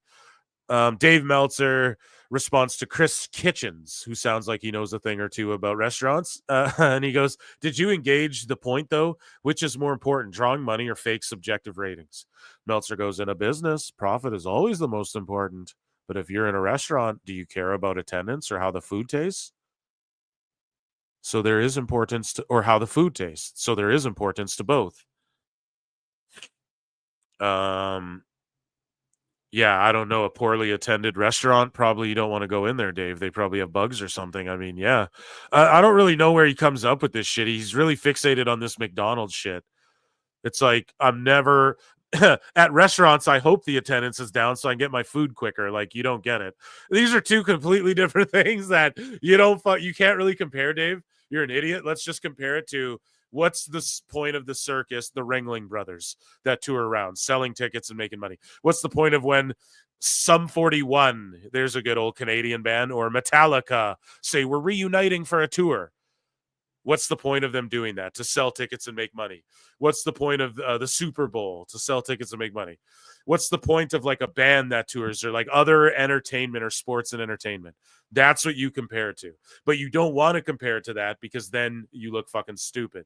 You have to try and make it, it's all about subjective taste, but it's not. Well, it's an art form. Okay, so is fucking... so is singing, so is like making a sandwich or a cheeseburger. You know, there's art to it. I'm sure you could argue that. And we just, that's not how you, everything can't be subjective. Okay, that's all. We can't be said about like what Michael Cole put out there into the discourse about WWE being a storytelling company. At the end of the day, they're content providers, right? That's their business. They create and provide content, whether it's to distributors like Netflix and Warner Brothers, or whether it's to the fans. Pro wrestling happens to be what they feature on their content.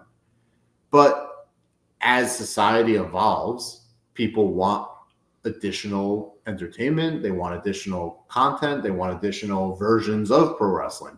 So like this idea that WWE is in the storytelling business, like, yeah, that's what content providers That's do. what television is, That's what my TV guy. is. That's If you what watch television sports- is television. Well, what's television? Right. Fucking drama and action and stories, bro. If you watch sports, and we just had the Super Bowl here in America, right? Yeah. They spent 2 weeks telling stories about Right. all the things about the Super Bowl before the game was even played. And what are the fucking ads do? Even the ads. Oh, we have to make the most compelling ads of the year. What do? Oh, you have Antonio Banderas and this guy dressed like Macho Man, who's actually, his name's Mark Harley, BGL, actually connected to Brendan Shaw, believe it or not. Funny enough for my homeless cats out there. But anyways, so it's a commercial where they're like, oh, if you're Bosch, you feel like a boss type thing. And they tell you a story in the fucking commercial about why this brand is the shit or how it's going to make you feel. It's everything. All of television is just enjoy this art. You know what I mean? Yeah. And the more people that enjoy it, that's how we quantify what the best shit is and what the trends are. Can Is I Taylor ask you Swift the a- best singer? I don't know if she can hit every octave, bro. But yes, she is, because she sells the most fucking tickets. How else do we quantify it? Well, this guy at a church choir can hit this octave. Great. But what's the objective of a fucking someone who's like, I'm going to professionally make music as a recording artist? Their job is hopefully to sell as much records and tour the world and sell as much tickets as possible. That's their job at the end of the day. So the church choir guy can sing really good. Great. It's not a technicality. We can't argue based on subjective taste. We go based on things we can measure and what's palatable. And what's palatable is like, oh, she sells the most records and I go to her show and I fucking enjoy it and I sing along with the songs when they come on the radio, and I can admit, yeah, I get why people like this, even though it's not my cup of tea, right? I mean, I can do that about AEW too. What's the number one thing that people who watch wrestling for wrestling, like it's the art of wrestling, like the matches, like that's what they care about? Like, what's the number one thing that they celebrate about, like what's great about it? The storytelling in the matches. Right. So exactly, even the people who are like the matches, see, they told a great story. Like they the always storytelling in the matches is what makes all the greatest matches is storytelling in the matches. Yeah. So I just find that kind of amusing that they tell on themselves. At the same time, like if you don't care about any of that and you just want to see like men or women fight, I mean, like watch mixed martial arts, watch karate, watch kickboxing, right? Like if you just want to see, or if you want to see them fake fight, and you haven't grown tired of that in the last 10 to 15 to 25 to 35 to 60 years, like, okay, like I know that's the thing. Like you people evolve. Like I play golf. Like what I enjoy about golf today is different than what I enjoyed about it before. If the whole thing was like you have to do it the same exact way and you have to there's no evolution to anything. Like who enjoys that? Like life's about evolving. Yeah, dude. So, and there's no movie that's just like a fight scene. You know, some people argue Wick, but there's fight scene. Right. There's 4 of those movies though, and the first one's not just fighting. Like most of it's just talking and shit. So all I'm saying is that like you have to fall in love with characters. You have to fall in love with the story. I love watching Jackie Chan fight scenes or Bruce Lee fight scenes, even if they're fake, and I know they're fake, or when the Avengers fight Thanos, because they build up to where, you know, fucking Falcon goes on your left, and then Cap lifts the hammer and he goes on your left, and then fucking all the guys come out and he goes, Avengers assemble, and you like we're waiting for them because I read the comics and now the movies, and I've been waiting for Captain America to say Avengers assemble like in the books all these years. Oh my god, this is amazing. You're so invested, you know, into every fucking little thing. And so you just have to do that at a high level if you want to claim you're the challenger brand. No one gives a fuck about billionaires. No one cares about WBD doing more bad TV deals. They already do a bunch of that anyway. So, you know, but yeah, Dave admitting profit's always key, whatever, and then saying a bit of both matters, coping over the attendance of restaurants. But then he's like, is McDonald's the best? I don't know. They have the best attended place. Like more like you like Nuggies. Everyone likes McDonald's, bro. So what are we talking about? Dave gets questioned. by Matthew Boyce. Where does it compare to the episodes before the Netflix debut? Disingenuous to compare the debut episode.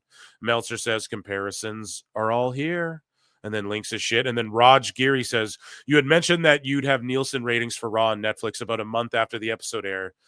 Have you seen any numbers for those early Netflix shows?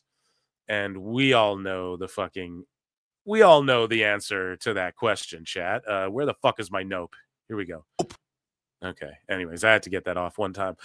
So moving along here, MJ from NJ says, riddle me this. Triple H won Booker of the Year. WWE won Promotion of the Year. 4 of the 5 worst angles were all on AEW, but Dynamite won Show of the Year. Classic Dave. Tags me in it. Thank you for that.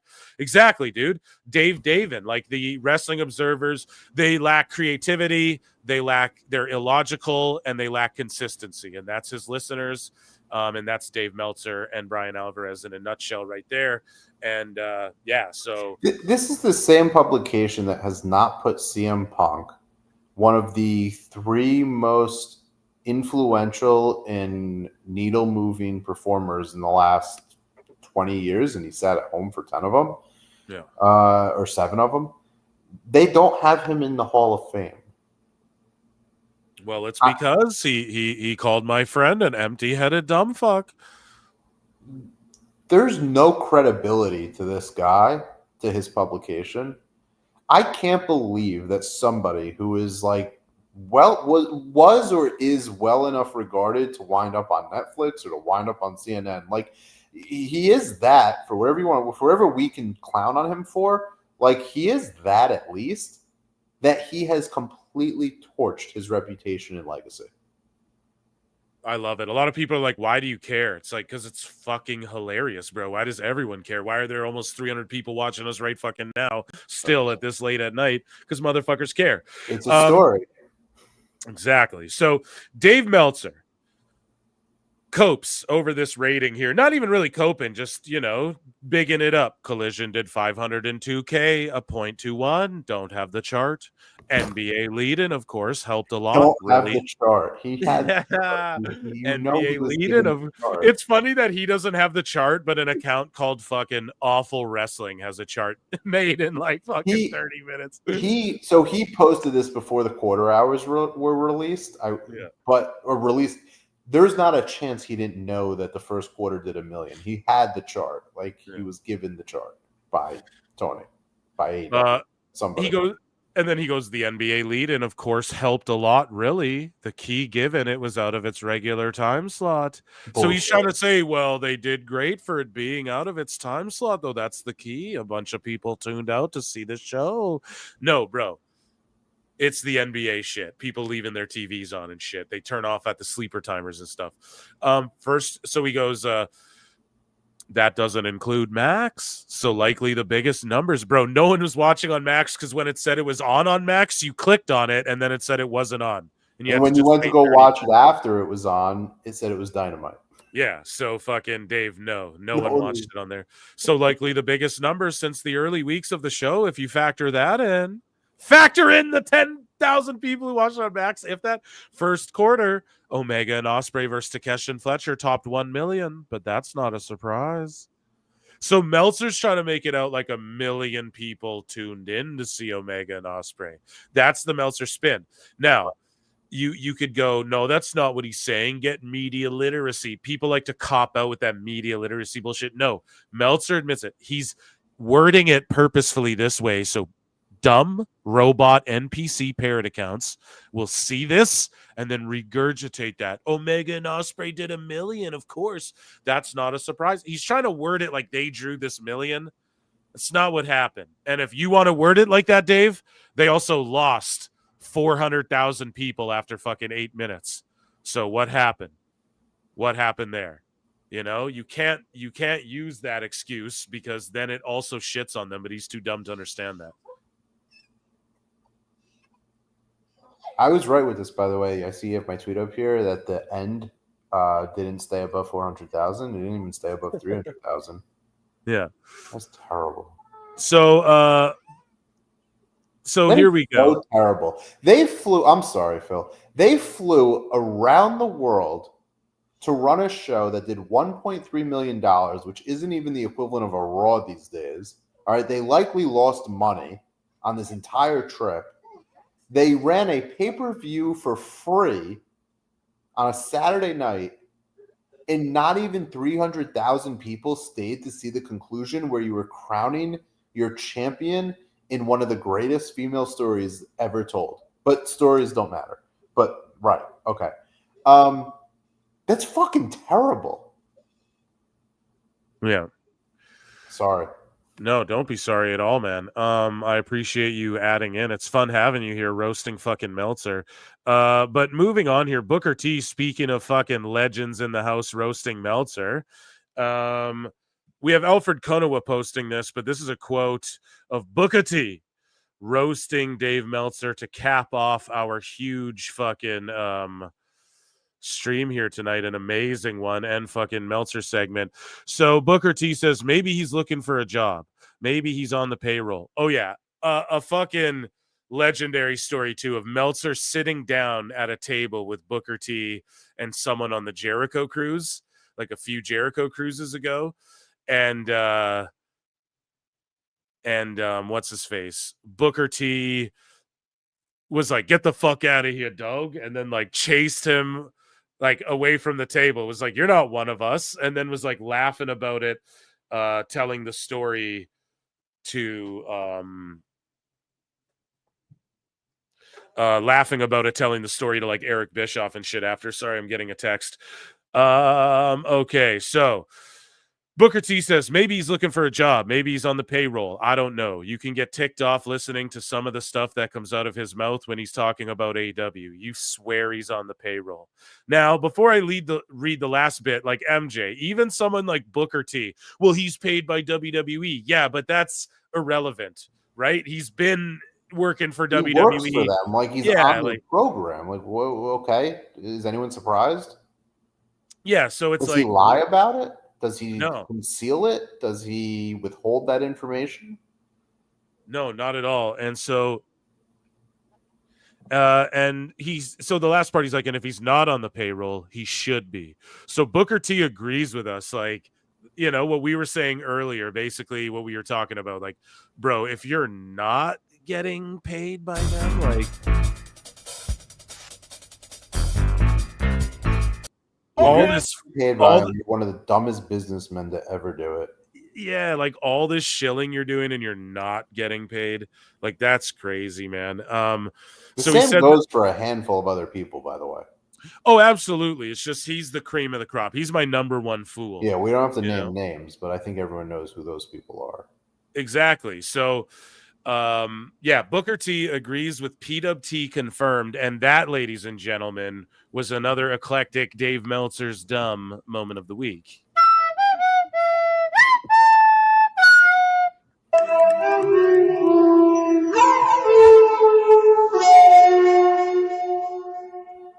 So I know that I told you guys again, the second show in a row, that I was going to introduce our latest and newest fool to the show. However, it's late and we had a lot of news to get to, and MJ graced us with his presence. Chat, round of applause for yourselves and our guest, Ref MJ from NJ, by the way. WrestleGraphs, thanks for being here, buddy, and doing the mathematics for us and all of that. You know what I mean? Yeah, I don't know how that's going to come across on the show, but thank you very much for having me. It's always a pleasure. No, I'll clip around the botch, and I'll fucking, when I clip this, you know, I'll clip around your botch and just get right to where you corrected the numbers, but I'll leave it in there where you're like, I did the math a little wrong, just so no one's confused watching it. But dude, thank you for being here. I appreciate when you come on. Yeah, unlike those hucksters out there who never admit when they're wrong, I admitted it right away, and I fixed it, and I issued a correction. Right. And yeah, dude, it's licking off tweets. I mean, I got fat thumbs. I be typoing all the time. The Young Bucks blocked me and I quote tweeted. I was like, oh, now way. And I meant to say, oh, no way. I don't know. I'm an idiot. You're an idiot. We can admit it here. Dave, though, will never admit it. A couple of dummies over here. MJ, appreciate you again. Thank Ladies you. and Bye. gentlemen, make sure you follow the dude over at WrestleGraphs and at some X error. Yeah. I think that's it. Anyways, guys. Oh yeah. Underscore error. Sorry, I say goodbye because I didn't want to keep you any longer. I know I helped. No. It's hey, you know what they say, MJ. You have to plug your shit. You know what they say. Sometimes in life, you got to be a hoe. So for now, MJ will be gone. Be gone. Thank you for being here. Guys, take care of each other. Love each other. Drink lots of water. I got to get out of here. Throw a couple flutes up for Meltzer. What else? Saturday night, we'll unveil our newest fool. I promise you. Okay, I've left you waiting. It'll be fun. Sicko Saturday. You already know. Okay, until next time, I'll see you in the Upside Down. Peace. It is a fast-acting viral strain that infects the host immediately, and upon getting sick, the infected will become racked with coughs, sweat profusely, and start to get the shivers and chills. There he is, the legend. The man, the myth, the legend. Yeah. You can't literally run a promotion just for the AEW, what do they call them, sickos? Thank you very much, TikTok and AEW. See you tonight. Tony Khan started telling people there's no such thing as long-term booking anymore. It's week to week. The best guys, Tony Khan.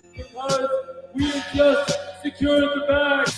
It's not like I tried to be a character. It was just sort of happened naturally. But it was never something I intended. It was just something that happened because the wrestlers asked me to do things in matches, and I do them.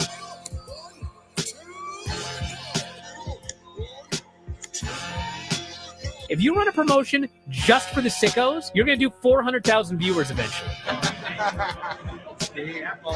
Effing melts. You know that SmackDown actually went over and everything? Yeah. You know, what's the point? The point of SmackDown. What are you getting at here? That the DVRs didn't pick it up. Did they not pick it up? Mine didn't. Let's get into everybody's favorite moment, and it is called Dave Meltzer's Dumb Moment of the Week. What would you like to listen to in your ears? I'd like to hear the flute. Well, if you'd like to flaunt your flute, then we can find you a flautist. We just secured the bag. It doesn't help me. Okay, so complain, but I will complain. Let me out of my misery. And when I heard that, I was like, what? Thank you, fuck you, bye, boom.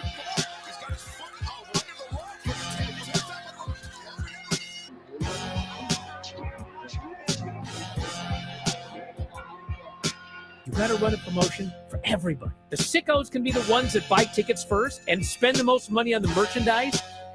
Because we just secured the bag. But you got to promote for everybody. Then you'll have a lot of viewers. I think we proved a lot of so-called experts. We made them look like idiots. We're not going anywhere. Tony Khan's not going anywhere. You'll also be there on TNT. You'll be in 2 places at once. You'll be around my favorite movie. Time Con. It's so great, Pittsburgh. It's not like I tried to be a character. It sort of happened naturally. The best guys, Tony Khan. To keep themselves safe.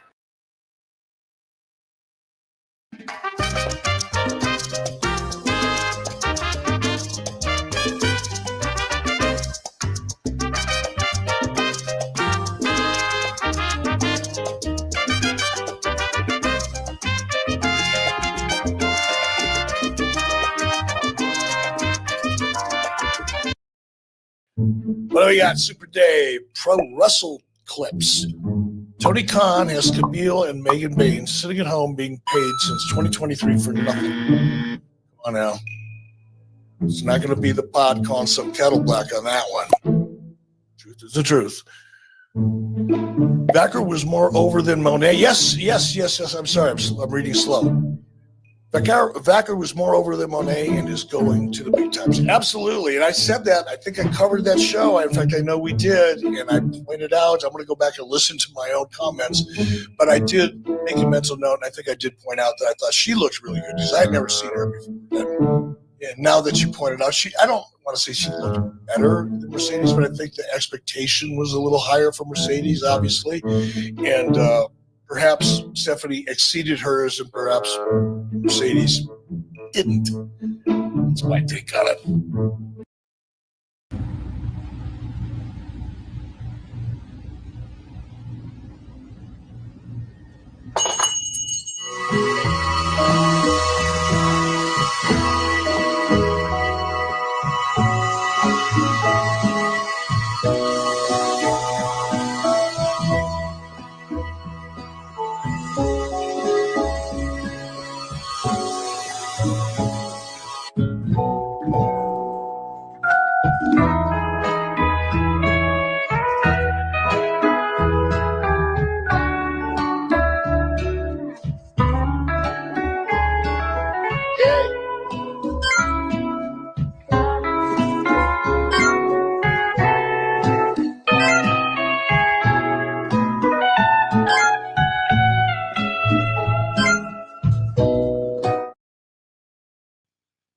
Sunday, Monday, Tuesday, Wednesday, Thursday, Thursday, Friday, Saturday, Sunday comes again. 毎日 Sunday, 毎 Monday, 日 Tuesday, 日立の Wednesday, 細長 Thursday, は Thursday, 静 Friday, か Saturday, サラサ Sunday ラ comes again. きれいな空気体には細長が気持ちいいんです日立のビッグフローウェルネス日立フレもっと暖かくなるエアコンに変えてください。細長だから快適ゾーン4倍。 What's your next desire? すぐ暖かくなるエアコンがいい。細長だからファジー速暖静かでパワフル日立の